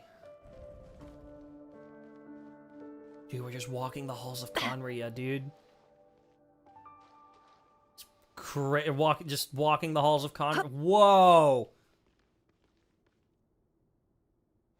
Oh, man. Mr. Vetterfolnir, it's been quite some time since we last met. See, we don't get to see Vetterfolnir because, duh, but... Rayarer, I trust you're here because you have something important to discuss. Forgive me. I wasn't tuning out, it's just, I noticed you didn't even phrase that as a question. As if you knew I was coming. Tell me, does someone in your position ever feel the need to ask questions at all? It is indeed within my power to foresee certain things. Things like your arrival. I was just thinking. It won't be long before I'll be inviting both you and Dane to my wedding. That isn't a lie. but nor is it a fact as such. Yeah. It's a wish, isn't it? Mm-hmm. No fooling a prophet, is there? Ever since that day we met for drinks, I knew it was only a matter of time before you came looking for me. Does it feel good? Knowing how the future will unfold. I'm sure it does not. I'm afraid the notions of good and bad fail to capture the complexity of what such a power entails. Once you've seen what will come to pass, it can be all too easy to succumb to fear and melancholy. Unless, of course, you learn to abandon these feelings. Right. You fear my silence, and long to hear the words I left unspoken that day. So do I. That's right. You must have noticed my reluctance to broach the subject. And the reason is simple. Because the truth could never have lived up to your hopes.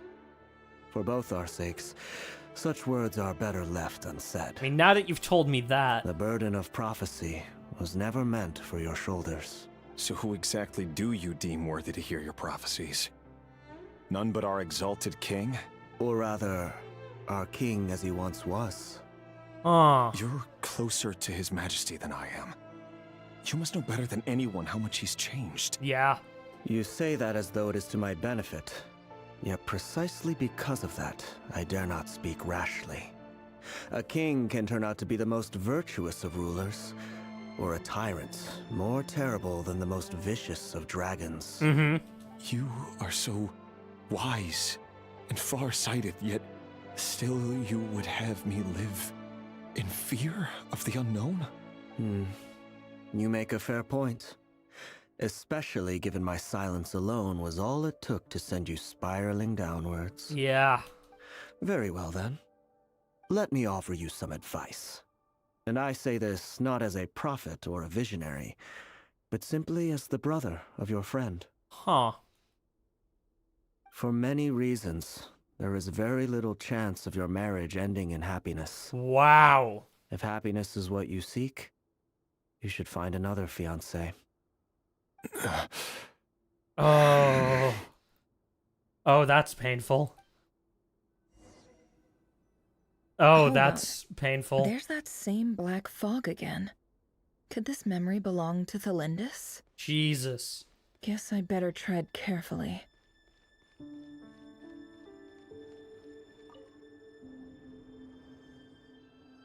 Wait. Hear me out. Okay. This time we finally got. It's a continuation of this memory. His true identity. Yes. His name is Rayarer, and he claims to be one of the king's guards. What did you say? A cruel irony, isn't it? The man you're set to marry leads a double life as a brutal executioner. Why are you telling me all of this now? Simple. It's because... This is why the memory cut off last time. I want you to kill him. Oh! You're the only person he would never suspect. Oh my god. Yeah, I mean, I guess Veterfolnir wasn't wrong then, huh? You should probably find another fiancé, because that will not end in happiness. Fuck, okay. No, absolutely not. I would never dream of doing such a despicable thing. So you'll just stand by and watch him slaughter us to the last? Do not forget that the blood of the Crimson Moon flows in your veins, too. Oh, shit. The blood of the Crimson Moon? What does that matter now? The dynasty has long been dead and gone. She isn't a follower of the Crimson Moon, but she is her blood is of the Crimson Moon. You think that alone is reason enough for me to throw away everything I have? Why wouldn't it be? You two were once a child of the Crimson Moon, just like me. Don't tell me you've never felt so much as a flicker of fury for the way we were trampled into the dust. Yeah. As long as you promise to abandon this pipe dream of restoring your dynasty, I can try to persuade him. Or have him persuade the Vinster King. Persuade the Vinster King? Yeah, it's not happening. Do you even know why he's so obsessed with hunting us down? Yeah. Why he keeps trying to force us to hand over our secrets. Over and over again? Or why we refuse to give up on restoring the dynasty? The Vtuber King. A blind fool. His eyes clouded by powers from beyond this world. A petty little man with a miser's heart. Oh. And he dares to sit upon the throne? Mark my words. Sooner or later, Conria will fall. And it will be his doing. Yeah, I mean, that's very accurate. If you can't bring yourself to do it, so be it. Just you watch. It won't be long before calamity descends upon us all. Holy shit. The Rayarer of Solnari. That really is quite a secret you've been keeping from me, Rayarer. But who am I to talk? Am I really any better? I've kept my own past a secret this whole time, too. Love should be built on honesty. But ours was born from lies. And yet I love him. Yet, is it really so wrong to hide things that would only make life harder? If we don't cover up the parts that no one else should see, how can we go on pretending to be normal? Vtuber must have known all this. And that's why he made his prophecy. Yup. In the end, nothing stays hidden forever. Yup. But I won't just sit by and watch this disaster unfold. I'll do everything in my power to protect what I cannot afford to lose, no matter who I have to face. Interesting. Return to the office. Assuming this, yeah, the road ends here. Alright. Huh? Huh? Was that Rayarer who just walked past the window? Doesn't it give you the chills that he still takes the same road to work every day? As if nothing ever happened. Those people at the deli. What? Enough already. They're clearly pretty taken by their own disguises, so just smile and play along. Pull the rug from under beasts like that, and you'll risk having your throat torn out. Deli? Oh. They're talking about those people from the opposition. Right. I'd almost forgotten they used to run a deli.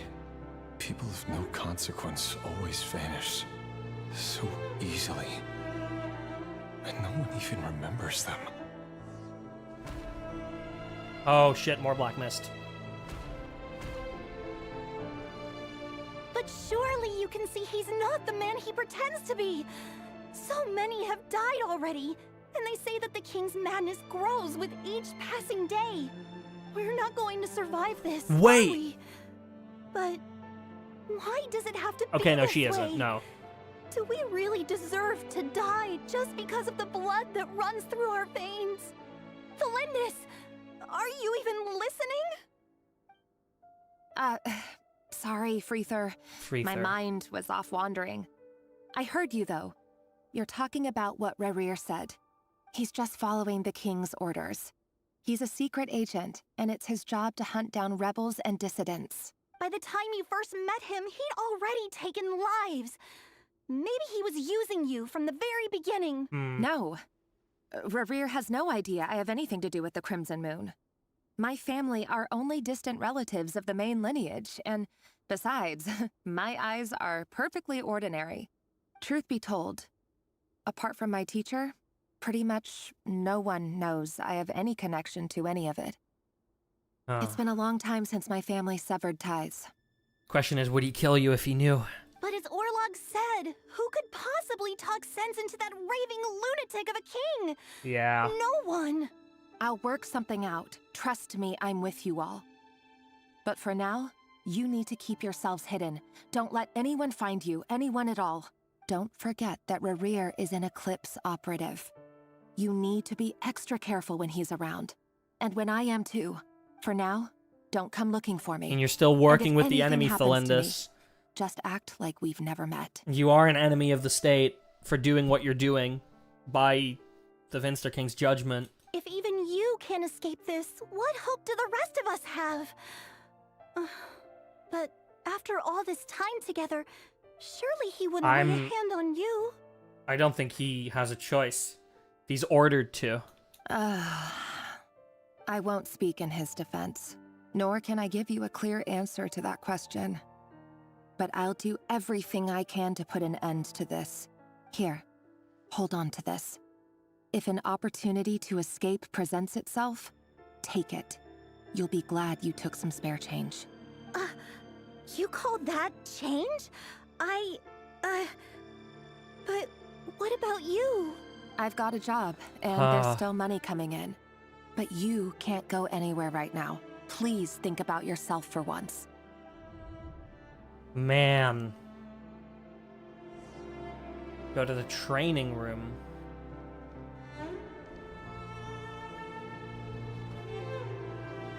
Oh shit, we're going out this side. Another day, another round of assassination training. Training ground is just beyond this hidden passageway.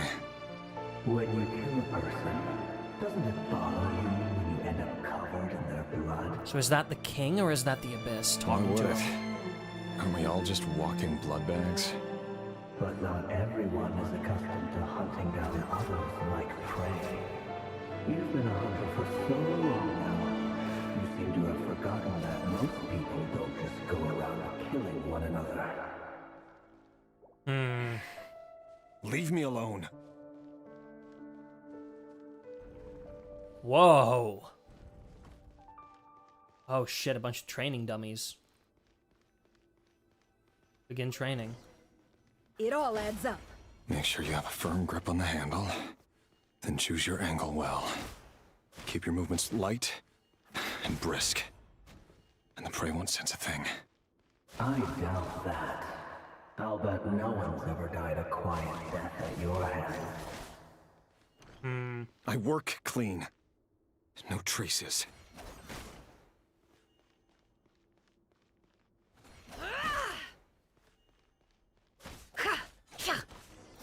That doesn't make it open and above board, though. The king just happens to need you right now. What if someday he doesn't? That won't happen. He's changed. Ever since he fell under the spell of that power.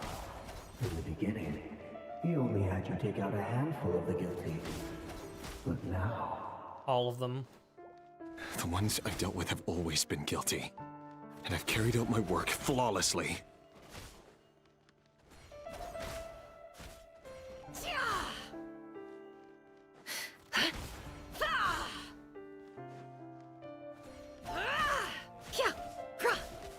Can't hide the truth.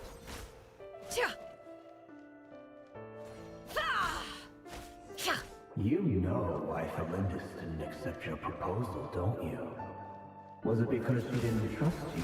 Or something else? Enough! Oh shit.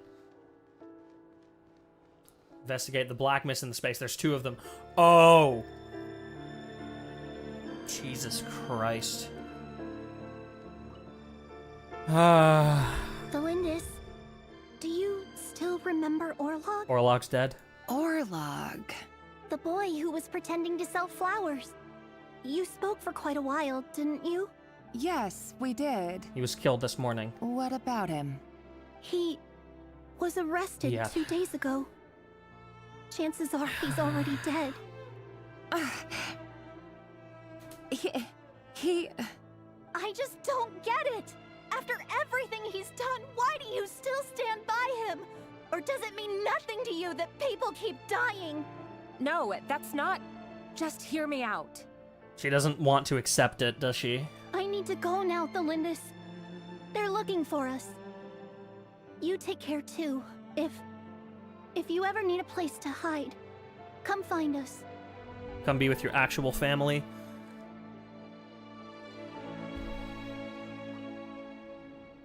Oh, man.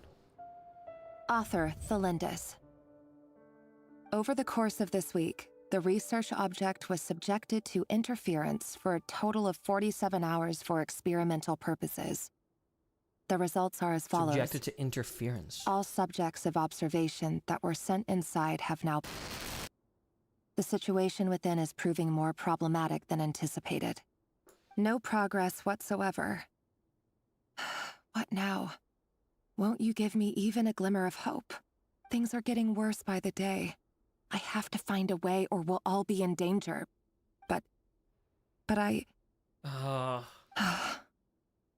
If all this research comes to nothing, what then? Sooner or later, it'll be my neck on the line. But could he really bring himself to kill me? I think he would. No.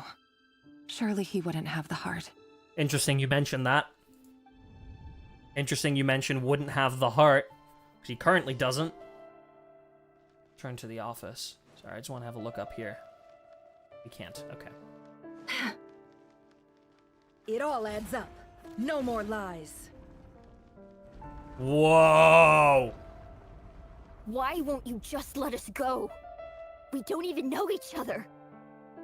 All we want is to live ordinary, peaceful lives. You want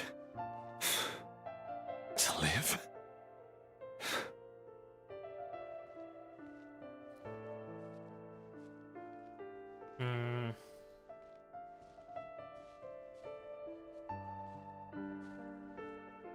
Yes. I just want to go on living. Is that really such an unforgivable crime? Ooh. You want to go on living.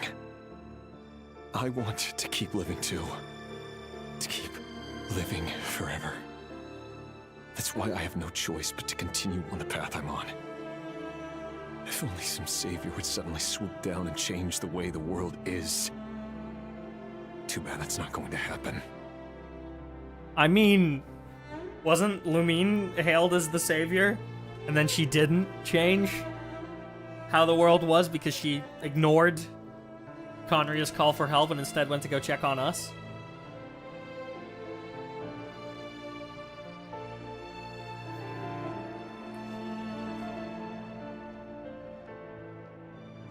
Imagine that.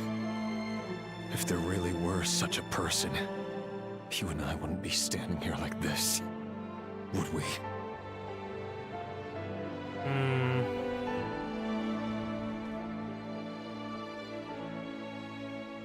So these files are in. Time to wade through them just like usual. No, I don't get tired of it. It's my job.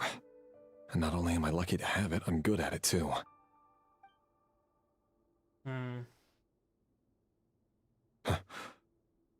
Wait. Order to kill his wife? That's... He just got the order to kill his wife, or his girlfriend. Thalindis? Yep, there it fucking is, dude. Oh my god. I mean, we all knew it was gonna happen. No.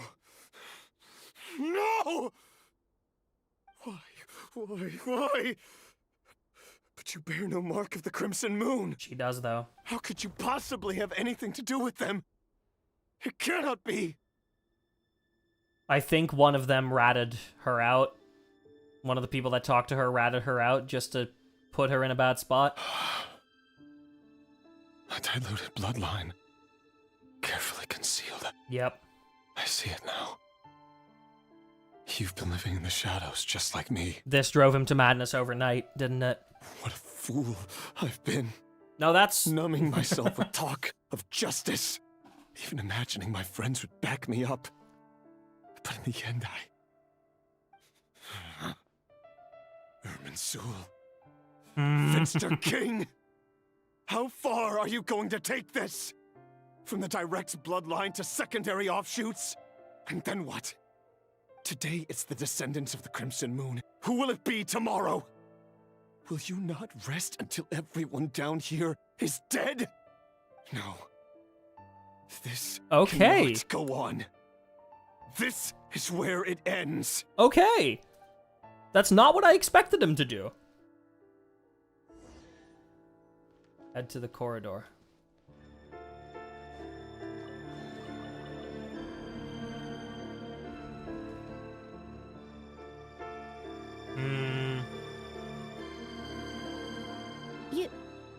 You're really letting me go? I am. As long as you can guarantee that no one will find you. Don't worry, I'll be extra careful. No one will know I was here. But what about you? Me? If you let me go, you won't be able to complete your mission, will you? Good point. In that case, maybe you should stay. No, please! I just want to see the outside world again. To... Go on living? Yep. Yes. I know you're a man of your word. So please, just let me go. You know what, Rayarer, you have more honor than I thought you did. If I let you leave, what will become of me? Just kidding. Go, now. Attaboy. But remember, don't let anyone know you were caught. We'll be seeing each other again very soon if you do. Even shadows in the dark must live by a code. But you can't save everyone. You've been whispering in my ear for days now, Vtuber. Oh, it's What are you Vtuber trying to whispering do? in his ears. Break me down? Oh! I only say this because you long for an answer to your problems. Let her go, Rayarer, or you risk losing everything. I will not abandon Thalindis. Then you'll need a little more vigilance and a lot more power. The world is changing, Rayarer. Keep your eyes peeled for your moment of opportunity. Interesting. That voice used to be so unclear. But now Yeah. I know exactly whose it is. It's Vtuber. He won't tell me how to actually resolve any of this, but he keeps trying to manipulate me like a puppet. What's his game here? Is Vtuber effectively setting up the Conria disaster? Setting up Rayarer being one of the sinners, setting up the betrayal of Dainsleif. Tell me then, what will this moment of opportunity look like? And no answer. He's like a ghost. Always disturbing me when I'm on edge, but never answering when I need him most. So, the Eclipse Dynasty was purging, well, massacring the descendants of the Crimson Moon. Massacring. And it seems like it was all connected to the Vinster King's research. The King's obsession with abyssal power left the future of Conria hanging in the balance. No wonder every aspect of Rarier's life was so unstable. And it looks like this Thalindis, Rarier's would-be fiancée, herself belonged to a sub-branch of the Crimson Moon Dynasty's descendants. It almost defies belief that a couple like them could hide the truth from each other for so long. If the Vinster King hadn't intervened in such a drastic way, they might have gone on deceiving each other for the rest of their lives. And why does Vtuber, Dainsleif's older brother, keep talking in Rarier's head? This guy kept more secrets than I ever imagined. The human mind is like a vast desert of shifting sands. When you follow the flow of someone's memories, you only ever see the parts they're willing to let surface. Time for something a bit more creative. Oh? We've been inside Rarier's mind this whole time, building up a picture of his psyche. There's already enough clues on the board to start reading between the lines and mapping out the rest. Now, we can finally begin to put the pieces together. Sure, it'll only be a reconstruction, part simulation, part reasoning, but it's usually pretty accurate. Once we've built up a cognitive profile, we just need to cross-check the logic behind his actions. And then we'll be able to take a sneak peek at whatever it is that Rayarer has really been hiding. Okay. Fucking count me in, dude. This is a crazy Archon quest. This was made for me specifically. Oh, shit. Everything moving on a chessboard. Rayarer, are you there?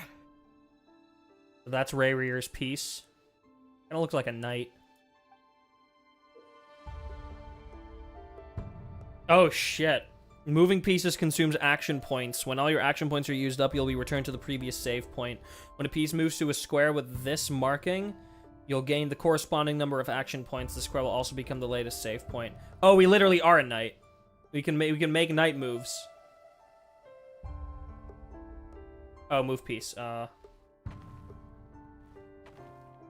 Yeah, like we literally have to move like a knight.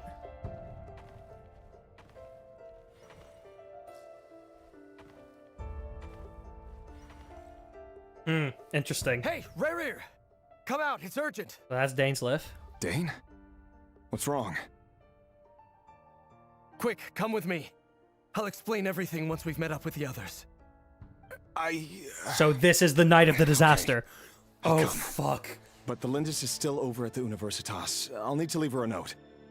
All right then, but make it quick. This is the night of the disaster, I've isn't seen it? Dane so worked up before. Whatever this is. Oh my big god. trouble. We've been wanting to know the exact details of this day for so fucking long.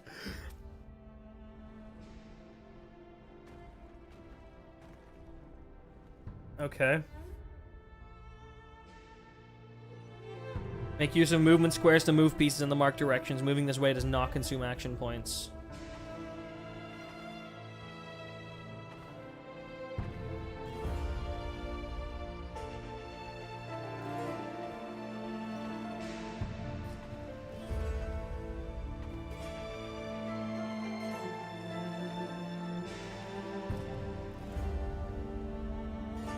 What's that?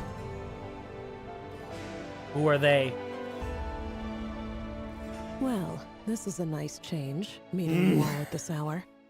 When men and women of ambition can speak face to face in broad daylight, I say that's a big step forward for our dear Conria. Hello, Rhine daughter. Don't be ridiculous. Fuck. We do not fear the day. Why would we seek refuge in the night? Oh my god. Oh my god. Oh my god. Oh my god. Oh my god. You might ask your blade that same question. I'm told it prefers the cover of darkness. The word on the street is that Spvwvky only strikes when he has an unfair advantage. But that is patently false. I see you're missing an arm and a leg. Surely only a fair fight could explain that. If this is your way of offering me replacement limbs, believe me, I'll take them. Oh, we can certainly discuss that. With bioalchemy, anything is possible. Assuming I have your full support in my research. Lunatic. Yeah, correct. Roptatir, what brings you here? I'm going insane. I'm going fucking insane. We have all 5 sinners in a fucking Archon quest. I am going positively nuts. Why, Dainsliff, of course. He invited me. That's the first time we're hearing Roptatir. Please, cast aside your apprehensions, Miss Rhine-daughter. Whatever the rumors may say, I am but a humble servant of the king, and I can assure you he affords me no greater convenience than he does you. Well, the Universitas Magistrorum won't stop fawning over you. So at least some of the rumors must be true. You're clearly doing well for yourself, so drop the humble servant act. It endears you to no one. You're president of the Universitas Magistrorum, the chief royal mage known as the Wise by royal appointment, and by far the most favored among the 4 pillars of Conria. 4 pillars of Conria. Rayarer wasn't one of the 4 pillars. Are all of them? Are they the 4 pillars of Conria? Rhine-daughter, Roptatir, Spvwvky, and Vetterfulnir? And then Rayarer was basically added in last when he went fucking insane. Vice President Vt doesn't even try to hide his envy when he sees you. My success is the product of hard work and good luck. It's as simple as that. Were the king not such an extremist, I hardly think I would have received a senior post at my age. Of course, no job is without its gripes. Serving a king like ours can be a challenging task, as I'm sure you can imagine. And as for Vt, in missing out on the presidency, he's dodged a mountain of stress. Like everything else in life, it comes with pros and cons. You're all here. There's Dane. I apologize for the short notice, but it was an emergency. Spvwvky. Oh my god. You must be Rayarer. Correct. Mr. Sertologi. Yes, I handled your case file during your sentencing. Nothing personal, of course. I'm pleasantly surprised that you remember me. Sentencing. You're clearly a person of substance if you've been invited here. But Dainsleif, you'd better have a very good reason for convening this little gathering. It's my brother, Vtuber. After he spoke at the court this morning, the king was So this is the day of the disaster. Oh my god. He had him blinded in both eyes and thrown in prison. Vtuber in prison? Strange. I thought the king trusted him and Horoptatyr more than anyone else in the world. Does this mean the king's circle of trust just got even smaller? It has nothing to do with trust. It's about what the king wants, which is as clear as day to anyone paying attention. I simply appease him, because it's in the best interests of the Universitas That is certainly wise of you. And also because you're slimy. Vtuber, perhaps less so. Yeah.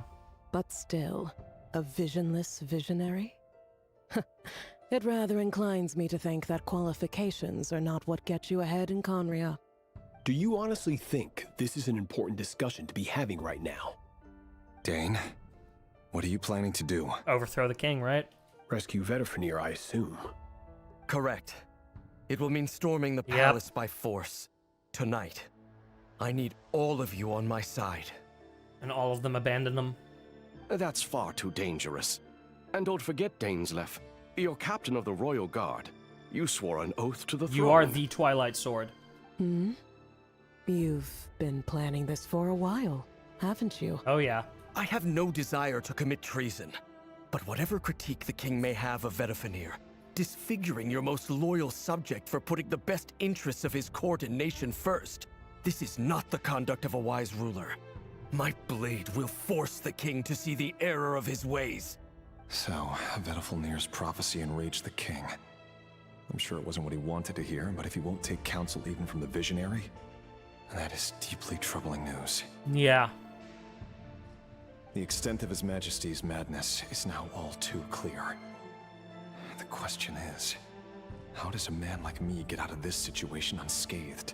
You have noble ambitions, Dane, but I'm afraid they don't do much for you.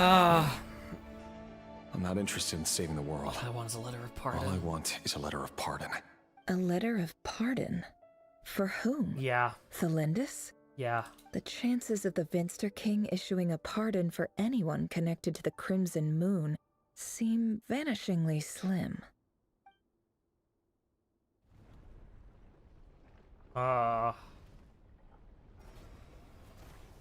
Interesting. Oh, those cubes look like fucking Asmodee fog cubes. Over the board must have some connection to Thelindis. But why is it taking this form? Does it have something to do with Rayarer's past? Another mystery I'll need to unravel. Dude, I'm so fucking hooked right now.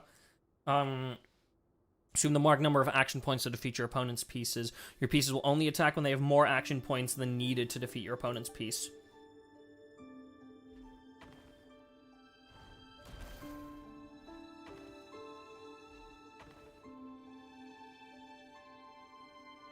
Shit.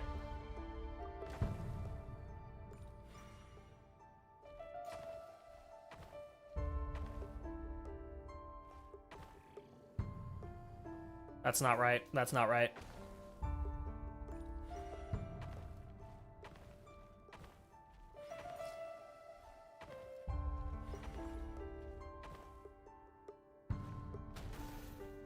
Nope, that's not right. That's not right.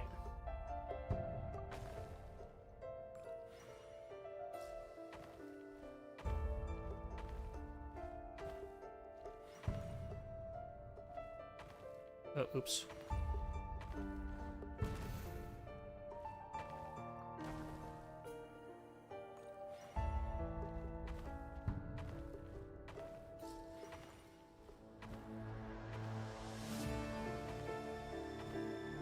Okay.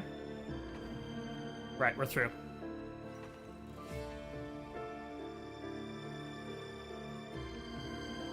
Author Thelindis, Over the course of this week, the research object was subjected to interference for a total of 60 hours for experimental purposes. The results are as follows. Research dating back to the Crimson Moon Dynasty has established 2 points regarding moon marrow. Firstly, its origins have something to do with a god's power. Secondly, it serves as a portal to an as-yet indeterminate location. Moon marrow can thus be defined as a spatial gateway. However, there are a number of hurdles to overcome before we can answer the question of where it leads to.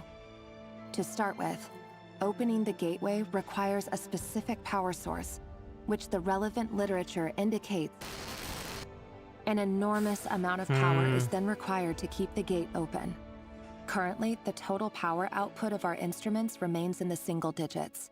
To make matters worse, I am now the only staff member remaining in the Moon Marrow lab. The Universitas Magistrorum recently decided to move most of its personnel into abyssal energy research, which has stymied all Crimson Moon-related King is projects. obsessed with the abyss. This is not a wise move. I have always maintained that placing all our hopes in a single source of power is risky, especially one as poorly understood as this. As well as making ourselves overly reliant on a single resource, we are neglecting other promising technologies. I apologize if this comes across as disrespectful.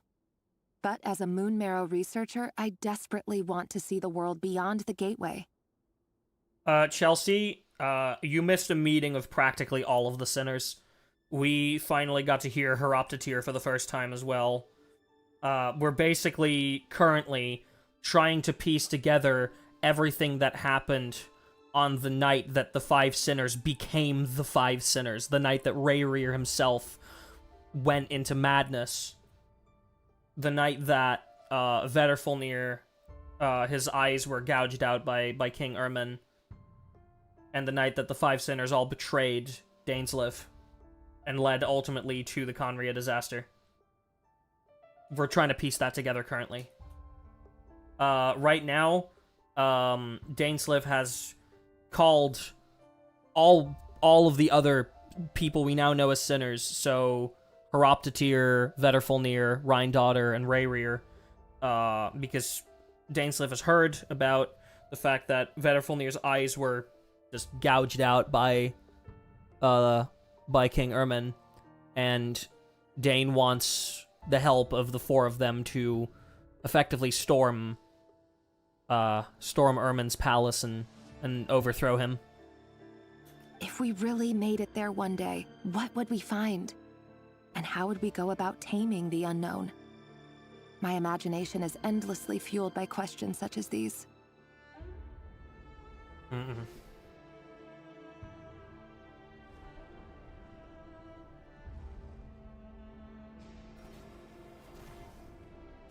The fucking enemy pieces being these abyssal cubes is so interesting.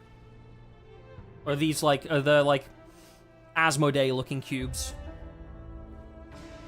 1, 2, 3. 1, 2, 3, 4. 1, 2. Return. 1, 2. Return. 1, 2. Return. Alright.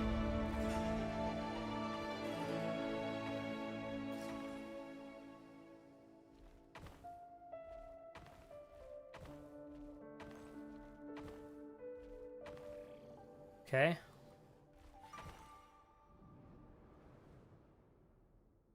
This is for you. I heard you're gonna leave the city with your parents. The Lindis, did you hear about what happened? I've heard nothing. Rayarer got back very late last Friday, and he was acting a little unusual. Yeah, he let her go. He slept pretty well, so I'm guessing whatever he did was a good deed. You never saw him, and I don't know what he did. And this conversation never happened. You understand? God, she just really doesn't want to know. What if he finds out that you pried into his secrets?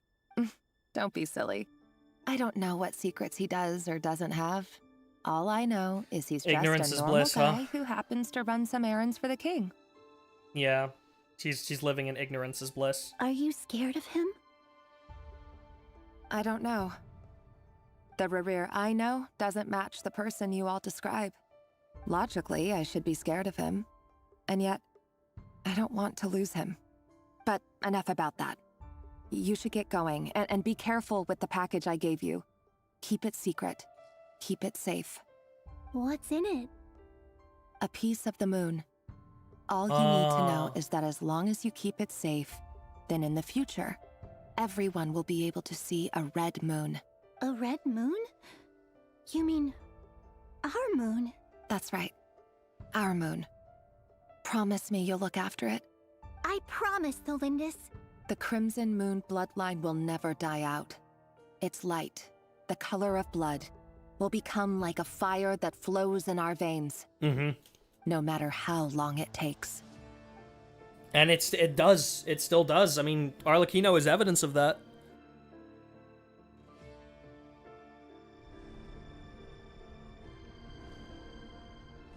God, I love that all of this is taking place on a chessboard, dude.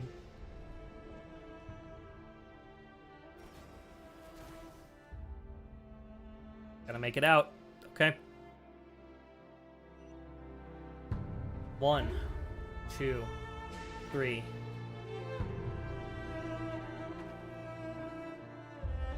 Insufficient action points. Right.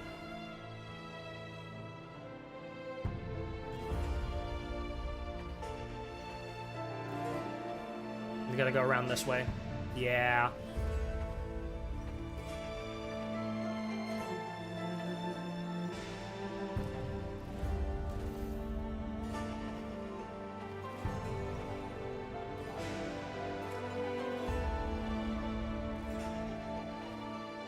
Okay, that doesn't work.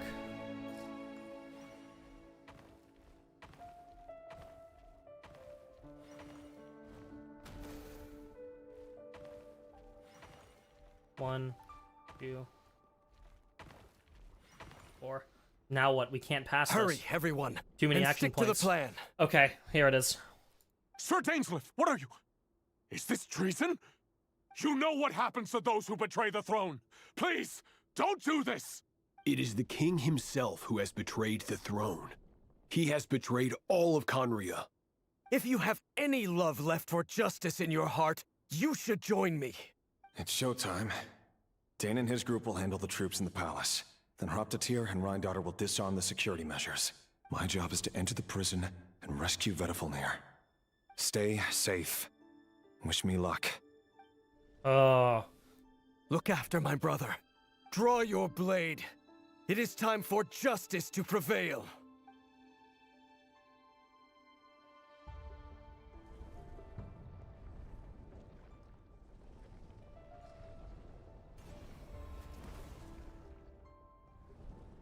Dude, this is so cool, like, aesthetically speaking. I'm such a fucking fan of this. 1, 2, 3, 4, 5.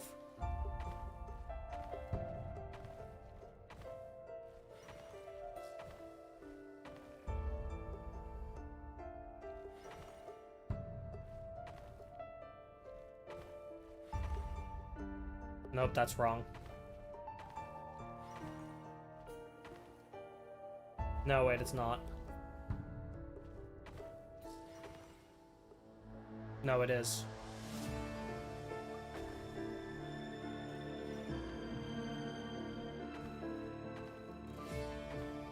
Right.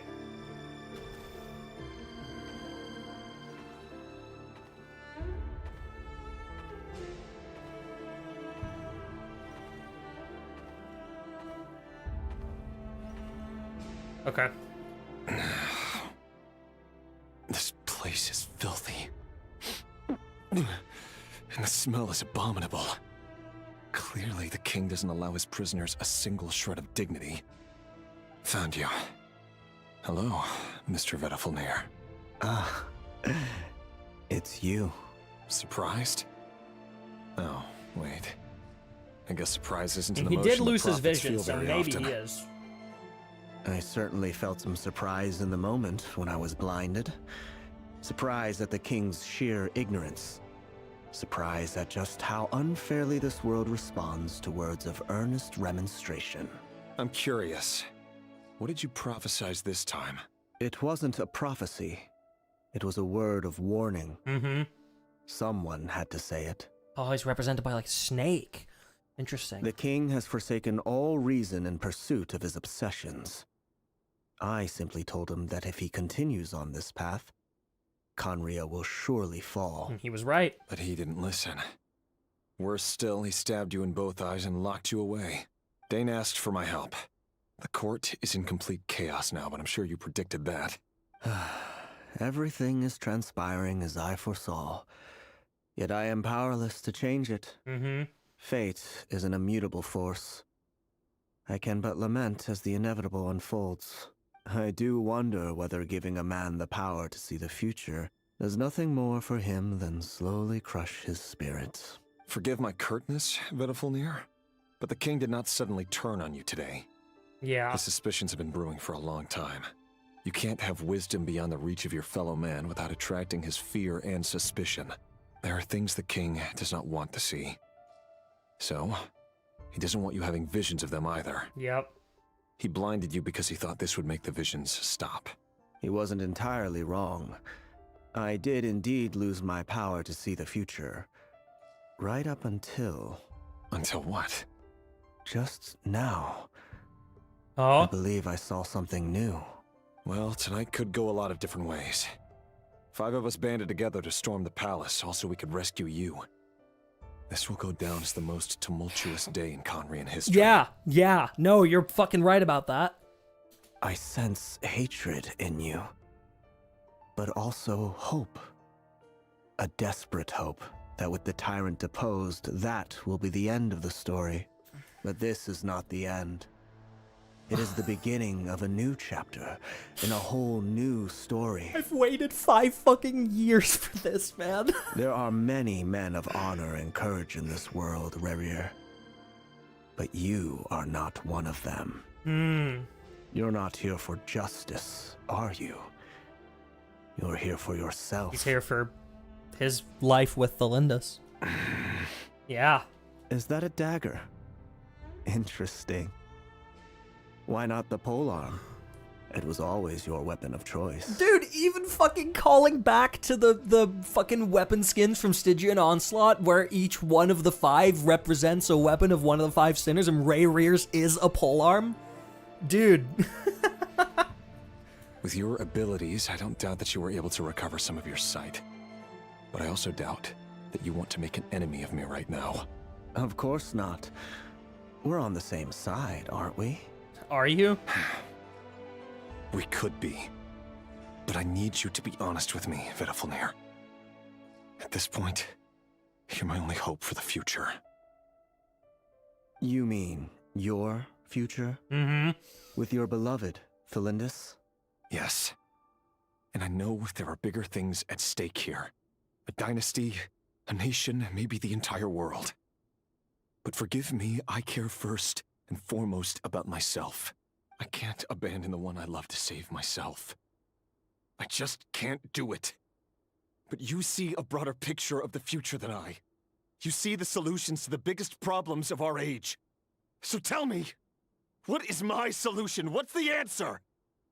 Brilliant fucking voice acting. In matters of fate, answers are either right or wrong.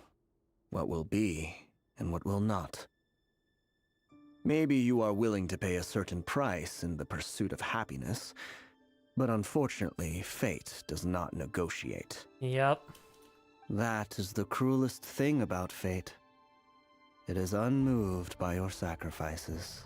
That can't be true.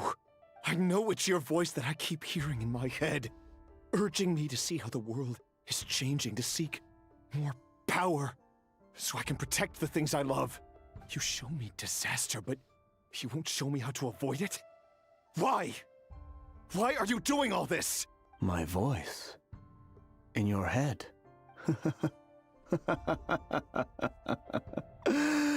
So, you hear it too? The voice that steals your mind, gains your trust, and drives you crazy. It turns out that we are not so different, you and I. Vedifilnir just broke into the strangest smile I've ever seen in my life. As if he'd discovered some monumental secret. But then he suddenly switched to looking extremely weary.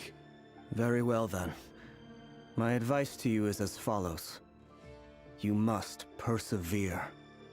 Whatever trials and tribulations you may face, be steadfast in the belief that they are your path to the future.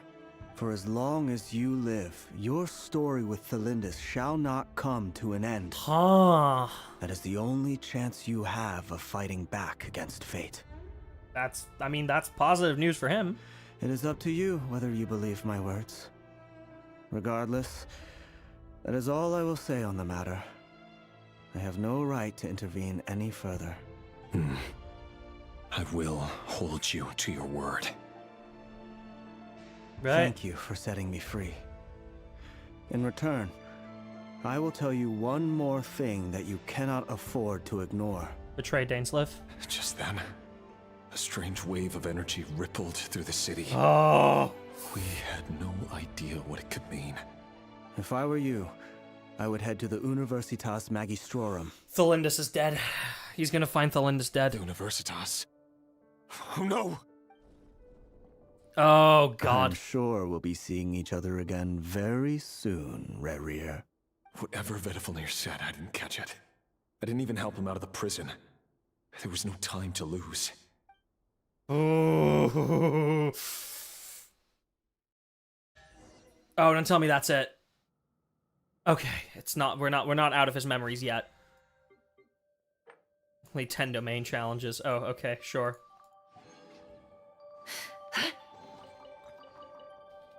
Oh, we're not done yet. Hurry to the Universitas. Oh yeah, Thelindis is dead, isn't she? Monsters? Is this Rheindarter's doing? Or the Universitas Magistrorum? Out of my way!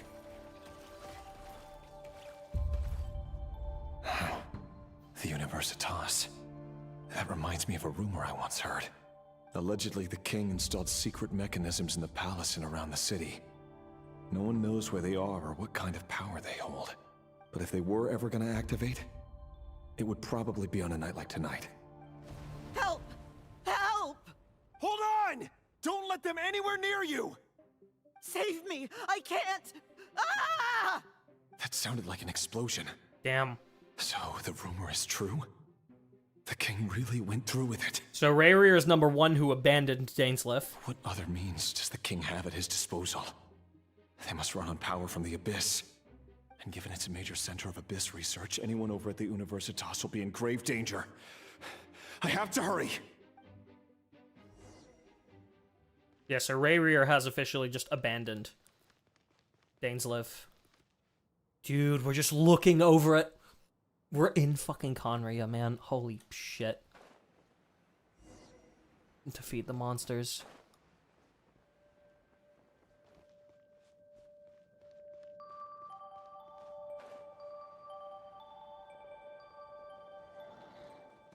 Everyone hold hands! The Temple of Wisdom! Look, a rainbow! With one heart, we pray. For it. It all adds up.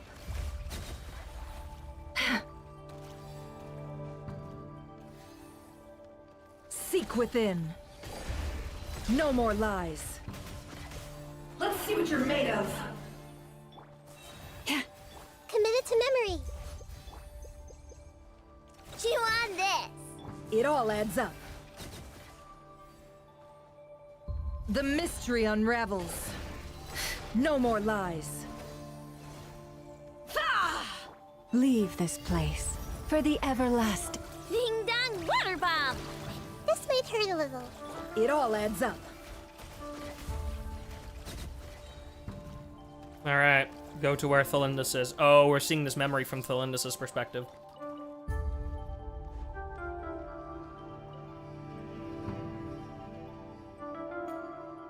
Monsters! At the Universitas Magistrorum? Why now? Oh no! They're coming. It's no use. The table won't hold out much longer. The weapons. Where are the weapons? She gets killed here. Of course. All the lab equipment was upgraded after the inspection last week, but the new weapons haven't been allocated yet. I'm done for. Is anyone there? I need help! Ah! Stay back! Please stay back! Please!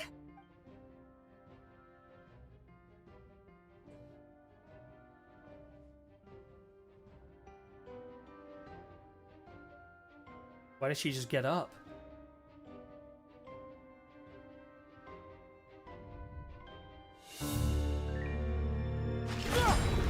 Oh shit. What's that? Rayarer.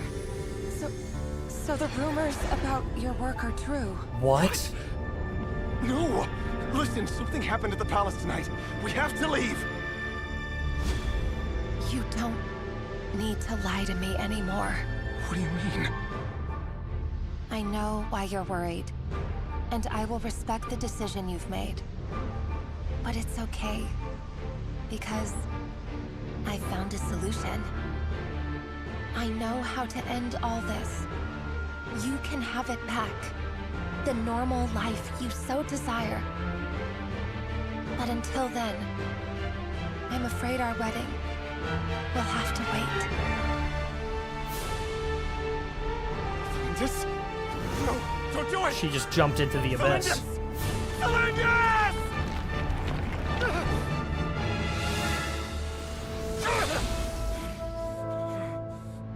I told you, Rayarer. Let her go. You will find someone better. And this is when he succumbed to madness. No, I won't do it! I have to save her! By what means exactly? A lowly pawn. You lack the power and the strength of will. Do you know a way? Tell me! Come to the palace. Join us.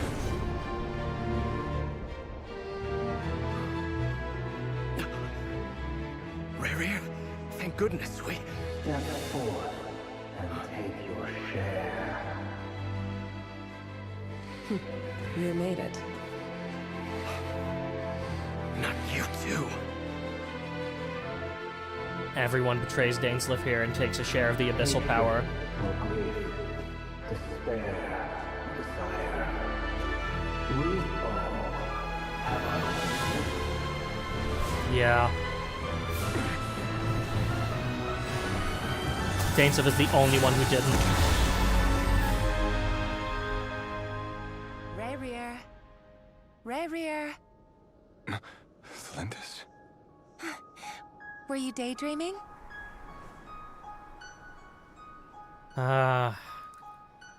You still remember, Rayarer?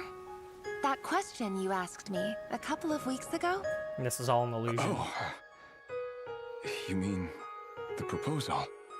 Yeah. I'm wondering, where do you think would be a good place to discuss it?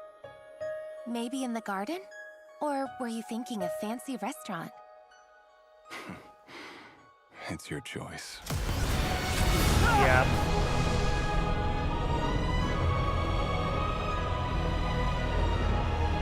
Oh, man. You can't change it.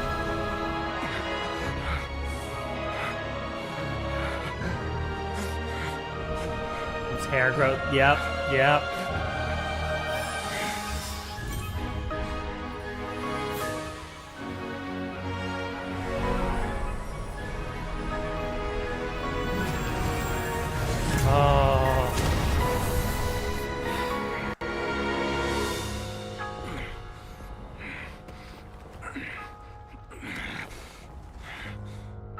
Now he's officially a sinner.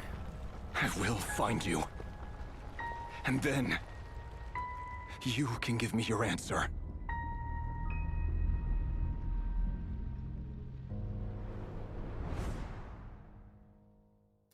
Oh, man. What a fucking cutscene, dude. Holy shit. So that's how the Raker of Solnari was born. Yup. A monster created by circumstance is a monster. Oh, he all the is. same. Oh, he is. Yeah. Viewing other people's thoughts for too long can get uncomfortable.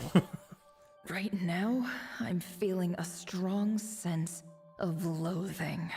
In a nutshell, the story of Conria is what happens when the truth falls by the wayside. Everyone tells little white lies, and before long, you have a huge pack of lies that destroys everything. Time to get back.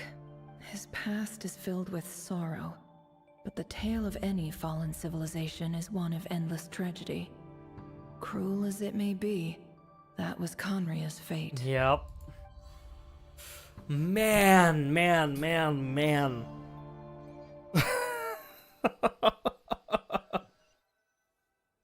I'm gonna need so long to, like, properly digest all of this. Everyone, I'm back. Can I get a standing Yes. ovation? Yes. Yes, you absolutely fucking can. Never! How are you holding up? Feeling okay? I'm feeling overwhelmed. She's fine. Boss is a pro. Yes, I'm fine. You will have seen the events of Rayarer's life through my thoughts. It's now clear that he is just a regular nobody, driven by personal tragedy, as he said himself. I mostly agree. There's only so much we can know about him from his memories alone, but they did give us a clear glimpse into his life in Conria. And Conria in general. However, and all of the sinners. I would not consider Rayarer to be a nobody. Yeah. He was deeply involved in the events of that era. Mm-hmm. Yet, when the catastrophe of the a moment he chose to generation betray strikes, Dainsleif there is when he was nobody no is longer a safe. nobody. Sounds to me like you're speaking in riddles again. Is this you urging me not to abandon the people of Nodcry in their hour of need? Don't follow in Rayrear's footsteps, girly. That's not what I meant. Although I do hope you choose to remain a part of the plan. Without you, the mission ahead will be all but impossible. Then try to remember that I respond better to the carrot than the stick. And I don't appreciate being bossed around. Now, as for you, Missy, you were excellent. You stuck to the rules of the ceremony and kept your mouth shut the entire time. Bravo. Cool. So, can you fill me in on the deets now? Most of what I saw went right over my head. Yehoda is like all of the people who have never like read Perrin Harry or all of the like Conria lore books and whatnot and know absolutely nothing about the sinners. Those people are Yehoda right now. Patience. You'll hear the whole story, don't you worry. But let's meet up with the others first. It will save me narrating it twice. Yehoda? Yes, boss. Let me get that door for ya. That's more like it. For a moment there, I was worried you'd forgotten about the first clause of your employment contract. Forgive my curiosity, but what does the first clause say? What does it say? It says I gotta do the annoying stuff that boss is too lazy to do for herself. Like opening the door, Jesus pouring the Christ, tea, Yehoda. I mean, if I was in your position and Nefer was asking me to do that, I would do it in a heartbeat, but like, come on. Is that right? If something is in the contract, it's because she willingly agreed to it. Yeah.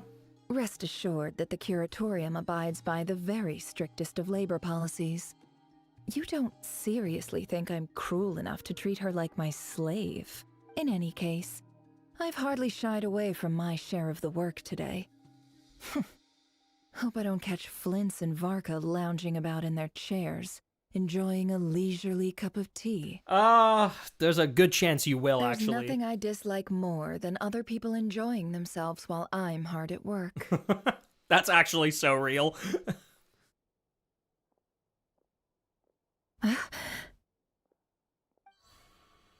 Oh no. Oh?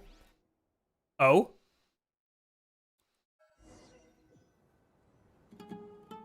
Sorry to disturb you, but we seem to have run into some trouble. Oh. We're in the Sumeru Desert? Evidently so. Don't worry, I'm not about to leave you to fend for yourselves. I'm What? not that kind of boss. And it would go against the Curatorium's labor policy. Are we near the gate to Conria? I'm sorry. What did you hear me say? I wasn't talking about labor policy. Wait. How long have I been standing here? Not long. You just appeared by the door a moment ago. Boss, what's wrong? You look like you've seen a ghost. We've been tricked. We never left at all. Somehow I hallucinated that whole scene back inside the office. Hey, Paimon isn't here. Yeah. But how? How indeed. This place should heed my will alone. Oh, boy. All thoughts and actions that occur in here are just a result of pawns moving across the chessboard in a carefully calculated manner. And nobody has access to this chess set but That me. means something went wrong outside. So you control everything in here? More or less. But yes, it's a special technique of mine. Has anything like this ever happened before? Only once. It was the first time I used the chess set. Is there any similarity between what happened then and what's happening now?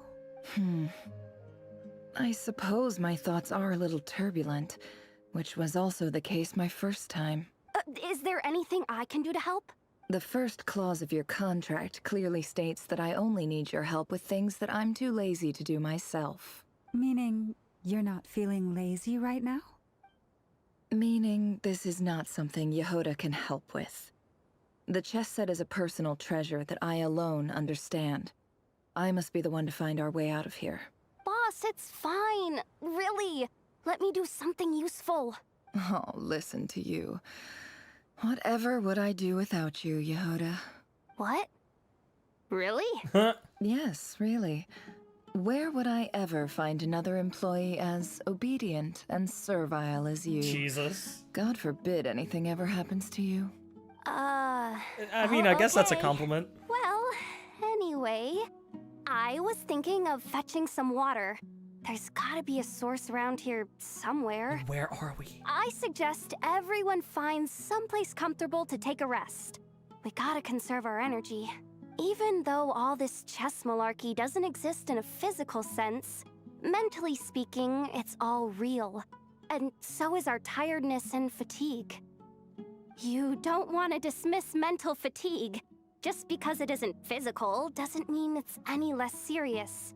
But anyway, I got your backs, so don't worry about a thing.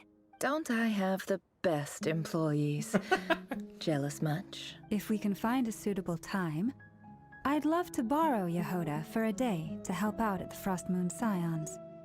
Would you be amenable to that, Boss Nefer?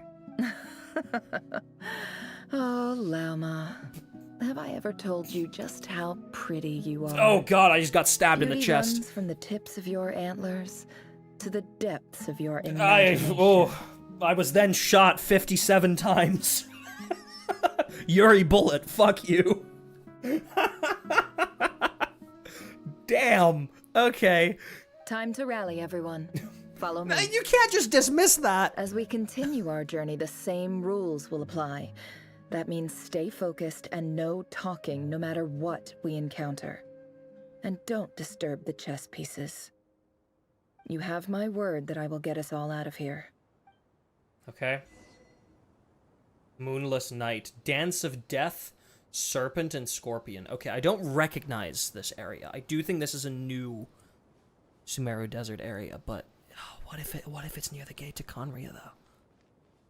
That's like... Can I see up? Okay, I can see up. Wait. Aru Village? No. Yes? This place looks familiar. That's not a good sign. Yeah, this is Aru Village. There's someone up ahead. Time for a little chat. Right?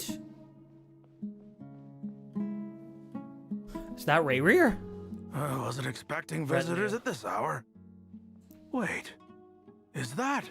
Oh, it's him. There you are. Sinue's been looking for you all day. I think he has some news for you. Oh yeah? What were you doing just Oh, now, young Uncle Nefer, Retinue? okay. Hiding away some more loose change? I know I saw some Mora. What do you mean loose change? Oh, come on, I'm too old for this. Just pretend you saw nothing.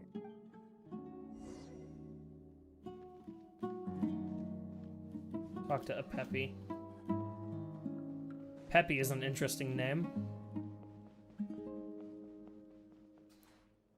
Oh, come on.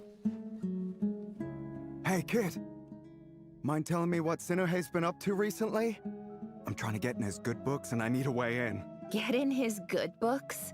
Why? What do you want with my dad, Uncle Peppy? I've written a new song. I was hoping to showcase it at the next festival, but I'll need his approval. A new song, huh?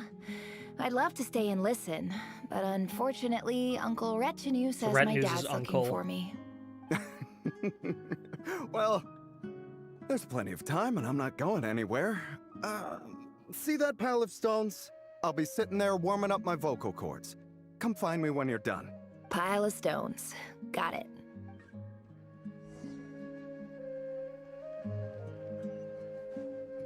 I guess it makes sense that it's Nefer backstory time. Okay, this doesn't look like Aru Village. Maybe like very early Aru Village, but I kind of doubt it. Hi, Dad. Uncle Retinue said you were looking for me. Ah, there's my little princess. If you'd gotten back just a little sooner, you could have shared the spoils of war with me. Spoils of war? Who were you fighting against, Dad? It was just a figure of speech. The aftermath of a sandstorm is no time to be waging war. I was talking about our war against thirst. I went out to fix our water supply problem, and now I'm back. Which means... We have a well again! Hey! That's right. I found a new one and brought back as much water as I could carry. It should last us for a good while. If it wasn't for these blasted sandstorms, our wells wouldn't be caving in. You wouldn't be spending all your time out searching for new water sources. As the chief of our tribe, I'm supposed to be leading us out of hardship and poverty, onto better things. You know how prosperous our ancestors were. I've told you all the stories. And look at us now, squeezed into these hovels. No one would choose this, if it wasn't for the endless wars over the years. But things are looking up. I started working with some folks from the academia a few months back. They gave me some contacts in return for my assistance in the desert. So you're the academia's helper now? Special ambassador, they call it. Think of it as a partnership. Dude, I'm so nostalgic just being in Sumeru it's nothing again. bad, okay? We've been I love this region so much. For too long. Seeking opportunities elsewhere is the best thing for us, and the fastest way to progress. So, do you get anything good out of being a special ambassador? Of course. My luck's improving all the time. One day, I swear I'm gonna lead us out of this place. We'll find somewhere new. Somewhere better. Alright, continue exploring.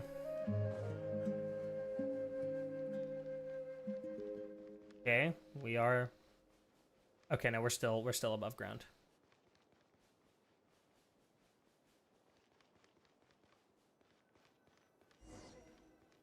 Continue exploring. Dude, where are we going?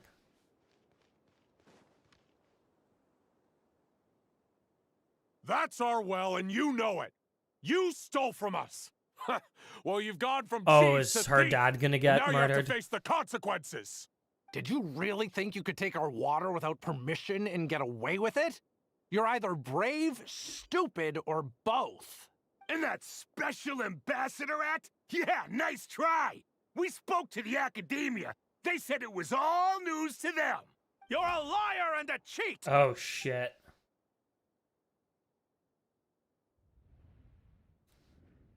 Oh. Was her entire tribe just fucking slaughtered? I heard Yehuda gasp, but I don't blame her. Most people are terrified by the sight of blood. Corpses strewn across the ground. The wounds are clearly from scimitars and daggers. the desert dwellers' weapons of choice. There's a handwritten note on the ground. Let's see what it says. Halil, this is Sinuhe, chief of the Shimti tribe. Surely you remember me.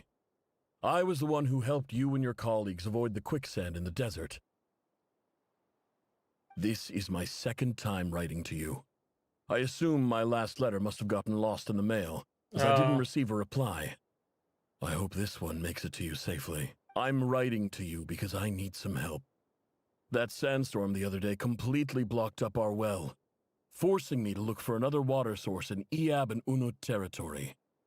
It was a matter of survival. Praise the gods. The well of the Iab tribe was intact. It was my last resort.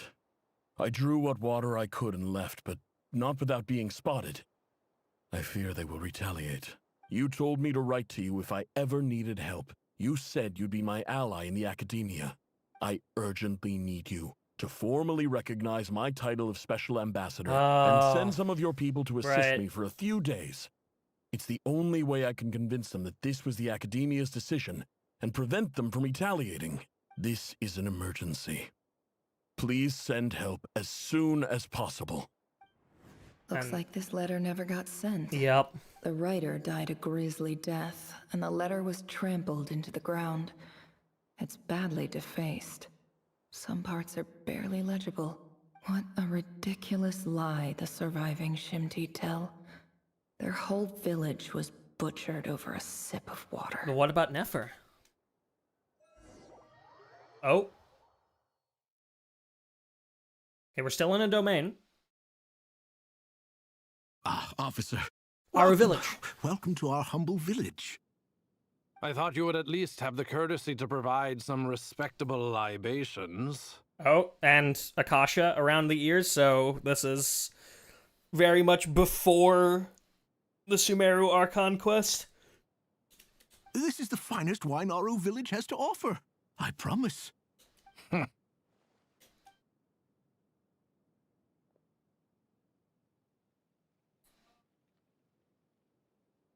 The Academia has agreed to reserve a single space for a candidate from your village.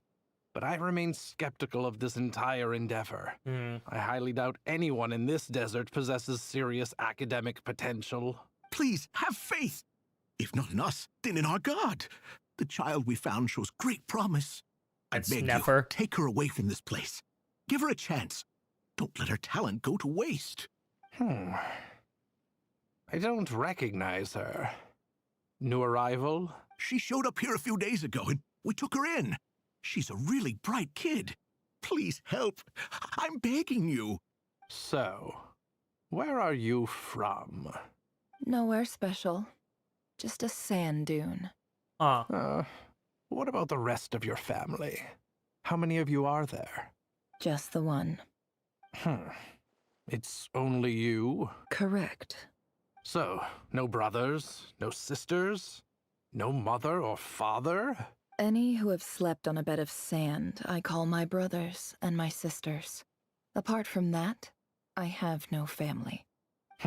All right. Get over here. Sign your name on the form. Nefer.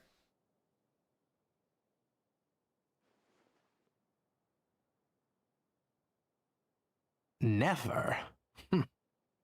You're rather fair-skinned for a desert dweller. Oh, I don't like that. I hope that's a translation error, because that, I'm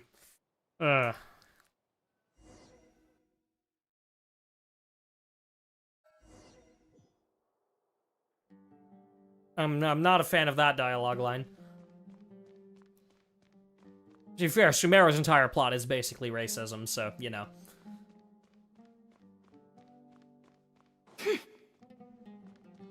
No, I'm hardly shocked.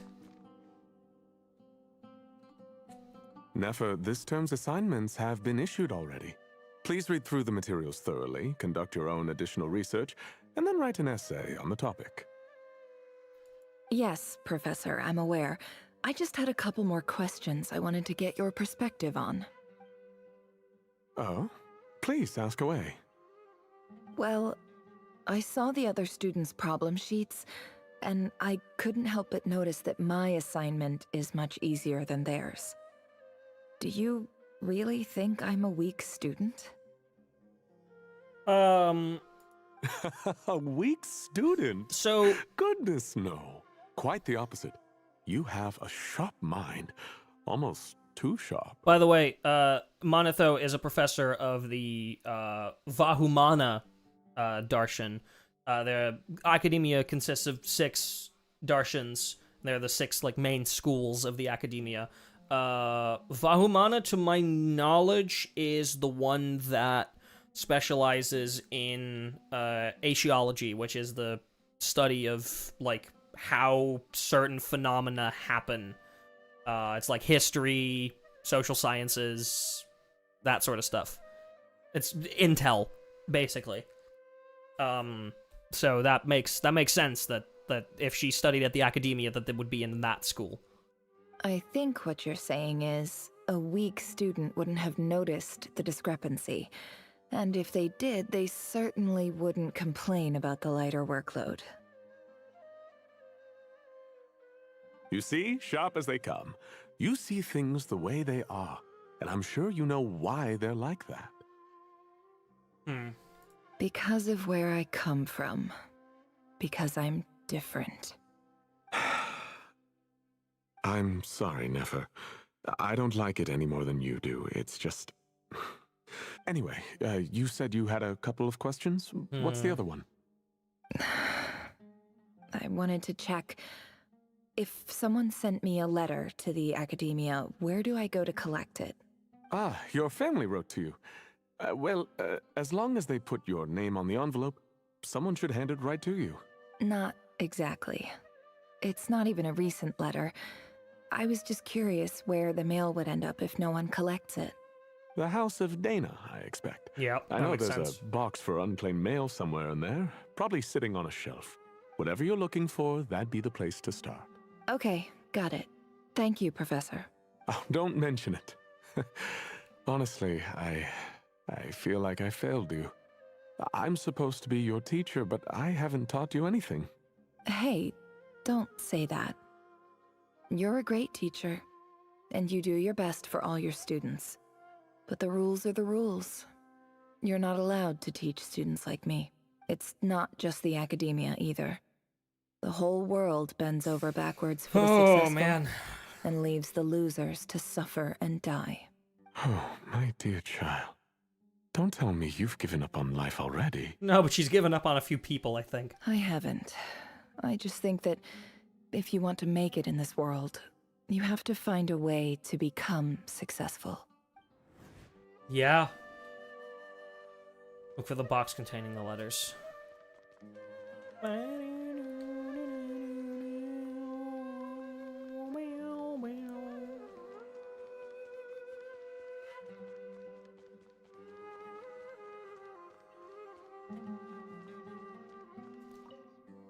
This must be it. A big cardboard box full of unclaimed mail. And probably some letters that ended up here by mistake, too. Let's take a look.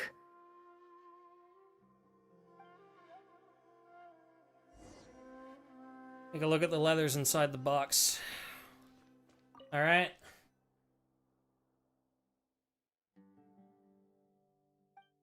Oh shit, we're doing this again. Okay. A dilapidation survey from Port Ormos. Looks like it's from a Core of 30 representative. What a strange thought. A bunch of mercs losing sleep over rundown buildings. This one was never even opened. I guess the recipient didn't care what the Core of 30 had to say about anything. Probably because the Core of 30 are ultimately desert dwellers. Who was it addressed to? I don't recognize the name, but it must have been a Ksharawar professor.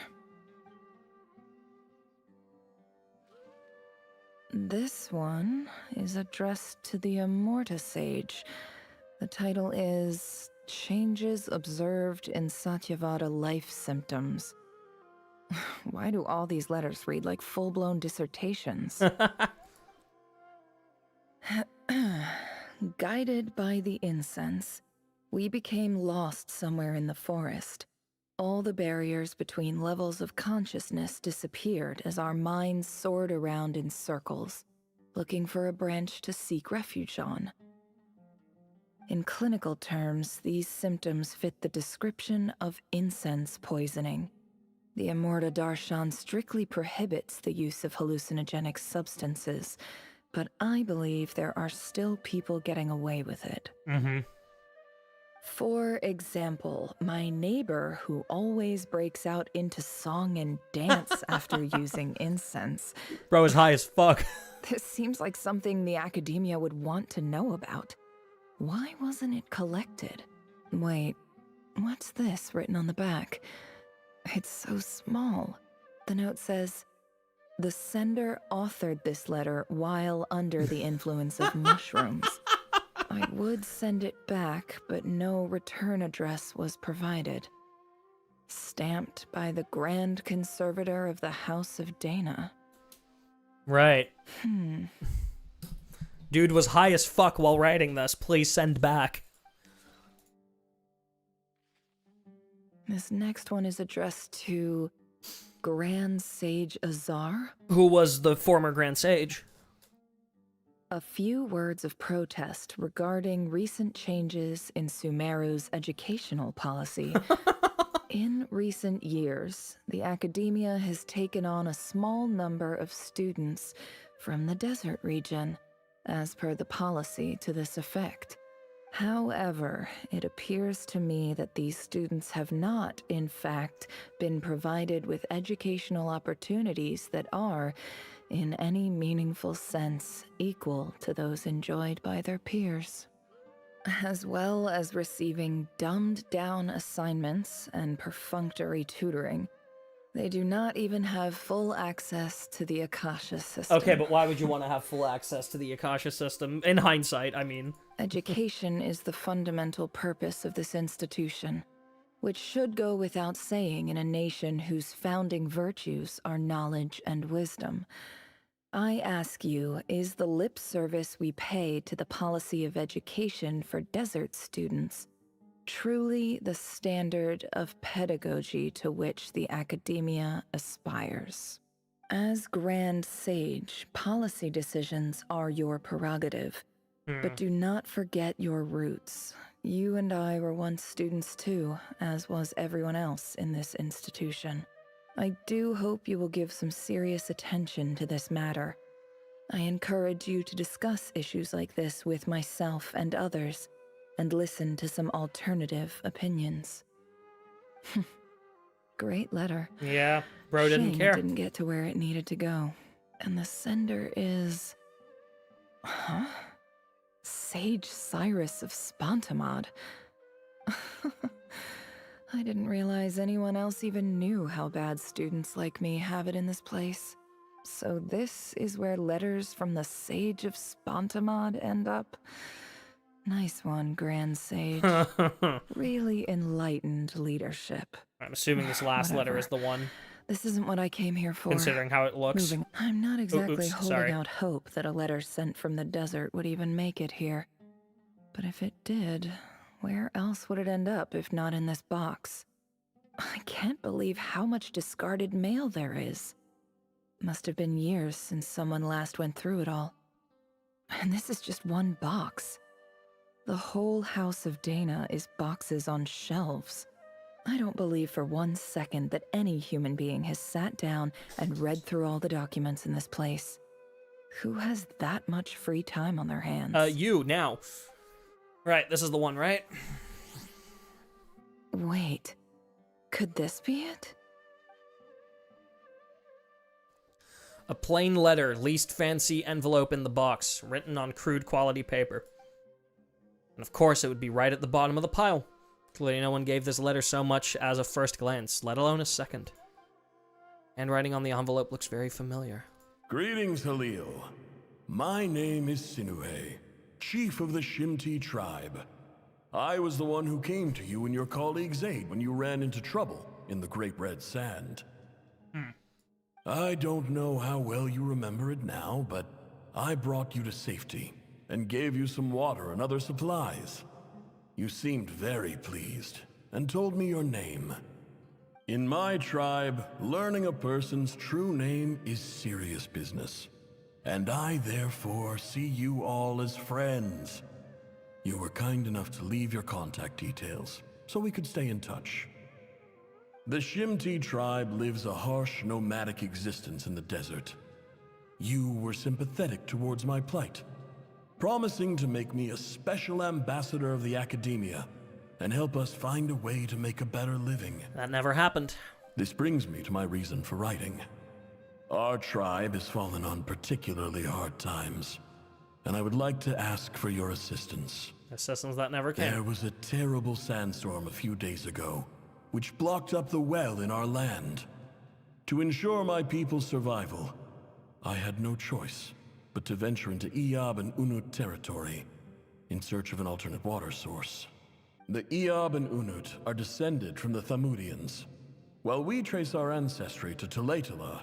Oh, Tulatala we worship mentioned. the Lord of Flowers and have had relatively good relations with our fellow tribes up until now. I found a well belonging to the Eob tribe. They declined to help us, but I really had no other option, so I took some water to keep me and my tribe alive. My actions are certain to incur their wrath. When we met, you assured me that you would be my ally in the Academia. I would like to take you up on that offer, because I really need your help. I wonder if you could send an Academia representative to meet with me. So this was that very first letter that her dad sent that he in a second letter said, I'm assuming it never arrived, but obviously it did and they just didn't fucking read it. That aside, the last time you were here, you mentioned that the Academia had started accepting students from the desert. And I told you a little about my daughter, Nefer. We have next to no resources here in the desert, and my power and influence are limited. Would you consider enrolling my daughter at the Academia? She is a smart girl. I know she won't disappoint you. From the outset, the Academia never took you seriously. Yep. Those things they promised were just empty words. I doubt they even remember the name Sinuhe. And you were so emphatic that your luck had finally changed for the better. You swore you'd lead us to a better place one day. You spoke with such conviction, like you were the most powerful chief in the whole desert. You liar. You lied about everything. You promised the world and delivered on none of it. And who fell for it? Yeah. Just me, by the looks of it. Despite your best efforts. Which makes you a pathetic liar. You weren't even any good at it. I think I'll take over from here. Let me show you how it's done. Oh, shit. Bid farewell to Katayun.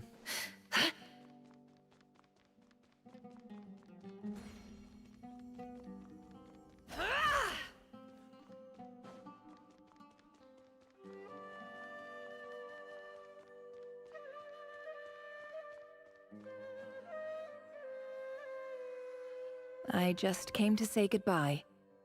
Thanks for everything you've done for me in my time here. Nefer? You packed your bags. Where are you going? I'm quitting. Something's come up in my hometown. Gonna head back and deal with it. Huh? But this was a hard-won opportunity for you. You know that better than I do. It was, but it doesn't matter. I have more important things to deal with and they can't wait. Oh, and I didn't want to overfill my bags, so I left some incense on your desk. What's wrong? I thought you liked incense. Although, I did read somewhere in the House of Dana that it has hallucinogenic effects. Don't use it all at once, all right? Isn't this the stuff you brought from your hometown? You're just letting me have it? But you said it's a rare and valuable commodity. Yeah, about that. I lied. It's not rare at all. There's this bunch of ruins near my hometown that are practically overgrown with this plant. Yo, weed plantation? It's not worth much. Keep it. It's fine. But never. All right. That's all from me. You take care. Damn. Just like that, huh? Don't forget me, okay? I mean, we're more than just classmates, right? We're friends. Yeah. I'll remember you. I lied again. That incense is worth a fortune, and it's a rare find even in those ruins. And as for remembering her, I have far too much to do when I get back. Damn. No time to reminisce. I'll be lucky if I even make it through this alive. But either way, I expect I'll forget you pretty quickly. Man. Oh shit, back to the hometown. I take it, at least.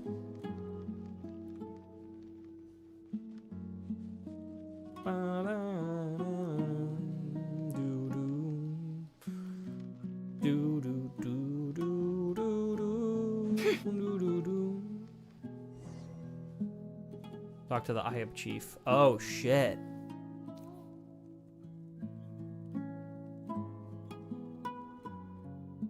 Oh, she's gonna kill all these people, isn't she?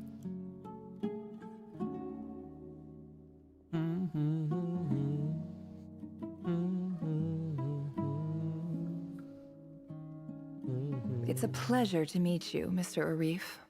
So, what does the Academia want? Since they've sent their special ambassador, I assume there's a big business deal to be made. If not, I'd be very disappointed. Please, sir, lower your blade. You're lucky I'm the one they sent. Not all special ambassadors share my admiration for the Eab people. The ever-shifting balance of power in the desert reduced the once great civilizations of this region to rubble and sand. But the story of the Eab has a very different trajectory. Others grew weak, but you grew strong, beginning in obscurity and moving to prosperity. You're the only ones who defied the trend. Huh. So, you do know who you're dealing with?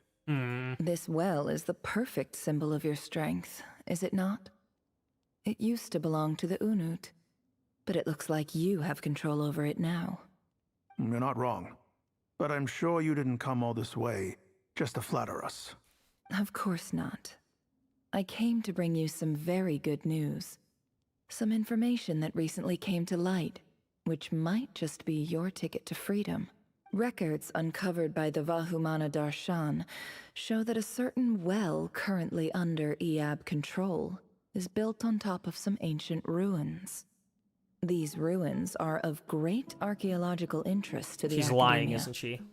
I checked the map carefully on my way over here, and I'm confident that this is the well in question. The Academia is offering 50 million mora in return for excavation rights. 50 million? Damn. No, wait. If these ruins are as important as you say, 50 million's a little low, don't you think? Don't get greedy, Eab. We know far more than you think. We know that you seized this well by force. Wasn't that the first step in your rise to power? To drive away the Unut and steal their water supply? So what if it was? You're an asshole. Oh, they're surrounding her, huh? Don't worry. As unscrupulous as it was, it's something we're willing to overlook. The Academia is only interested in dealing with the de facto power holders in the region. I hope I am making myself clear. And I hope your words are the truth. If I find out the Academia is trying to play me, I'll hunt down every one of your people and make you watch as I cut their heads off one by one.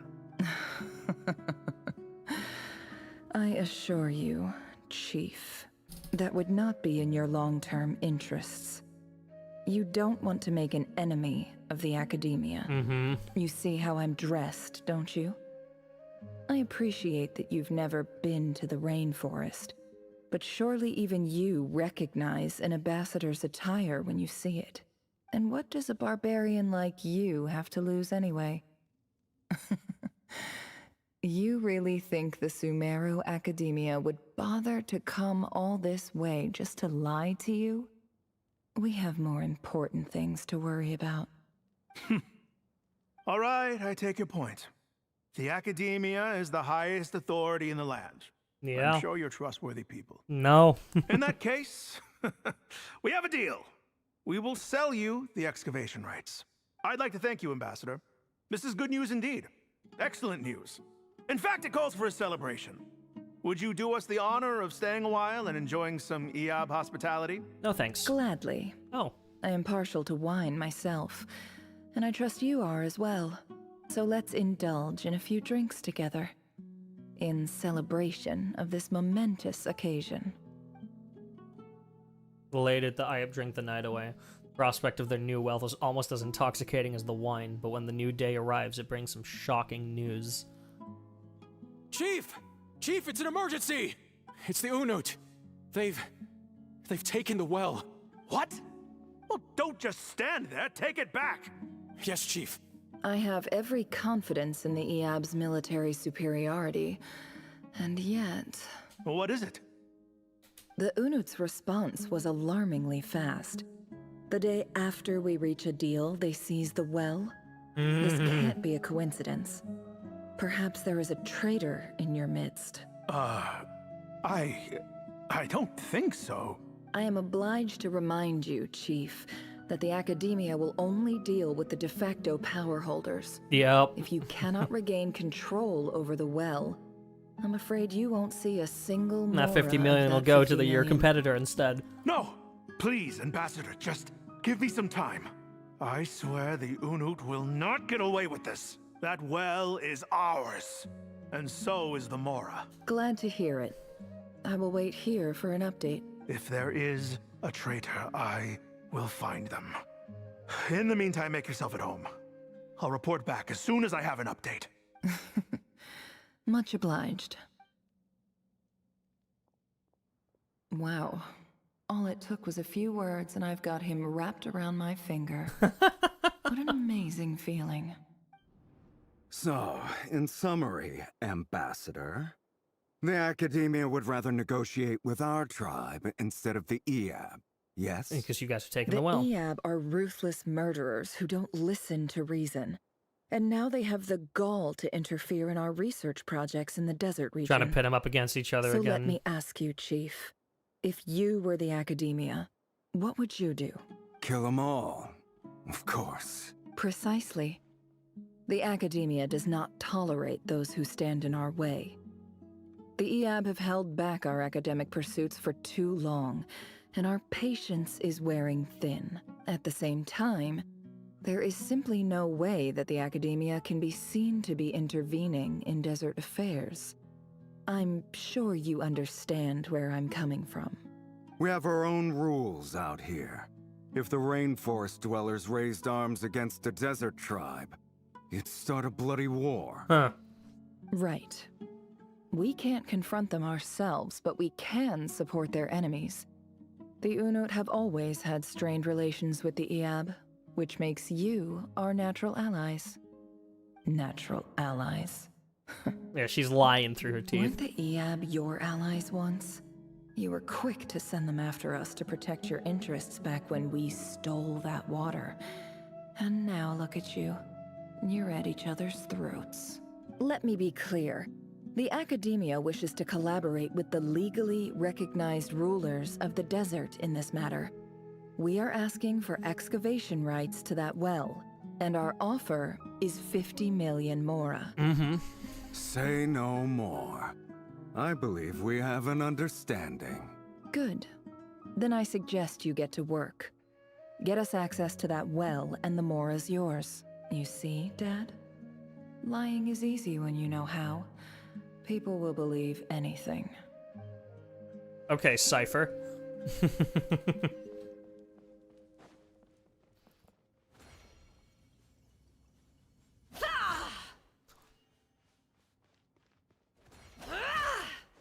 God, I'm sorry, Nefer's too hot. Anyway.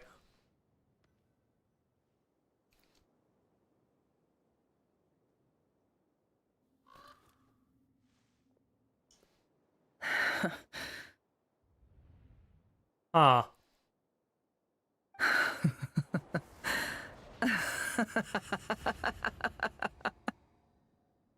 Look at yourselves. You may be vile, savage monsters, but your butchered bodies bleed like any others. Damn. You're no different. You're nothing special at all. The monsters who destroyed my home, they're just ordinary, petty human beings. What a joke. I think we're even now. Maybe I've even done the desert a favor. It's a better place without all these people Nefer's around. fucking... Oh my god. Oh, Sinuhe. My gullible fool. Yeah, she is of a ruthless. father. Perhaps if you'd been as ruthless as I was today, our tribespeople would still be alive. World. In this dog-eat-dog world, a chief needs to be tough to survive. Yeah, she's, whew. But you couldn't do what had to be done. So I did it for you. Oh shit, that's Llama. This is Llama, Yehoda, us, and... Nefer. Yep. It's okay. All of this is in the past now. Yeah. Yeah. I believe I remember you promising to remain silent. Yeah, but even so... Yehoda, is there anything you can do to ease the tension?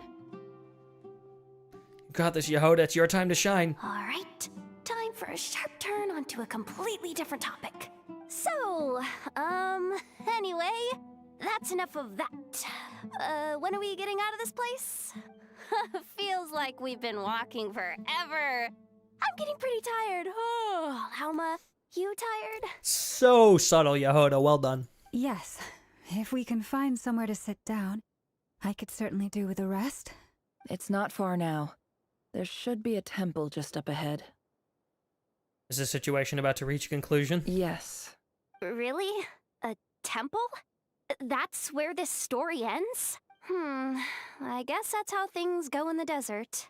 I've been to a similar place with a friend from the desert before. Desert dwellers can never escape their destiny. Or so everyone says. I never wanted to believe it, but looking back now, I'm as desert as they come. You mentioned a temple. What's waiting for us there?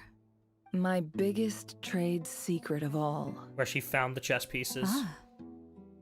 Then I'm guessing it's where you got your power from. Yeah. The power to peer into other people's minds. I didn't know you were clued up on any other religions. I'm no expert in the history of Sumeru, but since you come from the desert, Deshret I mention! imagine it has something to do with King Deshret. King Deshret mention! Let's fucking go! God, it's been a minute. And the 7 pillars who served him, yep. Sounds impressive. I have some friends with connections to this, oh yeah. Oh, I know who you mean. General Mahamatra Sino. Yep. The spirit of Hermanubis dwells within him. That's Boss Neff for ya. She knows everything.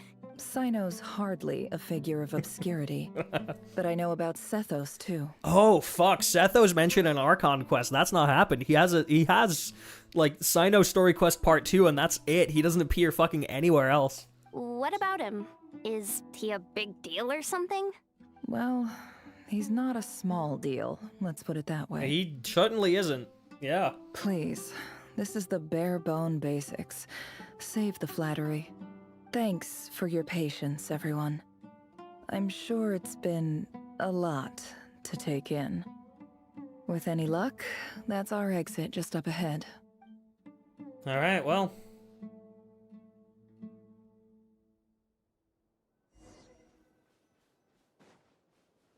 Wonder what temple it is then.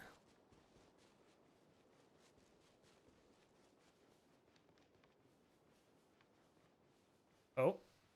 We're out of the sandstorm.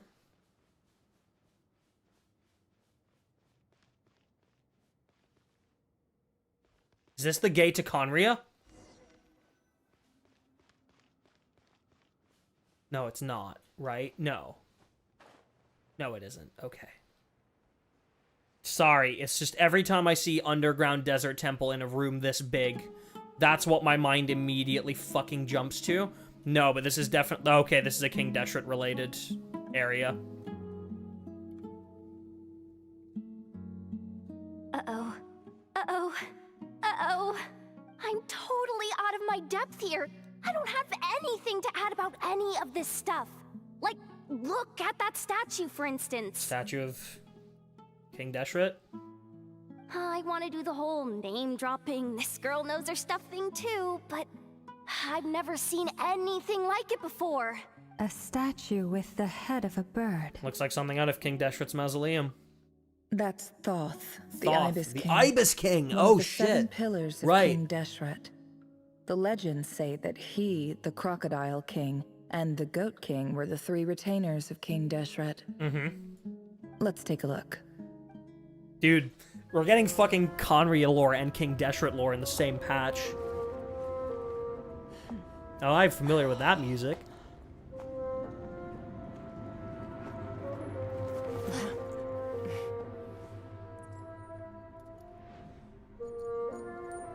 Oh, is that where she found her cat?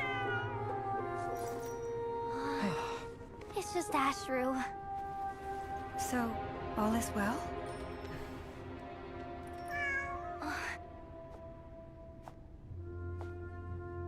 Is Ashru the source of her power? Oh, desert music. Typically speaking, Aww. at this point, the world disintegrates. Then we find ourselves back in the outside world. Besides, these are my memories. There's nothing to fear. You're sure? Of course. It's almost over. Whoa. Oh, shit.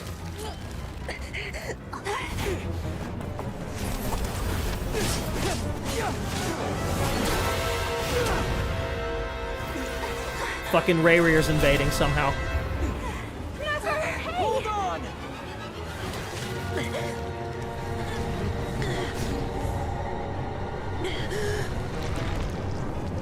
Ah, there he fucking is, huh? Knowing too much is always a death sentence. Speak for yourself. Yeah.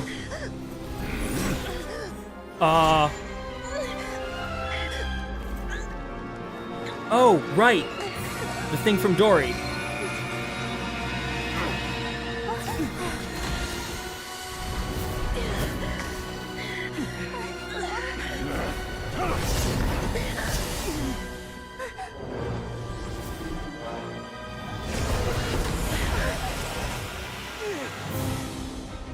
What the fuck just happened? Oh shit, Columbina. Trying to fucking imprison him?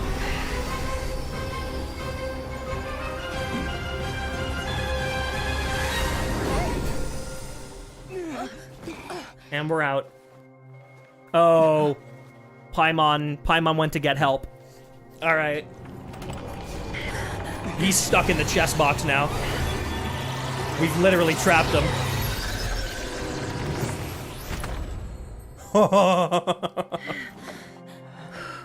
Oh my god. Hello, Slate. Jesus Christ.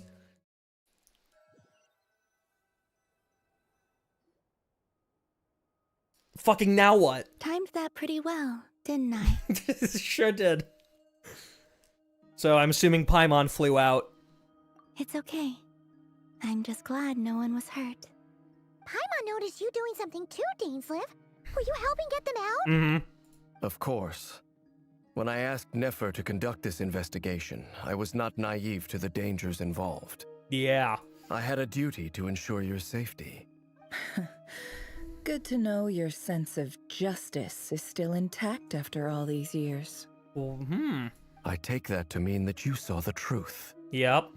That comes as a great relief. We sure did. We sure did. You were the only one who actually had a sense of justice at the end. Because the other 5 all betrayed you and took a fragment of the abyss with them. I certainly did. And thanks to your help, I also managed to trap Rayarer inside the chess set. Whoa, really? How'd you manage that? He ain't gonna be stuck in there for long, though. Well, to be honest, I sensed that something was wrong long before we made it to the temple. By using this fragment to probe into Rayarer's past, well, the monster formerly known as Rayarer. Yeah, that's accurate I at this alerted point. him. I was tracking him. Then he caught on and started tracking me too. Yep. Can't say I'm surprised. But how did he track you through your thoughts alone? That shouldn't be possible. I'm assuming it works both ways. Rayarer was a secret agent who reported directly to the Vinster King. He is an expert at finding a trail and hunting down his pursuers. No wonder. He infiltrated the chess set, read my thoughts, and built a new virtual chess set inside of it. Right. That's why we weren't able to leave at first. Speaking of your chess set, it's quite a remarkable item. Would I be right in thinking you have some connection to King Deshret? You overestimate me. I only have a connection with one of his underlings, the Ibis King. You all saw how this came to be. A long time ago, the Eab massacred my tribe, the Shimti, in our home village. A few years later, I enrolled in the academia, where some new information came to light. Yep. The Unut and the Eab fought a bitter battle over the rights to a well, all for the sake of a non-existent 50 million mora. The Eab ultimately won that confrontation, but their victory came at the cost of almost every warrior in the tribe. The final blow to the Eab came at the victory feast, when an Unut assassin beheaded their chief right before my eyes. The remaining Eab fled and have been scattered to the winds All that ever because since. of one little white lie. Having gotten my revenge, I returned to my hometown, where to my surprise, the nearby temple was still standing. There it was, seemingly immune to the relentless hostility of the desert, while my tribal home lay in ruins. As I stood there gazing at the temple, I noticed a cat just outside. So that this cat, as it turned out, was home to the spirit of the Ibis King. That makes sense. He led me to a gate deep inside the temple, and there he made a deal with me. That makes sense. This chess set is my gift from the Ibis King. The chessboard within is made to the same specifications as the one in the mausoleum of King Deshret, and represents his power of piercing analysis. With this chessboard in its container, I gained a certain ability to perceive hidden secrets. Now, you could conclude that the Ibis King simply wanted to give the people of this world the power to seek the truth, but I don't believe that's the full story. Every god plays favorites. Their hearts are as fickle as any human's, full of secrets, perversions, egotistical tendencies. But precious few gods are willing to admit this. Dainslev knows about that. It is the same with all powerful forces, including fate itself. Their gaze falls preferentially upon a select few. Yep. As you rightly point out. I mean, look at vision holders, right? Favoritism. If you're alluding to the Abyss, then yes, I agree. Gather the others. It's time to share everything I've learned. Before long, the group is gathered in the office. Those too busy to attend inform the others. Meow. Thank you all for being here. As promised, I did some further investigating into the Rayarer of Solnari's background. I am pleased to report that the investigation has been most fruitful indeed. The Rayarer of Solnari, real name Rayarer, was once a Conrian subject who served the Vinster King. I will now share the important details of his story. Please save any questions or comments for the end. Nefret narrates Rayarer's backstory to the group. At the Vinster King's behest, he gathered intelligence and assassinated descendants of the Crimson Moon dynasty. Unwilling to take down his beloved Thelindis, who was secretly of Crimson Moon heritage, he then got dragged into court politics. Vedderfulnir's voice, which spoke to him of his fate, was like a reflection of the moon. Though he could disturb the waters to gain some temporary relief, he was powerless to erase it entirely. In contrast, Rayarir's own life was like a reflection of a broken moon. Once the stormy winds of fate blew across the water's surface, it was utterly destroyed. Thelindis smuggled away a piece of the moon before disappearing through that mysterious portal. It was passed down through the ages, finally falling into the hands of the Knave. But what lies on the other side of that portal? Is it really a whole other world? Thelindis never had the chance to share what she found there. Neither did Rayarir, who followed her in. So that's why he's so obsessed with the moon. A tragic tale, to be sure. But it does not excuse his many transgressions. Oh, of course it doesn't. No matter how much Rayarir suffered in the past, the fact remains that he is what we know today as the Wild Hunt, wreaking havoc upon innocent lives in Nodcry. He becomes more dangerous with each passing day. If left unchecked, it is simply a matter of time before all of Teyvat suffers the consequences. This is a threat that the Knights of Favonius cannot ignore. A question for Miss Columbina. Forgive me if this is presumptuous, but have you ever seen the spatial gateway that appeared in Rayarir's memory? Spatial gateway? Never. But I have heard stories of something called the Moon Gate. And this seems to fit the description. Miss Lama, any thoughts on this? In the lore of the Frost Moon Scions, the moon is believed to hold many secrets. Some sources speak of ancient knowledge, others of a gateway to the unknown. The term Moon Gate is one I have heard before. But as is the case with all of our legends, there are no records of any first-hand witnesses. We cannot know whether it truly exists. Then back to Miss Columbina. As a moon goddess yourself, do you have some idea of where the Moon Gate leads to? Hoda just playing with the cat in the background. Not at this stage, sorry. I do hold the power of the Frost Moon, and my strength is recovering well. I can sense that the gate would open at my command, but... But there's more to the power of the Frost Moon than that? Yes. A moon goddess has the right to open the Moon Gate, since it is a path to the moon. But as never mentioned, holding open a spatial gateway takes a huge amount of power. And on top of that, the moon that you're trying to go to is beyond the firmament. And right now, I need to conserve my energy to fight the Rayarir of Solnari. I'm afraid this is one mystery we may have to leave unsolved for now. I agree. Better to save your strength. But if you'll humor me for a moment, I have a bold conjecture of my own regarding the world beyond the gateway. I highly suspect that neither Thelindis nor Rayarir made it through unscathed. The evidence pointing to this is the fact that the Rayarir of Solnari exists in the form of countless fragments. Yes.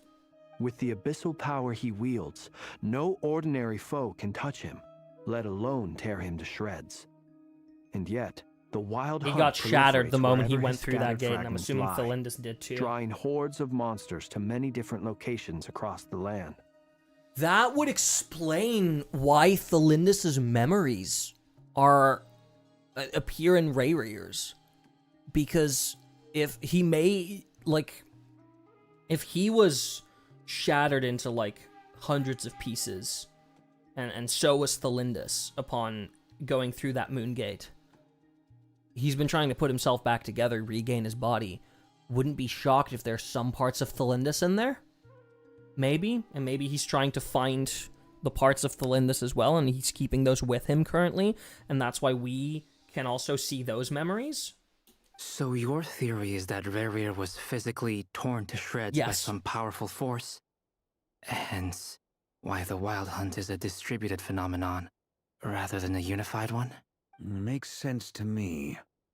Explains why the Wild Hunt is so pervasive, and why he's been trying to piece himself back together. He was whole to begin with, and he wants to be whole again. Yep. Without the power of the Abyss on his side, he almost certainly would have perished the moment he was torn apart. But the Abyss, much like a curse, has kept him alive. I could not agree more. The power of the abyss is most surely a curse. Uh-huh. It is a compelling explanation, and one that accords with my present understanding of abyss creatures. Whether the life form in question is primitive or advanced, if a curse has extended its lifespan unnaturally, it will continue to survive in spite of everything. This raises some interesting questions. I will run some experiments and see if there is any validity to my suspicions. That being said, regardless of whether my research bears fruit, I would like to thank Miss Nefer for conducting such a thorough investigation. Mm-hmm. Already, it has greatly enriched my understanding of the entity we face.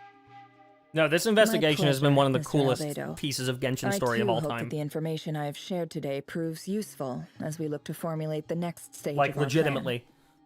Hey! What is it, Dainsleif? You look really upset! Paimon. It's just... when I think of the man I once knew as Rayarer, I struggle to understand why things had to turn out like this.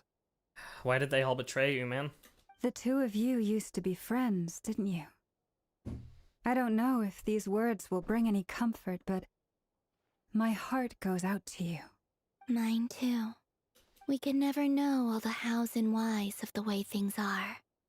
The moon and stars are full of untold secrets and lies. And the skies are host to many more mysteries than these alone. Yet, none of that can begin to compare with the complexity of human life.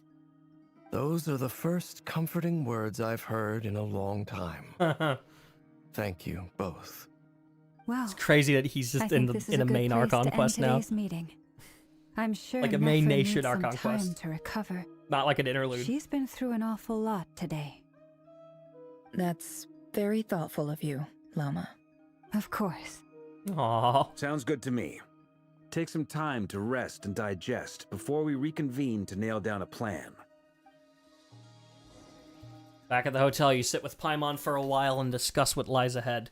Part of me is like, I'm starting to think we're coming up on the end of this, but I know there's a Rayarer boss fight at the end of this. Is this a bad time? They announced it. I hope I didn't kill the conversation. It's fine, come on in. No need. Come on, let's talk outside.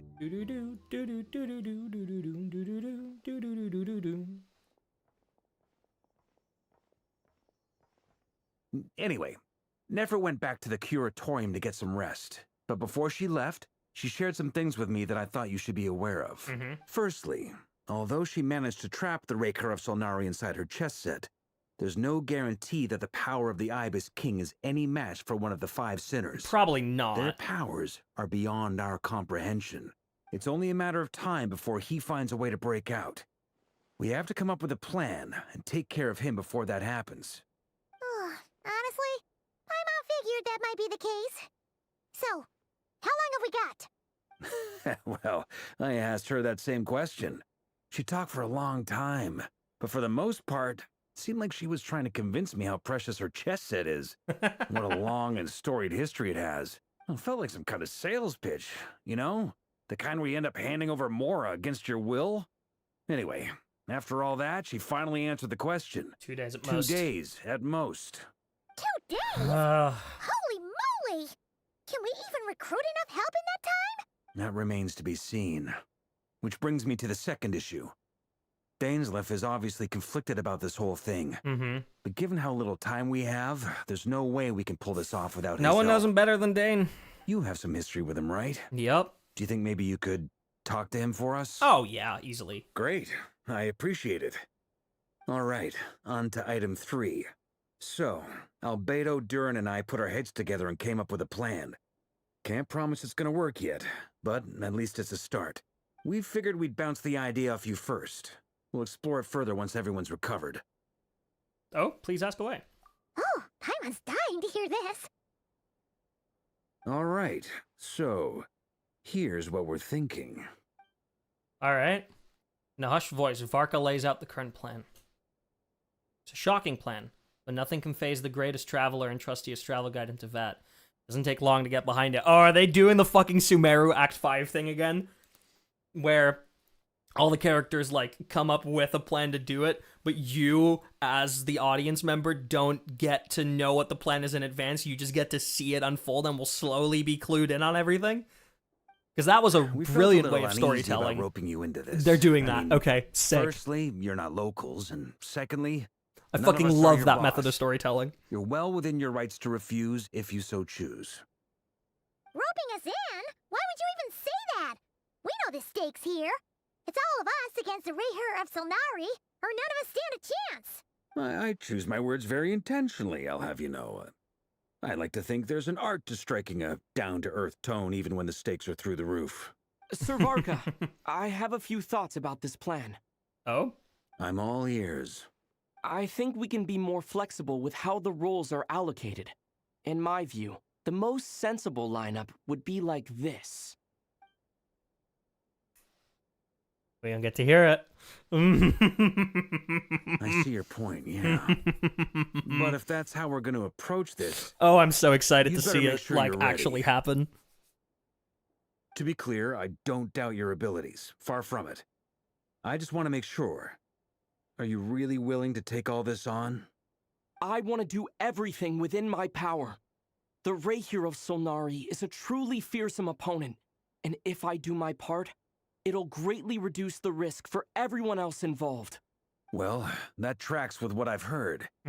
Jean's mentioned in her letters that you're so diligent it's almost abnormal. As in, most people weigh up the risks and rewards in situations like this. But you seem to just march towards danger without a moment's hesitation. Of course, everyone appreciates a fearless pioneer. But all that aside, I'm the Grand Master of the Knights of Favonius, and you're our honorary knight. I want to make sure your courage doesn't come at the expense of your safety. Thank you, Sir Varka. Oh, 7. I should be the one thanking you. It means a lot to have you on board. I'll give some serious thought to your suggestions. Varka gives a very knightly bow and says he'll see you at the hotel again later. He has arranged for everyone to meet and finalize the plan of action. In an effort to lighten the mood, he booked out the hotel for this meeting, so you could all chat over a drink. As the moon rises in the sky, you and Paimon leave your room, discussing whether Paimon has any other options than fruit juice. Everyone is already there, waiting for you. They're chatting and smiling. Clearly, the rest has done them good. As well as the existing crew, some unexpected help has arrived. Still, you remain conscious of the fact that the future of Nodcry rests on what is decided tonight. So many lives at stake. You may never meet most of them, but whether they know it or not, all of them are counting on you. For a second, I thought that was the quest end thing popping up. I would have pissed my fucking pants, dude. Complete a nation that doesn't exist. An age when sinners had yet to commit grave sin. That is a fucking banger achievement. Not but a handful of dust and sand. Alright. Everybody be here. Even Dory. Wow. This is a thorough plan, but I do have one last question before we take action. How can we be sure that our enemy won't leave the designated area? Great question. Albedo's been hard at work analyzing Rayarer and the Wild Hunt's behavioral patterns. His conclusions are as follows. Firstly, from the earliest known confrontation until now, Rayarer has never displayed any ability to manipulate the dimension of space. So it's unlikely he has any power in that domain. Why are we talking about the authority of space? Secondly, he seems to have a particularly strong vendetta against our group. If we put him in a fight-or-flight situation, he'll choose to fight every time. Yeah, he will. Thirdly, finally, and most importantly, he is consumed by hatred, both for the moon and for his enemies. Turns out, we tick both of those boxes. Yep. We have a reincarnated moon in our ranks, and a spy who accessed his private memories without permission. He'll be baying for blood, not looking to escape. As someone who's had their fair share of interactions with the Wild Hunt, those all seem like valid observations to me. Understood. Then I will defer to the verdict of the group. Well, everyone, That's the plan in full detail. I'm so excited. Albedo and Durin are carrying out their part as we speak. Plan approved. Scheduling. Okay, any firepower you need, I got you covered. Let's light this baby up. You firing the cannon at him again, dude? The Frost Moon Scions are behind That you seems like a as bad well. idea, though. And the rest of you? Yep. Little no cat objections? All right, then it's settled. This is the plan we're going with. Next up, an old tradition of mine. Anyone who wants to back out, now's your chance. Wait, we can still back out of this? No. Everyone says things they regret, right? I don't want anyone feeling trapped because their mouth said yes before their brain had time to think things through. A very people-first approach. I hear that's common practice in the Knights of Favonius. Heh. Who'd you hear it from? D-Luke? Shh. We don't use people's real names at work. This contact will be known only as Owl, please and thank you. Would that be official? This plan can only work if everyone does their part. Flint's and I will absolutely support it. We shall indeed. You'll be glad you accepted our help. Also, you are the last person I expected to see here, Miss Dory. It's not often I get called Dory in a work context. My peers usually call me Lord Sangama Bay.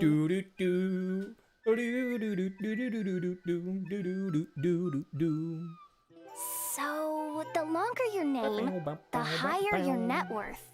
Is that the idea here? Oh, Kirill Kudamitovich Flint. It must be worth a fortune. That's right, I know your full name. It's Kirill Kudamirovich Flint, right? The walls are thin here. I'd appreciate you keeping that a secret. okay, fine. I'm actually only here as a favor for someone else. Do you have any idea how much it would cost to hire me otherwise? Oh, does this mean someone out there actually has the power to boss Dory around? It's Alice, right? It's gotta be Alice. It most certainly does not. We have a long-standing and mutually beneficial business partnership. It is Alice! Actually, the mom of a friend of yours. Yeah, she's Klee's mom. Said mom supplied me with a great little trinket, but now that lady's ruined everything. If I don't start building a little goodwill now, my whole business Alice in mentioned. Nodcry is gonna go down the drain. Okay. So what exactly is so special about this pendant? It's a lucky charm that a great mage made for me. Mm-hmm. We have a business relationship, and she was worried that something bad might happen to me. So, she wanted me to have something that can store power to protect myself with. I finally got it all fully charged up with Spvwvky, and then never went and used it all up at once. Never lost so big in my life! You're right. It was all my fault. I didn't mean to drain all the Spvwvky in the pendant, but I'll make it up to you. You will? Well, in that case, how about you give me your chess set? And we call it even. Over my dead fucking body. I knew you'd say that. Well, it's yours if you want it. In fact, take it now, and I'll even throw in a free Raker of Solnari. Deal? You're putting me in a difficult position here. It's a very useful thing to have around, but I have a funny feeling it won't be around Yeah, much that longer. chess set is dead soon, huh? I guess we'll see in a couple of days. Looks like bankruptcy for me. Hey, don't be so pessimistic. See this through and you never know. You might find a new business opportunity on the other side. Yeah, sure, Varka. With an action plan in place, everyone chats among themselves before going their separate ways to get started on the work. You and Paimon decide to check in and see how each stage of the preparations are going.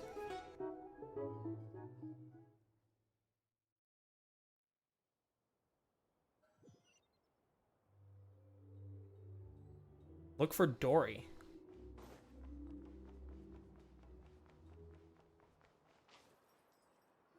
Are you gonna talk about Alice at all? Dory, how are things going? Feeling ready? Oh, I was born ready. We only have 2 days. You think Lord Sangama Bay would let an opportunity like this slip by? Don't forget, when something's in high demand, the people with the goods on hand get to charge the highest price of all. Even higher than the sellers taking advance orders. Ta-da! See? It's right here! Oh. It's so pretty. Almost looks very similar to Nefer's signature weapon. I had no idea you were so skilled with your hands. No, I have a supplier. We go way back, so he made me a very attractive offer. Aha! No wonder you were talking about lucky charms at the meeting. You've been getting Kave to make them for you. That's not the full story. It actually started a while back as a project between me and the Dendro Archon. With Nahida? Mage Alice once warned me that this world won't stay safe forever. Mm-hmm. There may come a day when everyone faces a great crisis. Oh, is that so, Alice? I passed this on to the Dendro Archon, and she secretly brought together a research team made up of Sumeru's top scholars to invent a technology that could keep people safe. I won't go into the details because it's all very complicated, but if you want to know more, you can ask the Dendro Archon about it sometime. I would fucking love to. Anyway, point being, it was the Dendro Archon who asked Kave to build this Kave little built it. contraption. As one of the top Kashara War talents, he was the obvious choice. Took him long enough. He stressed over it for ages. Must have gone through at least a dozen designs before Dude, everyone's producing a fucking final involved. But that's Kave for you. Marak delivered it to me a couple of days ago, along with a letter from Kave. Could I ask why I'm sending this technology to you? And what's your proposed use case? Has it been approved by the relevant authorities? So nosy. My fault for sending him the research permit to begin with. Surely Nahida must have told him you were involved in this project. He was probably just nervous because you're always so secretive about your business. Could be, could be. Anyway, I just replied, let's hope there never has to be a use case, because it would involve grave danger. Fair enough. But it sounds like he was just being cautious. He probably felt responsible as the one who made it. Or maybe he was asking as a favor for his housemate. He's done that before. Not sure why, though. His housemate doesn't seem to really care that much about this kind of stuff. Either way, all's well that ends well. I'm just glad to finally have my hands on the product. I wouldn't want to be without it, given the potential dangers that lie ahead. I fucking wonder what it is. Huh? What does that look mean? Paimon's just super surprised. This must be the first time we've ever seen you actually get serious about something. Yeah, this is not the Lord Sangamabe we're used to. No, she knows. Well, a long time ago, I made a promise to myself. I promised that I was gonna live every day of my life with a big beaming smile. Obviously, Mora plays a big part in that. But there are always gonna be times in life when you have to give something back. That could mean paying back a debt, returning a favor, or showing some kindness. Alice has been a huge help to me over the years. She was the first investor I ever had. The first investor in your business I want my being investors to know that Lord a fucking Salamabe is the best in the business. being a fucking hexazircle mage is crazy. And more than that, no one knows what the future will bring. Whatever happens, I want to make sure the Dendro Archon and all of Sumeru is prepared to face whatever comes. So back to the pendant. You never intended to ask for it back, did you? Oh, that? I was just making sure Nefer and I are square. Don't be thinking it was some sort of benevolent act. I'm no saint, so don't treat me like something I'm not. My priority is doing the business that I want to do. So long as my conscience lets me, but it usually does. So long as That's my the Lord conscience lets Salamabe me. business model. You have to specify that about your business then, All right, if you say so. I do say so, and that's the whole point. I'm a businesswoman. Don't go trying to figure out what kind of person I am. You'll exhaust yourself. Much easier for everyone involved if you just take my word for it. Oh, and could you two help me get this stuff where it needs to be? Thanks so much. You're my favorite assistants. Alright. Oh, Tahisi Island with Albedo and Durin. Whoa! Oh, look at that cute art. It's hard to see because I keep covering it with my model, but...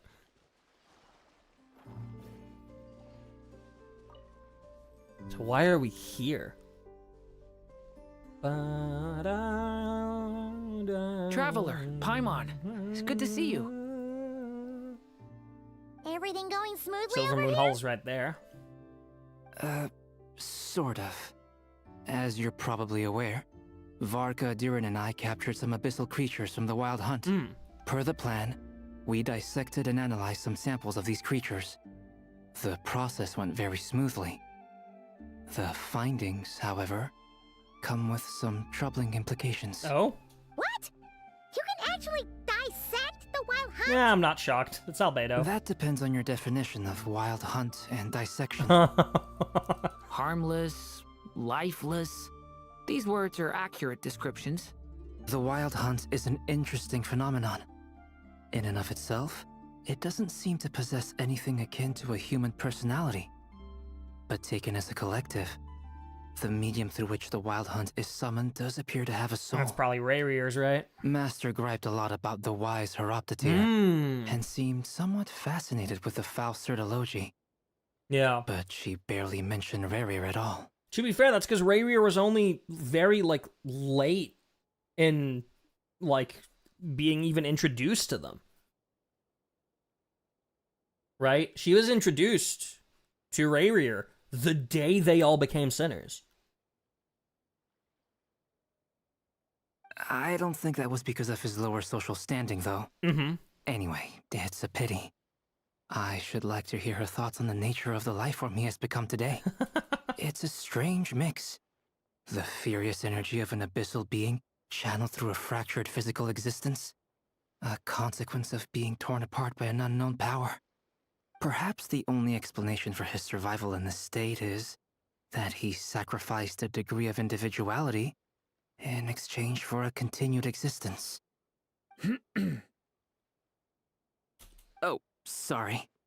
Once I get talking about interesting research, I Durin, have a don't cut him tendency to go off. on indefinitely. Back to our research findings. Essentially, they confirm my hypothesis. Rarier's corpse is completely contaminated by the Abyss, and the effects are irreversible. You could think of this as Raryr in mutated form. But in my view, even that would be inaccurate. In reality, his whole being has been consumed by the Abyss. Right. In other words, he is now nothing more than a manifestation So there's no of abyssal Raryr power. left, all things considered. Unfortunately, at present, we have no means of completely eradicating abyssal power. Hence, we cannot fundamentally destroy the Rahyr of Solnari either. Oh, that's terrible news! So, that's it? We can't defeat him? Not even if we get the power of the Three Moons? Miss Columbina's situation is a difficult one. She can never achieve wholeness when the world does not accept her presence. It's as if her creator banished her to a place she can never be accepted.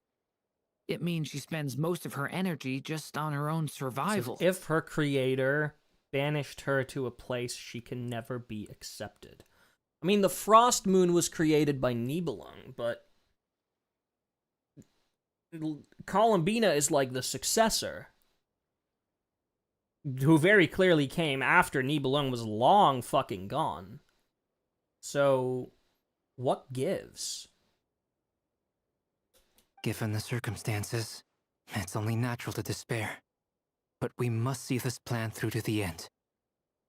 So Time to kick who would off the her backup creator plan. be? Oh, Backup I plan. almost forgot! This is for you. Dory asked us to bring it. Ah, how wonderful.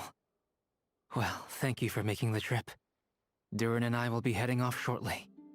I'm sorry I won't be there to protect you in person this time. Please be careful. We will. All right then. Stay safe.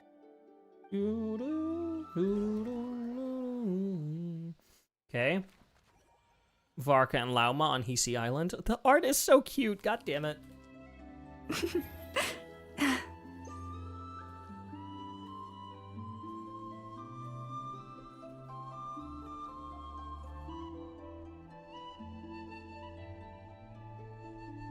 Miss Lauma, is everyone here?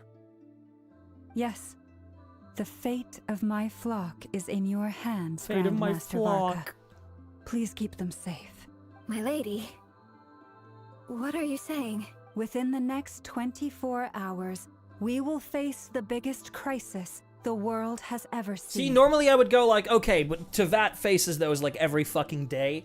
But, I mean, I feel like this is genuinely, like she's, okay, well, it's not the biggest crisis Teyvat has ever seen, because obviously the biggest crisis Teyvat has ever seen is probably the fucking arrival of the Heavenly Principles, the Archon War, the fucking Dragon War, like, but the biggest crisis that we have seen in Teyvat while we were physically here. This is not a burden that we deserve to bear, but I believe that we reap what we sow in this life, so I intend to act. I must so she is do kind of right. What I think is right. For me, that means fighting for the future of Nodcry. This gentleman is the Grand Master of the Knights of Favonius, Varka, Knight of Boreas. In my absence, please follow his lead. Hey, everyone. What's up, folks? Guess I should introduce myself. Well, to start with, I know my way around a battlefield. Bad opener. Biggest strengths are honesty and hard-workingness. Sure. Anyway, point is, I don't intend to let Lauma down. Biggest weakness are words. I'm gonna do everything in my power to keep every last one of you safe and sound. All right. Frostmoon Enclave, Dane and Columbina. Interesting. Oh, they're up here at the pillar.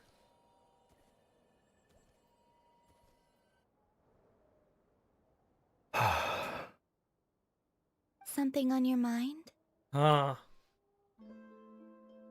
Miss Columbina, was it? I believe that's how the others addressed you. That's right. Names are funny things. Have you always been called Dainslev? Oh. Yes. Okay. I take it your own name has a more complicated history. I have a different relationship with names than other people. To be honest, I'm not even sure that Columbina is my name. Yeah. At least, not in the same way that Dainslev is yours. But it's what everyone calls me, and I go along with it. A lot of my life has been that way. I get so used to things that I forget to question why they are so. I never used to think much about where names come from, or what they mean to people. Maybe something's wrong with me. Even though names is one of the most fundamental and important concepts in the entirety of... Teyvat was built with words, y'all. There's a reason that, that when you look at the artifacts are meant to represent the four shades and then the heavenly principles, right? We have the Plume of Death, Flower of Life, so that's Death and Life, that's Rhindaughter Niberius, or that's Renova Niberius. Then there's the Goblet of Eothonum, which in reality just means the Goblet of Space. It's a weird translation. And then there's the Sands of Time, which, time. That's obviously Istaroth. And the last one is the Circlet of Logos. Now, that has a few translations. It's translated to reason as well. But Logos literally just means words. And that one is meant to represent the heavenly principles. It's words. Teyvat was built with words. Names are one of those. That's why ancient names were such an important concept in not just Natlan, but also in Simulanka. Like, Durin is like a prime case of this. The whole reason that, like, mini Durin and Durin were, like, fused together, they literally said it to Anders' daughter when she made the world of Simulanka. Like, Alice said to her, like, you do realize that by naming this dragon Durin, you condemn him to the same fate as his namesake. And that was the point. That's why she did it. Names are an important part of Teyvat. So it's interesting that they're, like, bringing it to attention in this way now, where it's Columbina going, like, I don't really even know which name is my own. You're different from other people. I sensed it the first time we met. You're more perceptive than most. I'm sure your long life and rich range of experience explains that. Do you ever find yourself missing Conria? Oof, that is a loaded fucking question. My god. Difficult to answer. I have dreamed of the past many, many times. Sometimes I'm fighting tooth and nail. The dream yet to be dreamed. Other times I'm lying on the ground, defeated. There are those who dream of dreaming. I don't recall any happy moments from that time. It has been too long. Is that because hatred survives longer than love and affection? You know what? Yeah, probably. That would not be for me to say. I make no excuses for the grudges I bear. But whatever the reason, I remember little that was beautiful or sentimental. Thank you for your help with the Rayarer situation. Without your efforts, I never could have learned the hidden truth of his story. You're welcome.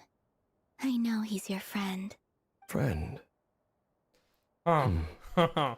He betrayed me. And I never really understood what he was going through in life. Some friendship, that is. Okay. So, do you plan to fight him with us? Yeah, that's rough, huh? Yeah. You see? Yeah. You're torn. Now you know what really happened. You see the things he's done in a new light. You know what he betrayed you for now, which does change things. I need some time. That's fair. Of course. I completely understand. Anyone else in your position would feel conflicted too. Actually, I went through something similar myself recently. Something happened that changed my perspective on a situation. Oh? A situation I took for granted at the time, but now I feel very grateful for it. You mean the harbingers who still support you, even though you've left the Fatui? Yeah. Yes. I always thought they were only helping me because harbingers are forced to work together. But then I abandoned them. A warrant was even put out for my arrest. And none of the harbingers that you've talked to actually did. And even now, they still support me. Which means I was wrong about them all along. Clearly, they view you as a friend. Yeah. I feel a little guilty now. I regret not seeing her help for what it was, and not treasuring it. I see the guilt that you're feeling now, because I feel it too. Hopefully, talking about it will do us both some good. Have you noticed that the Traveler and Paimon are over there? I think they've been listening. Oops. Huh. Shall we say hello? Sure. Hello. Ah! They caught us! Sorry, we were just concerned about you. I apologize for making you worry. No doubt you wish to know where I stand on the plan to take down the Rayarer of Solnari. It's not Rayarer anymore, I'm afraid I need a little time. But I will seriously consider joining you. He will pop up at the very last moment when we fucking need it. I just know it. You will? He will. Oh, thank you so much! Everyone will be so grateful to hear that! He'll show his face in the very last fucking second. They needn't be. This was something that I was going to have to face up to eventually. That doesn't matter to them. They're grateful to you regardless. You can't control their gratitude, so just accept it. And then, have a think about whether you're willing to join us.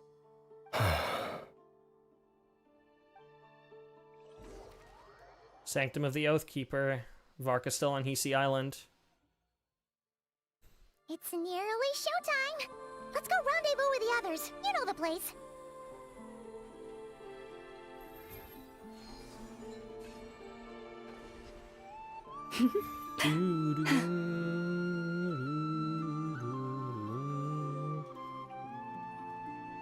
Oh. Deer jump scare. You're earlier than I expected. Hey, Flint's! Been waiting here long? Not too long. I came a little early so I'd have some time to think. Are you nervous about the battle? Quite the opposite. I'm reminiscing on my past battles. When I was awakened by the Radniki, I had not touched a weapon in many years. I felt like the battlefield was not where I belonged. But after waging war against the Wild Hunt for so long, I came to realize something. A life of absolute peace is simply not a possibility for me. My restless flame indicates that somewhere inside of me, there is a deep yearning to root out the evil in this world. Oh, that doesn't sound like such a bad thing. Yeah, it doesn't. Well, in the past, when I was a Fae whose primary concern was hibernation, it was hardly ideal. I suppose. But it certainly serves me well here in the present. And I am delighted to be able to join forces with you in this endeavor. Looks like I'm not the first to arrive. Ah, Miss Lauma. Did you sleep okay last night? I struggled to settle down at first because of the nerves. Aww. But don't worry. I got enough sleep in the end. I'll be just fine. Thanks for everything. Please.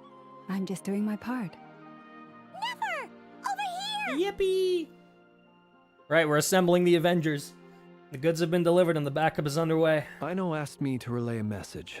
She said Anefa will be on high alert and keep a close watch over all secondary districts where defense is required, providing support as necessary. Meanwhile, Aino herself will provide range support to us directly, using her latest invention. Did she invent another gun? Excellent. My thanks to all involved. Oh boy. The chest set's looking a little unstable. Yeah, he's about to jump out. It won't hold him much longer. We should be prepared to engage at a moment's notice. No sense sitting around waiting. Let's make the first move while we still have the option. I agree. Paimon, find a safe hiding place. Got it! Be careful, traveler! Alright, here we fucking go. I will. Let's fight this son of a bitch. Everyone, take your positions as soon as the battle starts. Every ounce of strength we have in our bones, let us bring to this fight. Ready? Let's go. I've seen all your futile ploys before. You have become the authors of your own demise. I wouldn't be so sure about that. You are merely a moment of sport before I tear down the moon. So he does just want to tear down the moon. Cutscene? Oh. This is the loading screen? That's sick loading screen art, dude. Oh. Stay on your toes. Yep, you too. Let me help you guys. Eat this! I see. Why do we have Pyro Traveler, dude? Or fucking not Pyro Traveler. Finished? Why do we have fucking Hydro Traveler, dude? Now. Oh my god, he's got moves. Branch into song.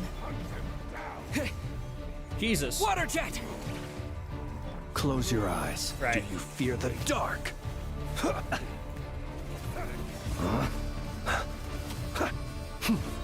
Do you fear the dark? Be silent.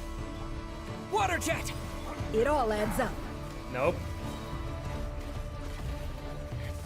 Oh shit, he just blocks shit too?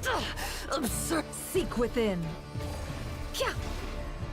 Dude, he's just By blocking the shit. frost moon of old, receive my blessing. Yeah.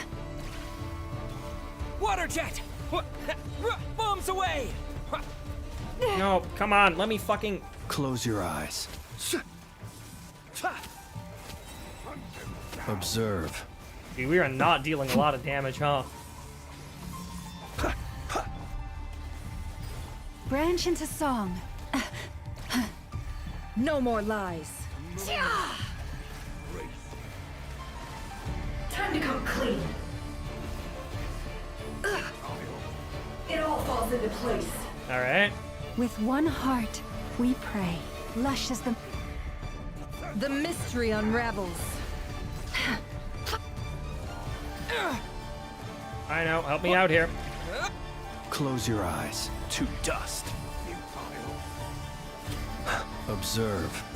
Dude, Flynn's energy recharge in this is dog shit. It began with the moon. Oh shit. And Corrosion. so shall it end. The moon will protect you. Follow Llama's hymn.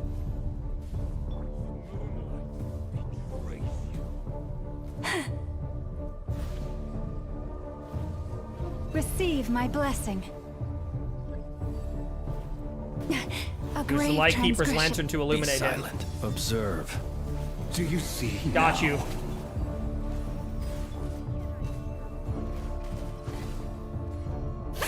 Here. When will it be as you foretold?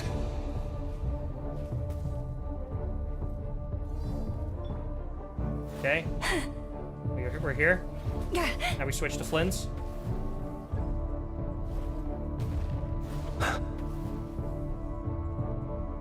Your foul spirit is Got not you. welcome here.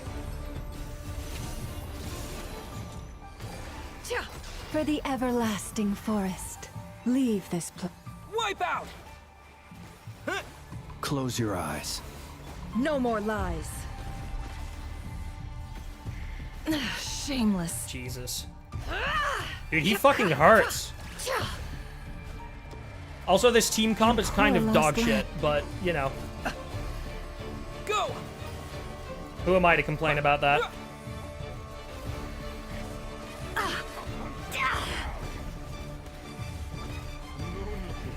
Okay, so you can sprint cancel her charge attacks. Interesting. By the frost moon of old, forest, protect us. Are you quite finished? Night falls. Observe. Can't hide the truth. It all falls into place. Yeah, you can sprint cancel her. You can sprint cancel her charge attacks. Be silent. So she Close literally your just eyes. plays like Do you Mawika then. fear the dark. Be silent. Yeah. Leave this place. It all adds up. Let's see what you're made of. Your little game of heroics is over. Who wants to go first? Oh shit. We threatening now, huh? Oh. Out of my sight! Oh shit. No, we've been separated. You okay? Never. Where are the others? Stuck outside the barrier. I guess he really doesn't like us. I told you before, knowing too much is always a death sentence. Yeah, I guess he really doesn't like her, huh? Be careful what you wish for. You are separate. Are you okay? Lama! Can you hear me? Hold on, where? Silence. The voices are gone. But at least I know they're still there. They're still there. To focus. Stick to the plan. Oh, he drained our energy. Remember my most important task. Just keep stalling him. If I can stall him for long Spvwvky enough, 3 times. the moment will come. I've got this. Okay, shield. Oh, music. Okay.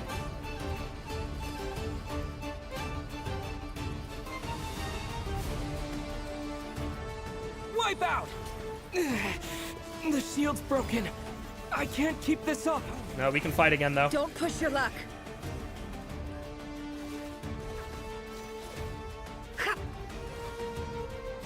God, why do they give me fucking Hydro Traveler as my only Hydro option, dude? Water jet!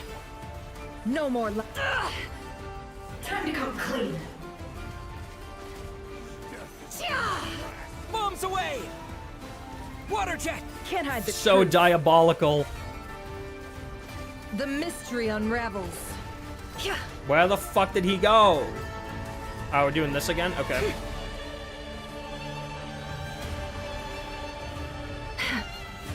Dude.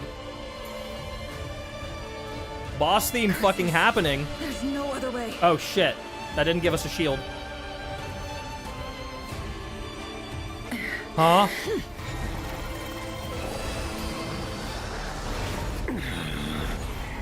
Trapping him again?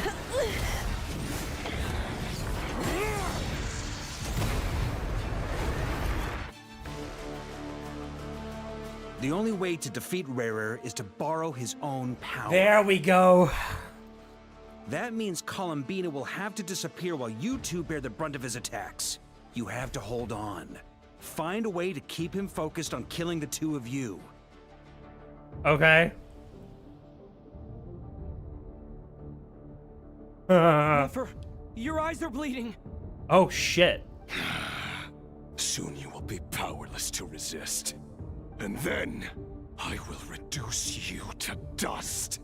But that dust will plague your memories. Come on, keep holding on. Keep up, Nefer, come on. Any other tricks up your sleeve? Let's see them. As entertaining as they are, you've backed yourself into a corner. You don't fool me. I see your fear clear as day. I have to stoke his rage. Make him unleash everything. You fear what you could never defeat. You fear the thought of never being able to save your beloved. Ooh. You cannot win the fight against fate, Rayarer. Is that what you think? Well, now it's your turn to feel afraid. Cutscene time. Okay, here we go. You fear the sound of your own name? Is it us you hate? Or is it what you've become? Oh. Let's see what becomes of you. That's exactly what we need him to do.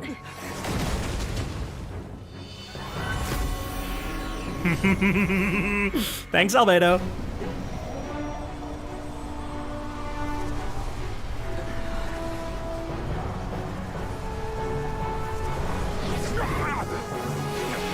It's sucking it out of him. What's happening? That power. I've seen it before. Yeah. Rhine-daughter, huh? I'm sure you've seen it before. His power is on another level. We'll need to use an alchemical array to convert his power into a usable form.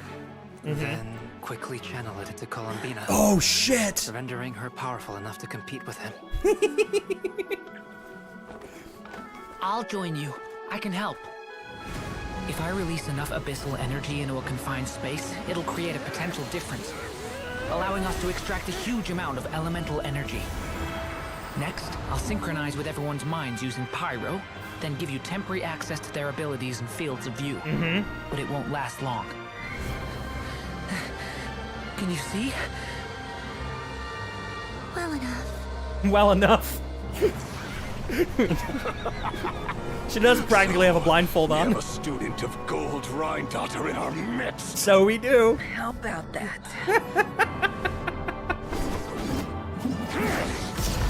Alright, that pissed him off even more, huh? Good dodge.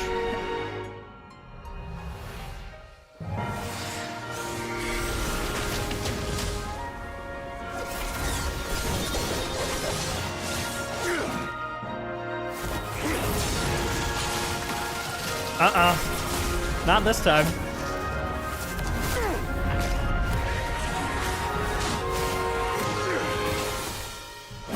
You use my own power against me?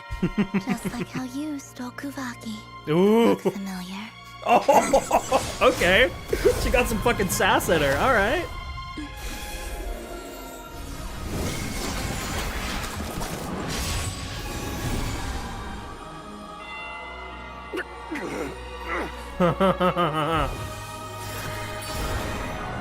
Oh shit! Moongate.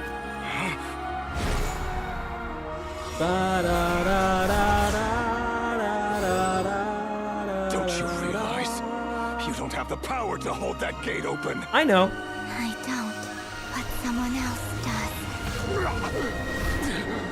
does. Dane! Oh! Rayarer.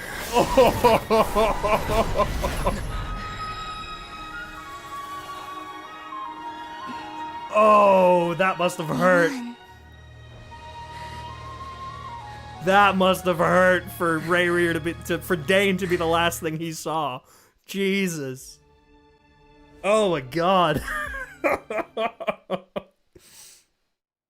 So about betrayal, huh? Fuck. Oh, she's still bleeding. Nefer, how are your eyes? They're fine. Apart from the blindness, of course. Oh, shit. It's not too late. Let me handle it. I was gonna say, is she gonna be just permanently blind?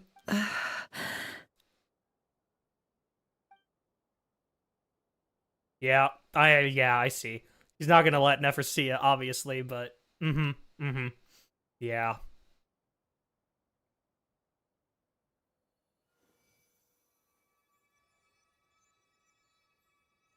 Miss Nefer, it's not like you to lose your composure. That was the most reckless thing I've ever seen you do. Reckless how? The situation was critical. Our lives were at stake. We had to do something. Even so. Thank you. Okay. I guess you're right. Under the circumstances, it was a wise decision. You traded your eyes for an incredible victory. In business terms, I suppose that's a huge return on investment. I'd be hard-pressed to argue otherwise. Still, I don't like this outcome, and I don't want you to lose your sight for good. People suffer when they make sacrifices they shouldn't have to make. Yeah. Whether that means faith, I mean, look at strength, Rayarer, right? Or in this case, your ability to even see. I had hoped you could win without sacrificing so much as a single hair on your head. Thank you. Really. All now done. kiss. Don't try and open your eyes just yet. We'll see how you're doing in a couple of days. Until then, please follow your recovery plan to the letter. Aww. I'll send full details through Yehoda.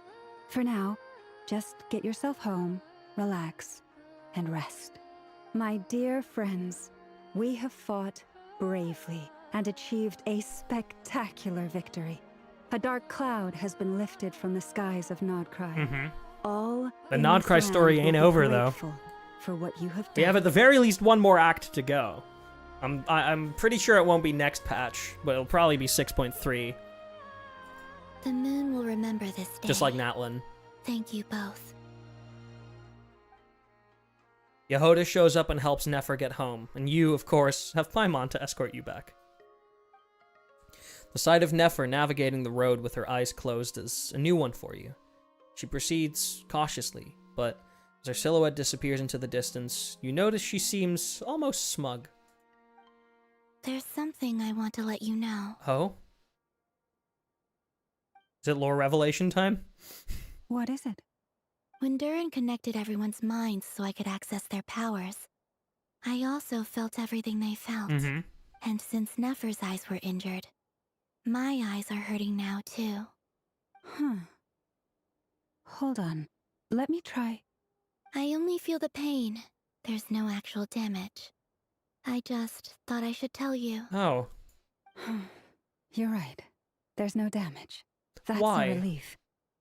But I must say, I'm surprised to hear the Kutar share something like this with me.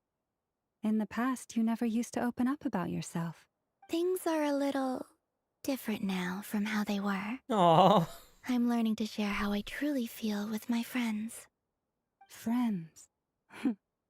You have no idea how glad I am to hear that.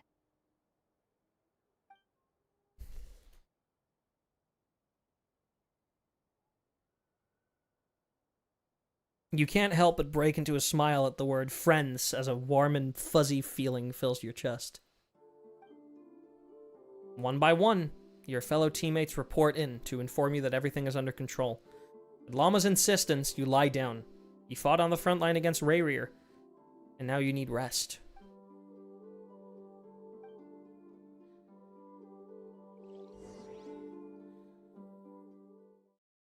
We need a setup for the last act.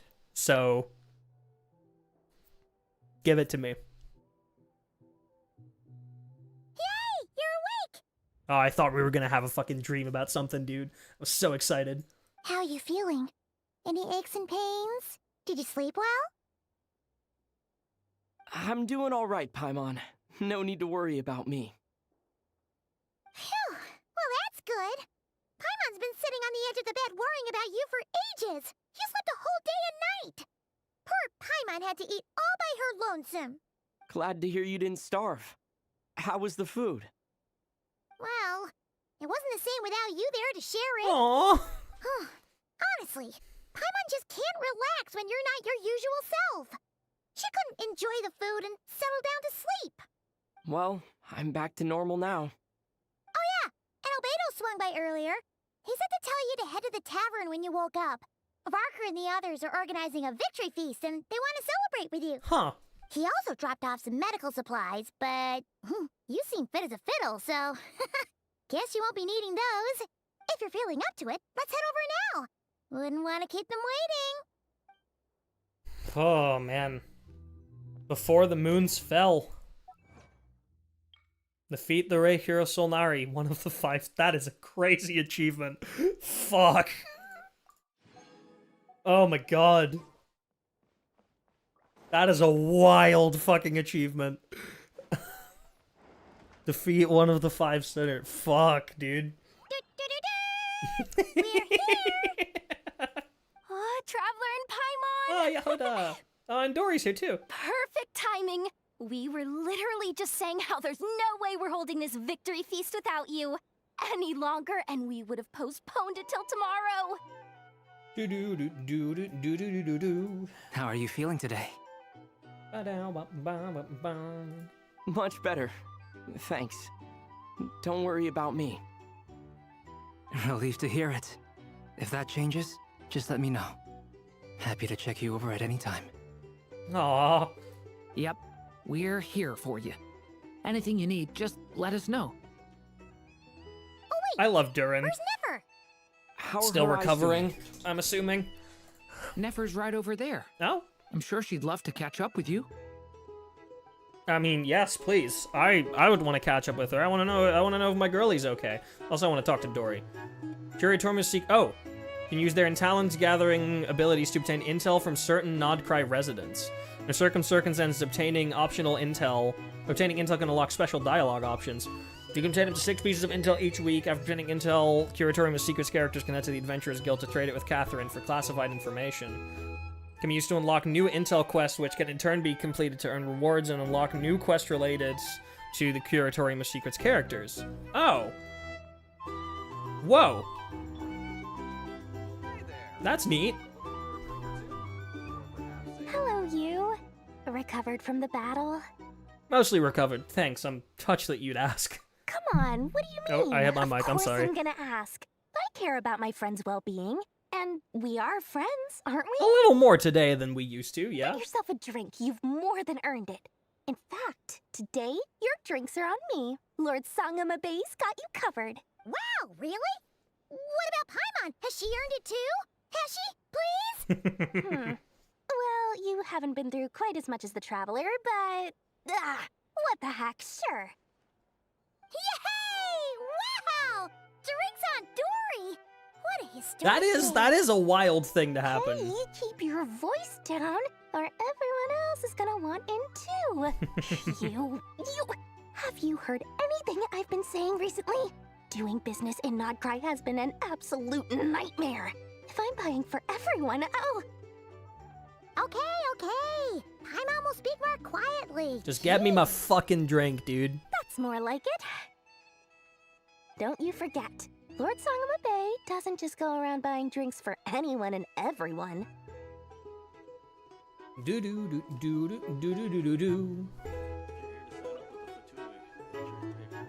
I thought of 1,000 ways to congratulate you, but now you're here, words are failing me. The honorary knight stuns them speechless once again. Got the fucking knight Well move, said. dude. The honorary knight showed us all how it's done.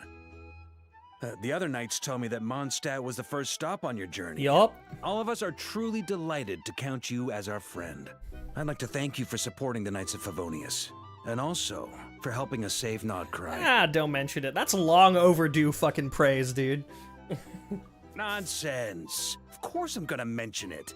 This is more than just business. It's a relationship. And there can be no relationship without showing gratitude where it's due. Hell yeah. Oh, I'd like to talk to you. Well, for starters, I recommend... I see you've recovered? Mostly. You bet. Snooze his way to a full recovery. Doing much better. Thanks for checking in on me. Glad to hear it. A healthy body is paramount. Nothing else in life is possible without it. So take it slow. You can't afford an injury. I'm so grateful that you decided to help us in the end. Paimon, too. You really saved the day when you swooped in to open that gateway. I came to accept that although Rayarer was my friend in the past, here and now, he was an enemy that must be defeated. Correct. Though I will never fully understand what happened between us, I could not let this crisis deepen any further. We fought a very necessary battle, and you played your part admirably. Thank you. I know it was hard, but you'll get through this. Yeah. And if you ever need to talk, just remember, we're always Yeah, you should show up more, man. I'll do that. Things get interesting when you do.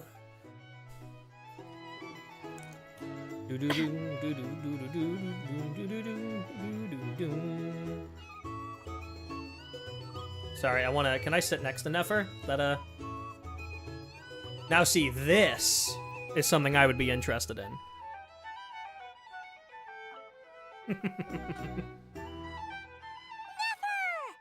Oh, her eyes are open. Traveler, Paimon, are you recovering well? Much better, thanks to a good rest. You're looking well, too. Turns out that moon chanter has some real talent after all. My eyes were mostly recovered after just a couple days' rest. That's crazy. I can actually open them again now. Yeah, but you gotta be careful.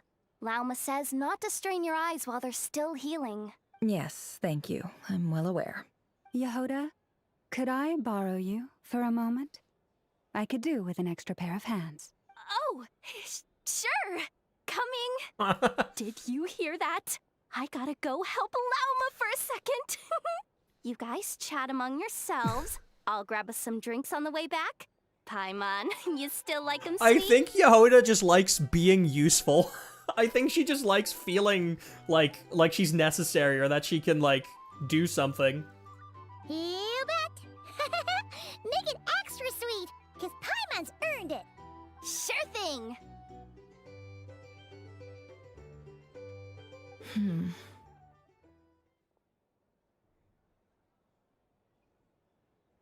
What's on your mind? The Raker of Solnari. Kind of a snake, don't you think? More of a wolf in my mind. No, definitely a snake. A poisonous one who spewed his venomous hatred. Wasn't Vetterfulnir represented by a snake on the chess piece? Anyone who seeks revenge out of hatred for other people has become a snake. Yeah. That's something my dad used to say. I guess he didn't like seeing people go down the path of vengeance. Perhaps. I'm sure it sounds like a very wise and open-hearted perspective to your ears. But me? I think hatred is a perfectly justifiable emotion. Oh, no, it is. Oh, yeah, it 100% is. What else is left when everything you depended on in life gets stripped away? Something's gotta fuel that drive to keep on living. Now, when I look at your life, I see a lot of things that you can depend on. If you're worried about me, you can nip that in the bud. Okay, Tainari. I'm not someone who gets stuck in the past. It's just... I suddenly feel like I was wrong to call my father a liar. He was just a fool. That's why the Academia turned their back on him, and why the other tribes ganged up on him. Oh, Father. How much better things could have been if you were a skilled liar. Look at the Ibis King. Thoth is a fiendishly cunning liar. And yet, strangely, he feels more like a father to me than my real dad ever was. He's never brought it up, but I'd bet he feels the same way. Why else would he give me the power to perceive the truth, while at the same time training me in the art of deception? I've never heard the Ibis King's voice. What's he actually like? Well, King Deshret banished him to Aru, which is essentially a prison, and posed 3 questions to him. He promised that he'd have his freedom if he could find the answers. His response was to take on a physical form and approach me, hoping that I could become his envoy and search for one of the answers on his behalf. Interesting. Oh, hey, Ember, how's it going? Pretty good. We're 7.5 hours in, and I think we're about to reach the end point. The climax is very much over. Did he really think I'd fall for that? He's stuck there. He can't make me return what he gave to me. You definitely sound like father and daughter. Yeah. So that's enough for you to decide he's nice, is it? He's a prisoner, and he was scared. So he decided to perform some good deeds to win people's approval. He lives in fear because he's a deceiver. How is Rayarer any different? You can't work as a spy your whole life and expect a happy ending. It's preposterous. Yet I can't say I don't understand it. Liars live in the darkness of their own making, but it's still human nature to want to go on living. They say that a liar's soul is the most worthless thing in the world. What do you think? A liar's soul is the most worthless thing in the world. I don't think that's true. I think I disagree. Oh, really? Well, it takes a very kind person to find compassion even for liars. Every person has a reason for a lie. Whether that reason is good or not is debatable, depending on situation, but most of the time they're trying to protect something if they are lying. And I don't think that that means they're worthless. If you ask me, the soul of a liar really is worth nothing. Because all they care about is themselves. Well, what if it's a lie to save someone else? For example, when something good falls into my lap, I don't go sharing the news around. Stops other people trying to steal it from me. I have a feeling some people over there may have overheard that. So be it. They have sharp ears. I can't keep anything from them. Is that your way of saying you've warmed up to them now? Oh, is that what it looks like? A little bit. What it looks like is you're starting to see us as your friends. Well, you all know my past now. And I can't simply eliminate everyone who knows too much. So I guess I just have to put up with you. For the foreseeable future, at least. Considering the fact that you say I can't simply eliminate everyone who knows too much, that means that you thought about it. You fucking thought about it. You decided that you couldn't, but you fucking thought about it. When you find yourself in a situation you can't control, the safest play is to keep calm and start monitoring everyone involved like a hawk. In the intelligence world, you need to have a sense of perspective and play your hand accordingly. If you understand what's at stake, please ensure my secret is safe with you. I trust you'll respect my wishes as a friend. But don't forget, I will also be watching you like a hawk. Naturally. Very good. Oh, wait! Now that the panic's over and we've all calmed down, Paimon suddenly remembered something. Oh?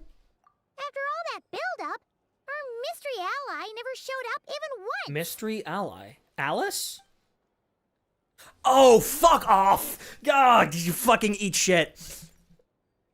The noise is coming from indoors. Huh?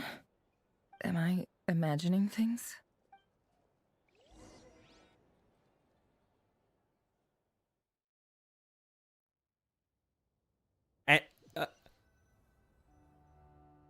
So, that close colleague who stayed behind with you?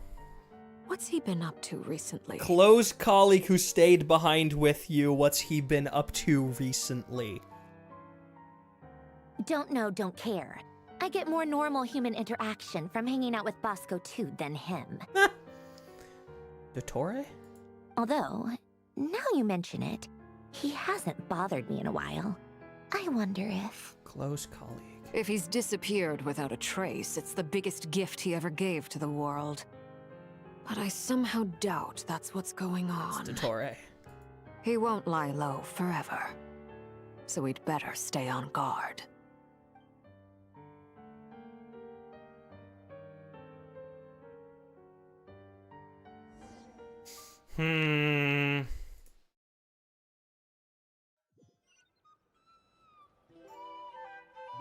Listen to what it... Wait, we're still...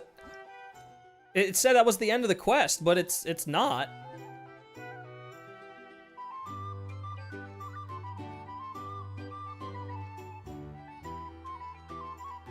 Ah, Lord Sangamabe. How lovely to see you. I must thank you for the device you provided. It was an enormous help. Would I be right in thinking that it was developed by the Academia? Why come and ask me when you clearly know already? I mostly came to thank you. That's more like it.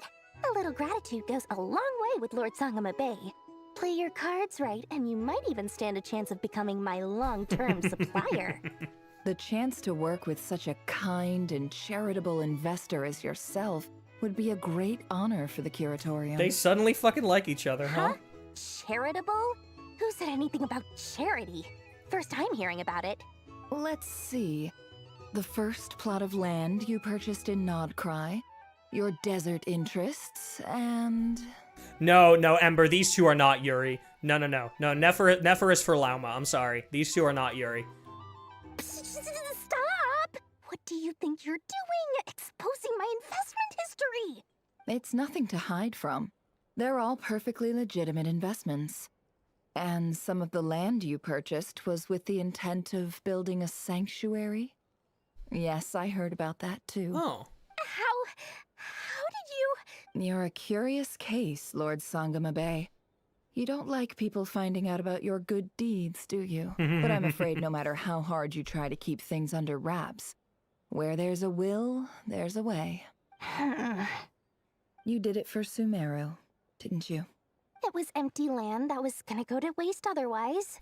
I figured if I built something there, it might at least get some use in an emergency. Disasters are capricious things. They strike without any warning. I've lost family to a disaster before, and I don't want to lose any friends or business partners if I can help it. My elder sister used to dream of finding a sanctuary. Somewhere with plenty of food, water, and medicine. Where everyone could live happy lives. It was something I looked into, but after discussing things with the Dendro Archon, I decided on a more effective strategy. The tech people handled the tech, and Moneybags provided the Mora. It just made the most sense. It's a pity that so few people know the truth about you.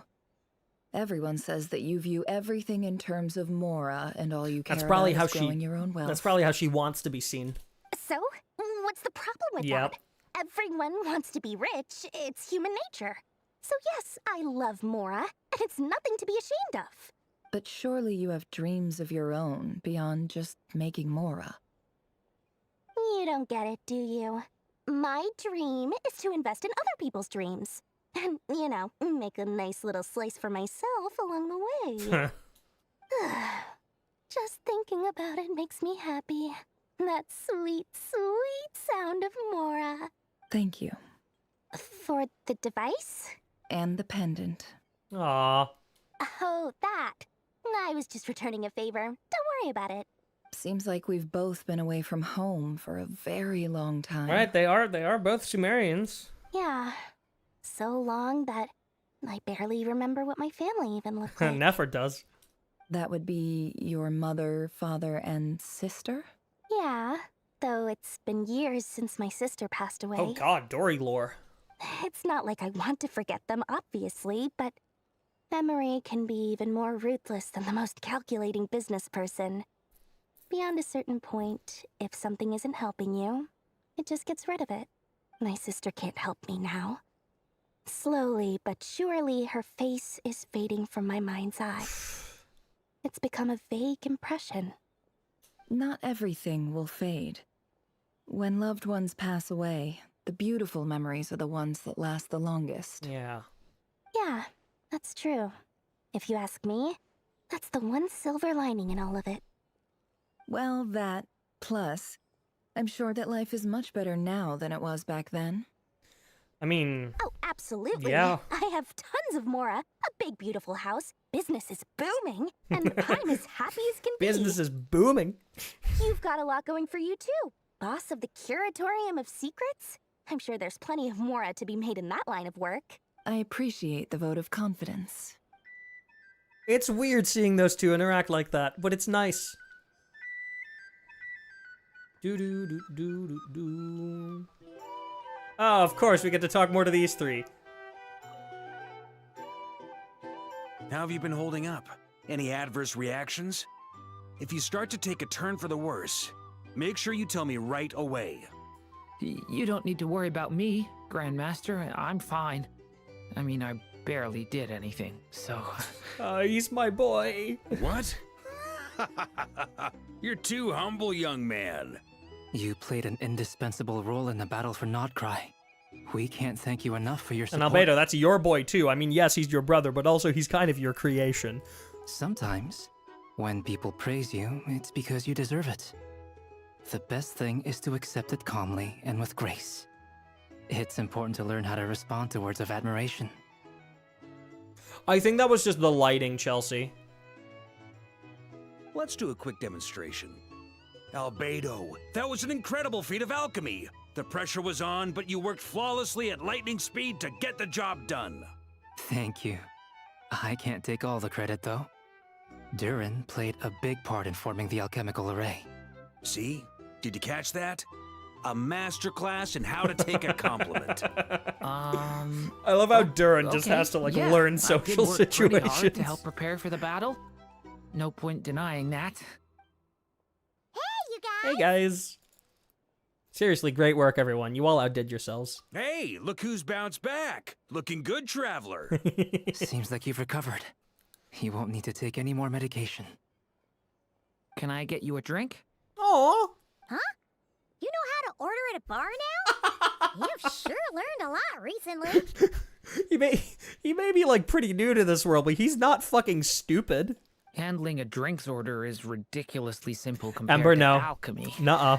Don't worry, I'll blend into society yet. Simple compared to alchemy.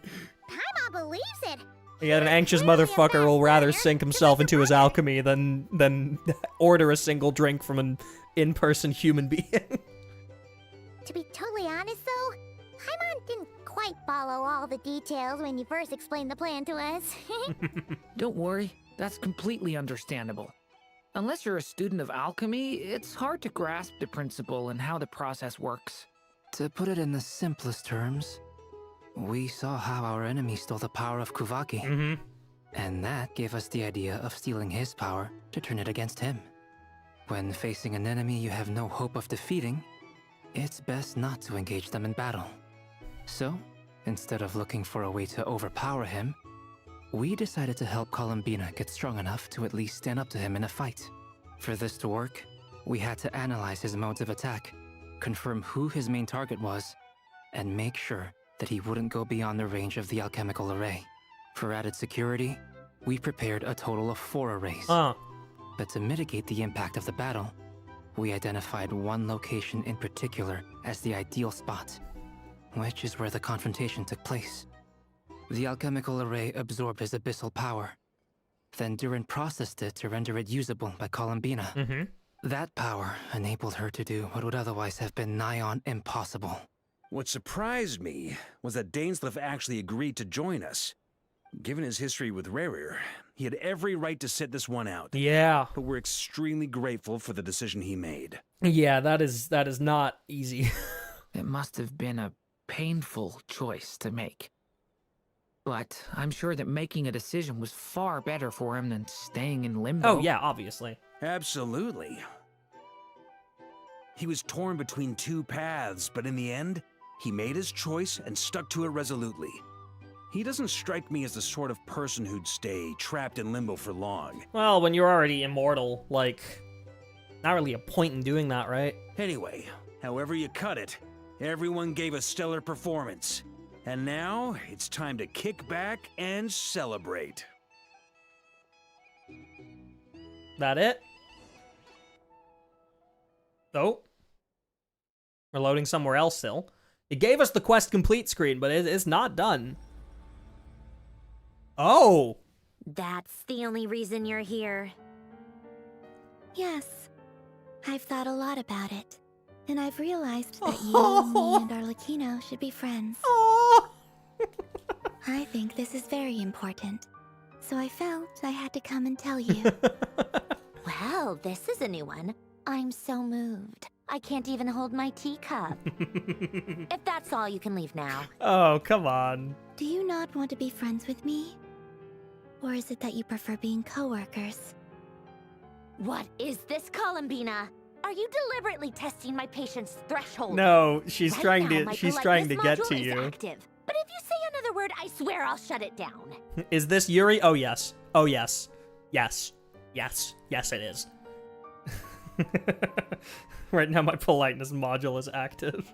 If your politeness module was active, wouldn't you say the word please at some point? Polonia, please see Lady Columbina to the door. Will you still invite me to your next tea party? What? Yes, I think you will. Bye-bye, dear Sandrone. Oh my god, I love how fucking Columbina can just get under her nerves. Oh, hey, catching up with a friend. Last time the Wild Hunt escorted you out. Would you rather I handled it myself this time? Oh, come on, you're not that hard. We just wanted to, see how you were doing now that it's all over.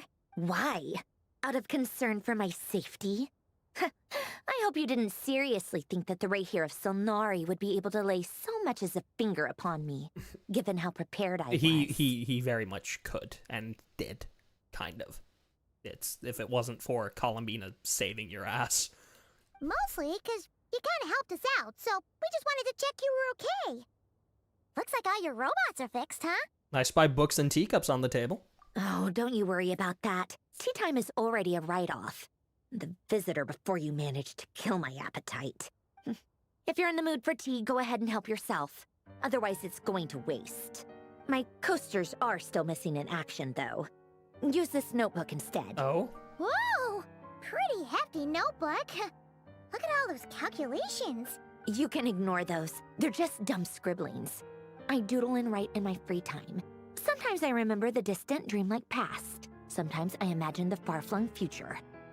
And other times, I grit my teeth and note down all the crazy nonsense going on in the present. Some people do the crosswords in the newspaper. This is my equivalent of that. Trying to predict the future is like daydreaming. And writing about the present just makes me furious. The past is my favorite. If nothing else, it's already set in stone, so I don't have to rack my brains trying to figure it all out. You know what? That's so real. Huh. Although, having said that, the only vaguely interesting memory in my past is probably that guy they call Lord Artificer. Lord Artificer?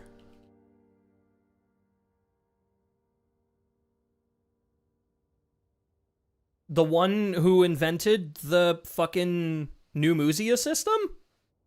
The fucking Fontaine Research Institute of Kinetic Energy guy? That guy? Who else? Pretty much all the mecha and Yeah. Fontaine are his personal handiwork. Wait, are you saying you know him? Like, personally? As a friend? I mean, I guess we were friendly enough. But he lived hundreds of years ago, yeah. Yep. In fact, I'm probably the only normal person left who knew him at all. We used to chat occasionally back when he was still around. Before he passed away, he asked me to destroy all his manuscripts. She so blew up that institute. I honored his request, but I did read through everything first before destroying them. I mean, I couldn't let the genius of Lord Artificer Alain Guillotin disappear like that. Would have been such a waste. So, that's where the formulas in your notebook are from? Huh. I just told you. Those are my equivalent of crossword puzzles. They're just dumb formulas that I solve for fun when I'm bored. Alain's work was like epic poetry. The formulas in my notebook are just silly little riddles in comparison. Not that there's anything bad about them. I mean, at least, solving those riddles isn't going to hurt anyone. Except me, because I lose a few brain cells in the process. Ah, you have plenty. Anyway, while we're on the topic, I might as well tell you about what happened to him and his friends. Please. Alain Guillotin had two close buddies, Renee and Jacob. What the fuck? They spent their childhood years together in the Nazissenkreuz Institute. We're just in the epilogue of this quest, we're just gonna mention the whole Narcissenkreuz order.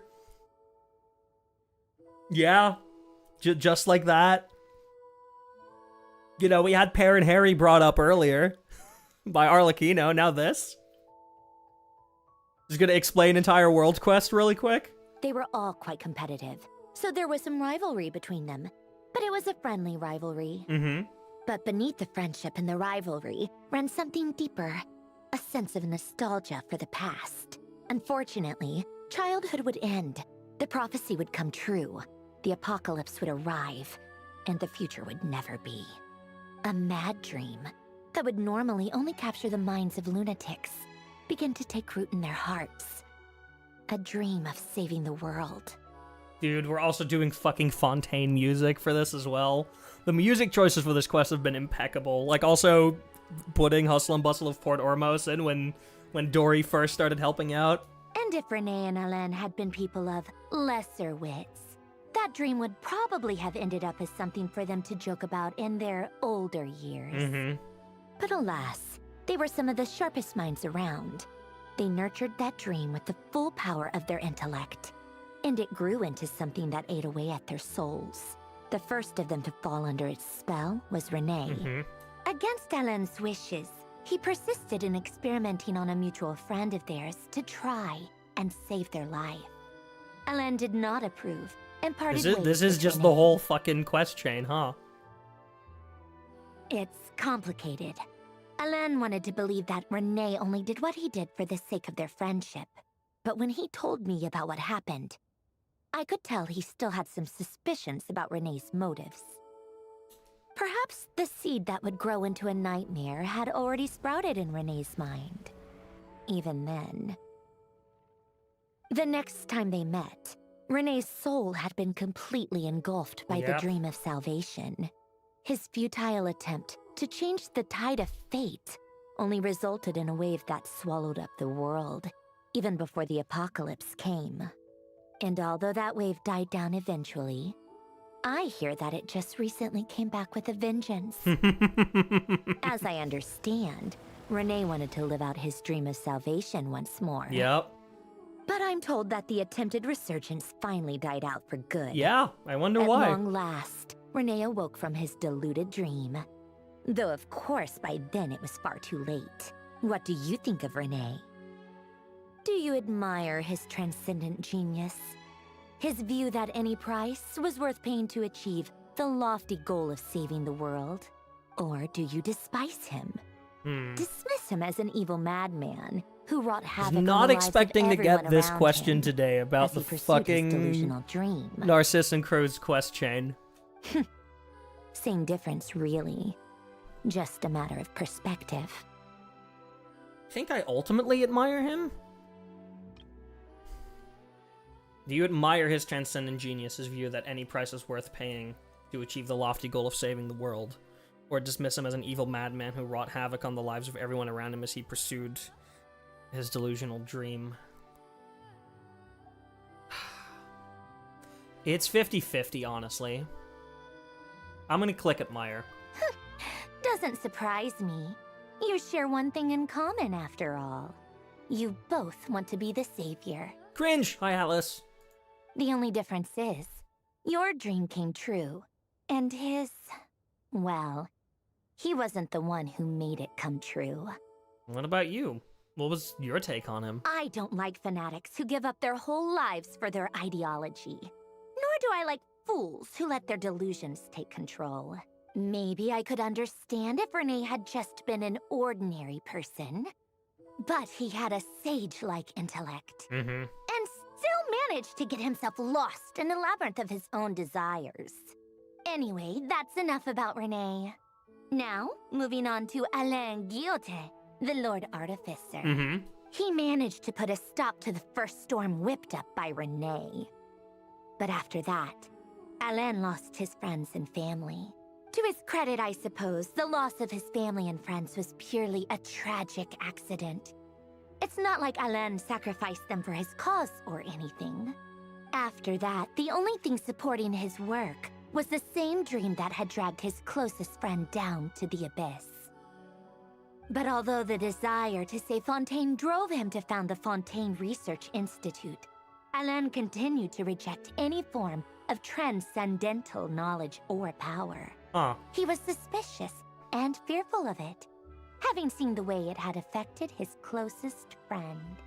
I think that formulas and machines derived solely from human intellect were the only thing that gave him a sense of spiritual comfort. Yet Alain's intellect was simply too great. It barely left him space to breathe in his lifetime. Once he realized that the end of his life was approaching, he finally accepted the truth. The Nazissenkreuz Institute needed someone, and a human being. It is crazy that we are just getting a recap of this entire quest chain. Because I guess they find it significant enough to Marionette's origin story. Like, it is a part of it. She was mentioned back then during that quest chain. He quit working on his formulas, trading them in for the fairy tales that had played such a formative role in his an important part of her story. He barely touched in his adult life. I just find it interesting that they feel the need to like summarize that in the Archon quest. I think it's good. It's good. He told me that the director of the Nazissenkreuz Institute used to read those fairy tales to the children as bedtime stories. The same with Arleino basically giving us a TLDR of Per and Harry. Kids off to sleep. I think that all he wanted at that time in his life was to be able to sleep deeply without being plagued by depression. By that point, nothing else really mattered. At the very end, he laid down to rest in the ruins of the former Nazissenkreuz Institute orphanage, while the Fontaine Research Institute he had founded continued tirelessly with its work. Many years after that, tensions over competing dreams would once again cause a rift, this time between members of the Fontaine Research Institute. But the actions of those fools had nothing at all to do with Alain. Do you think Columbina ever accidentally stimmed by fidgeting with that turning key in Marionette's back? Oh yeah, 100%. And that is the story of two people from the Nazissenkreuz Institute who both wanted to save the world. One went all in on his fantasy of salvation without ever looking back, and ended up calmly sinking to the bottom of the deepest sea. The other sought desperately to burn bright in his life, even though he wasn't sure where he was going. I do sometimes wonder, why is it that people like them have such grand hopes of saving the world? Even the grandest tree starts as a tiny Grandest seed. tree, you say? So perhaps, for each of them, their mission to save the world began with a very simple desire: to save themselves. They were young children with friends and family who mattered to them, desires to explore the meaning of life, ambitions to have a successful career. They didn't want to see all of that taken away in one fell swoop. God, it really has been a minute since I thought about this whole quest chain. I forgot how good it was. Or maybe they just wanted to find something to anchor themselves within the chaos, to stop them getting quietly swept away by the storms of life. But instead, the search for their own salvation took them down the rocky road laid out by fate. Do you think the desire to save oneself is enough of a justification to try and save the world? I think so. The way you said that sounded just like Alain. I asked him the same question back when he was in his prime, putting all of his energy into his work. He gave the exact same answer as you did. No elaboration, just a quick short answer before getting right back to his work. He was always that way. All right, tea time's over. I owe Arleino a favor for telling me these stories. I'll have to bring a whole sack of gifts the next time I visit the House of the Hearth. Is the land supposed to be a reference to Turing? Yes. Yes. 100% he is, yes. I'm gonna go tinker with Paulownia now. You guys can do whatever you want, as long as it doesn't involve interrupting me. Paulownia, exit hibernation mode. Begin diagnostics. Oh, I heard an achievement pop. That's it? That's it. All right. Very nice little epilogue. I appreciated that. That was sweet. That was sweet. I liked that. Boom. Traveler's Tale's available. Yeah, I mean, honestly, that wasn't even a lore drop. That was more just like a lore confirmation. Like, I guess just, you know, recapping a quest chain for those who didn't do it. Which is quite nice. I genuinely appreciate it.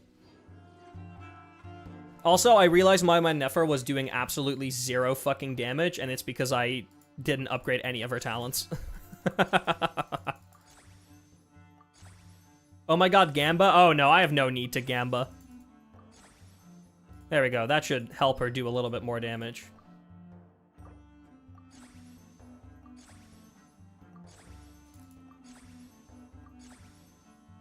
There we go. No, I have no need to Gamba. Well, okay, I can do my 4 standard pulls. That'd be fun. Sure, I'll definitely get a 4-star out of them, right? Hey, Thrilling Tales of Dragon Slayers. Oh, what? What? Huh? Oh!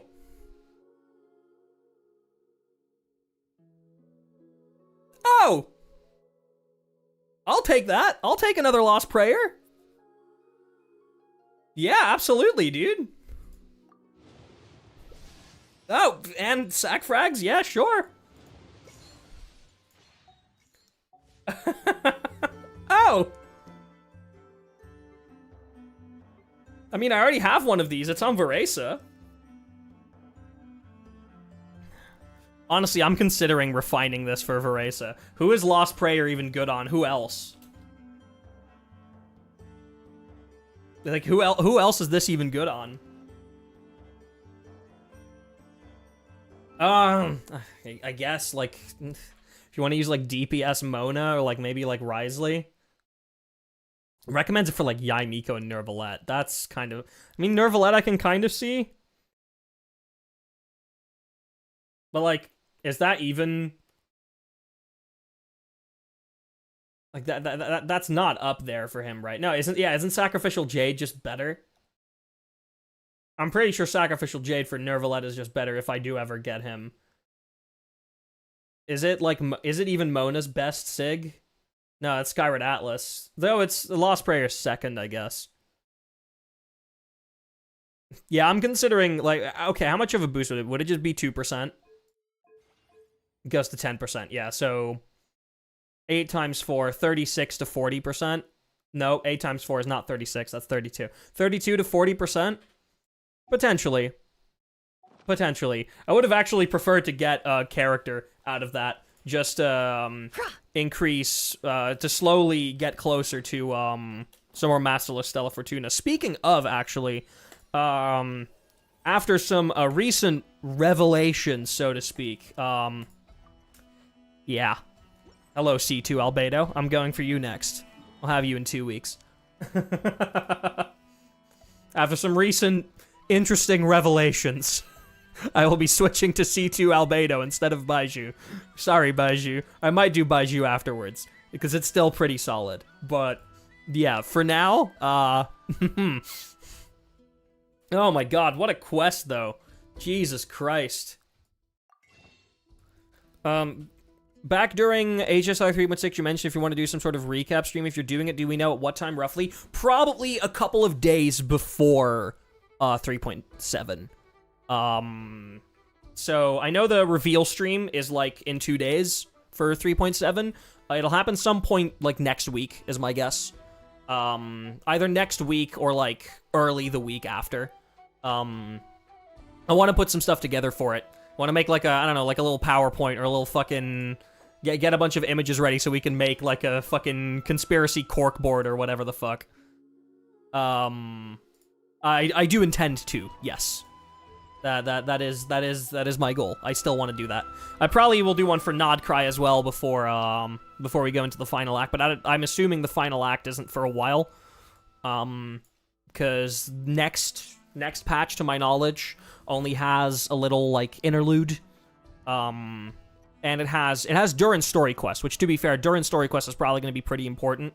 There's a chance that we'll have Alice in there for the first time, so that's going to be pretty important to do before hopping into the last few Nodcry acts. If Nodcry ends in 6.3, which personally I do kind of assume that it does.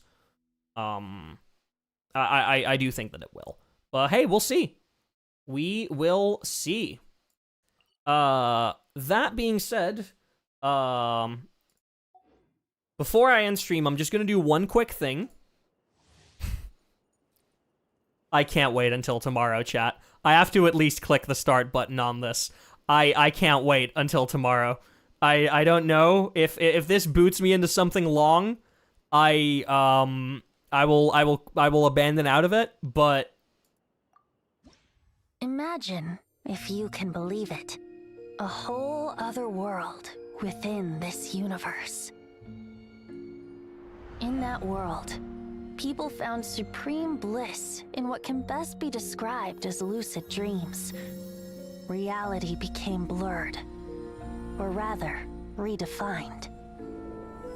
But outside of their flawless reality, the problems of the material world remained. And in the end, the cold, hard truths of the real world caught up to them in the reality to which they had escaped. Oh, shit.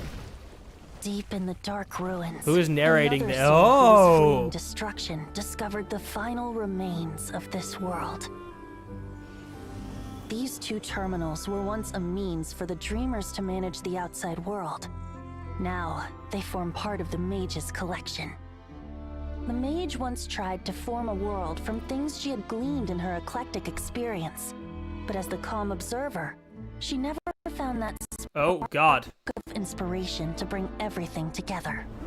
Before fate caught up to the wandering mage, this is Octavia, she right? paid one more visit to her wise and learned friends. She learned much during their time together, and although she did not find the answer, her loneliness faded away in time. But as she and her friends crafted other wondrous worlds together, she finally realized the missing piece in the world she dreamed of creating. A vibrant, captivating protagonist. The glorious traveler and their impeccable companion all the summer were events. the perfect candidates. She was filled with hope. The lucid dream of a lost civilization was built anew, and the mage's vast collection now had a world to call home. After sojourning for so long, it was time for her to leave lest the destruction catch up with her. And in any case, a new story had now begun.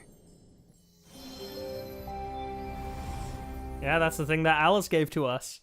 Holy shit! We get fucking Octavia lore? That's crazy. Please choose from the two mannequins. I mean...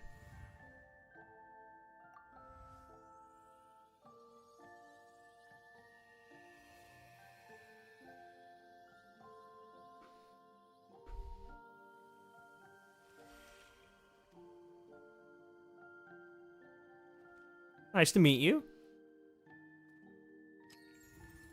Whoa! Oh, you can start like with a... Oh, a Natlan character. Nice. Start like with a different baseline. I'll start with this as a baseline. Iris, I mean, duh. Face shape. Or eye shape. This. Eyebrows. Oh, so this is 3 different colors, right. These? Hairstyle? I mean, there's hair buns, but like... Oh my god, the physics on them.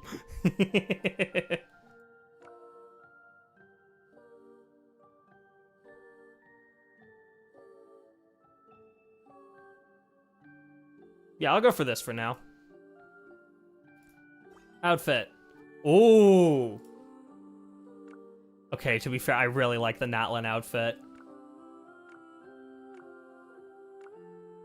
Oh, I kind of really like this one. Yeah, I really like the Natlin outfit.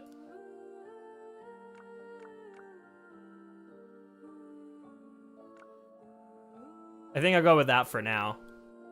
I mean, obviously all of this can be switched at literally any time. Sincerest greetings, traveler in Paimon. Sincerest greetings, traveler in Paimon. Sincerest greetings, traveler in Paimon. Oh, option 3. 100% option 3. Name modification rules. Travelers can use the overwrite key right to rename their Monokina. When naming their Monokina, travelers should follow terms of service. Oh, I mean...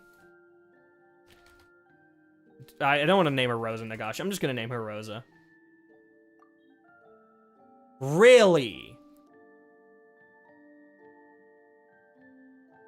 Name cannot be the same as travelers. Huh. I didn't think about this. That's... Huh. I'm assuming the can't contain spaces either. Oh god.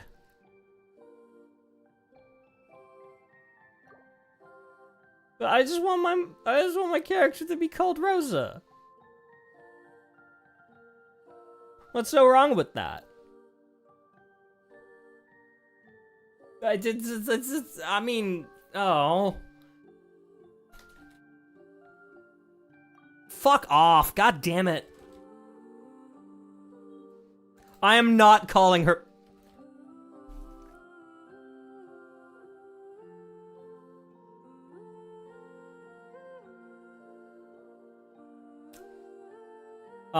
Oh, you guys can't see this. You guys can't see what I'm typing in. I just realized it's behind chat. Hold up. Hold up.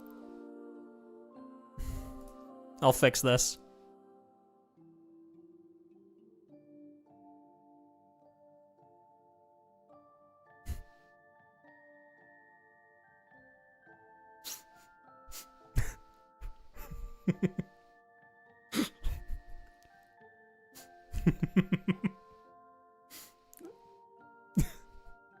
Chat.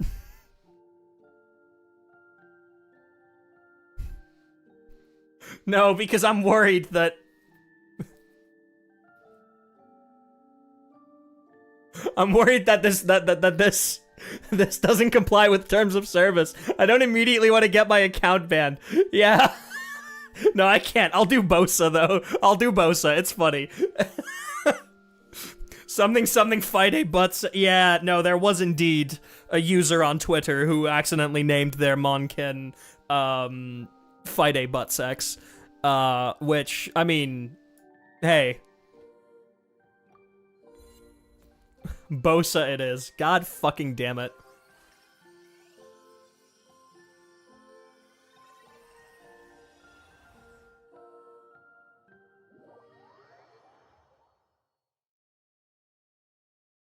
What do you mean, accidentally? They didn't think the game would let them? Whoa!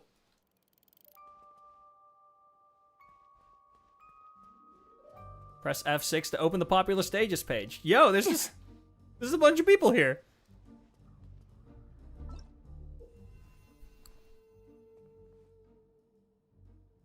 Whoa.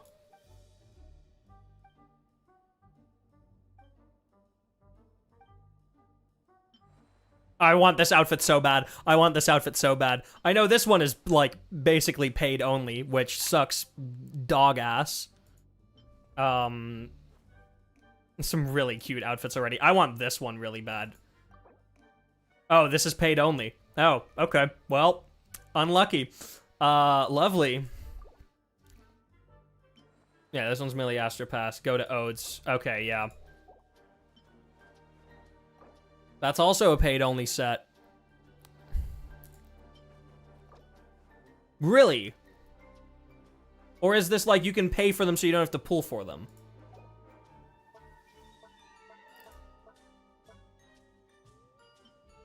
Oh! Oh my god, there's so much customizability. Fucking expression, there's actions.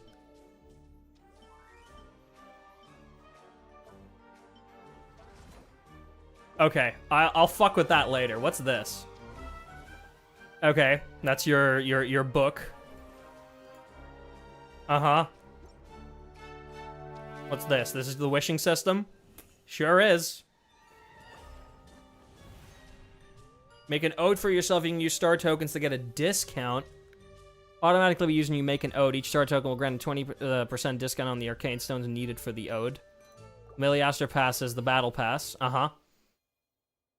Which, to be fair, I'm not buying this. I'm buying the main battle pass because then it automatically gives yeah,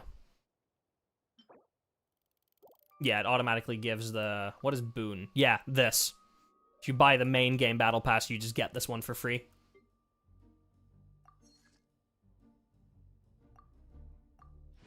Whoa. Oh, you get try-ons of all of the outfits.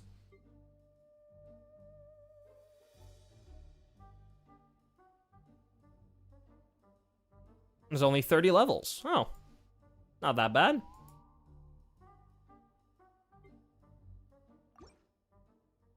And then this is the standard banner.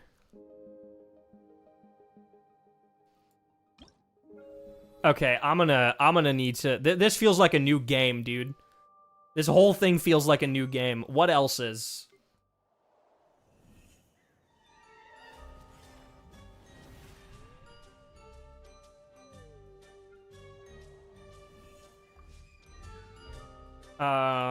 right, I don't wanna look at more of this. Yeah, sure, whatever. Go off my screen. Okay, you won't. Holy shit, people have already made games. I mean, I guess a lot of this is from people who had early access, right? Surely. Yeah, this is from people who... Like, if I click on this... Is this creator... Does it show who the creator is? Oh! Posted on the 20th. Yeah, posted yesterday, literally. Damn, okay. Well, hey, we're gonna make stuff tomorrow. How do I go to my own lobby? Oh, these are my local saves? Okay. Oh, this is the battle pass, right. Which we have already seen. Oh, is this gotta be the lobby? Yeah, public lobby. You can just create your own lobby. Oh, unlocks at Wonderland level 3. Never mind, I cannot yet create my lobby.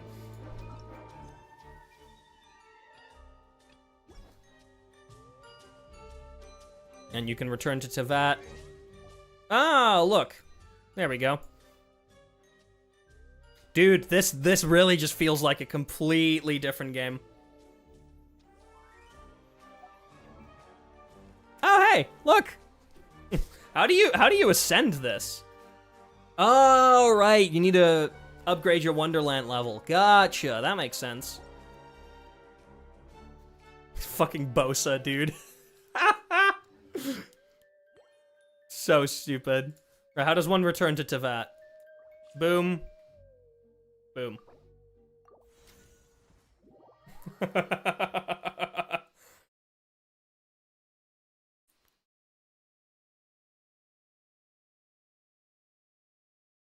Press this. Oh, yeah, obtain character. And then there we go. There's... Are there achievements tied to Miliaster Wonderland? Not by the looks of it. That's good. That's good. And here you can quickly... Yeah. Okay. Well, anyway, that's that. I just quickly wanted to have a look at that. Overwrite key, right, so that you can change your name. You can change it once. I think Bosa's kind of funny, actually. Right, chat. I'm long overdue dinner. It's been 8 hours, and I'm hungry. And I'm long overdue seeing my partner who came home from work like 40 minutes ago. So I'm going to leave you all here. Tomorrow, we're going to be diving into Miliastra Wonderland after the meeting with my manager is over. Shut up, Nefer. Yeah, tomorrow I'll be diving into Miliastra Wonderland. Feed me, Bosa. I hunger. All right. But yeah, thank you all so much for sticking with me throughout the whole 8 hours. If you're VOD gang, you're probably not watching anymore, because, like, why would you still be watching? The quest is already over. And yeah, tomorrow we're gonna start building shit. I'm very excited. All right, folks. Have a great rest of your evening, and I will see you all tomorrow. Bye-bye.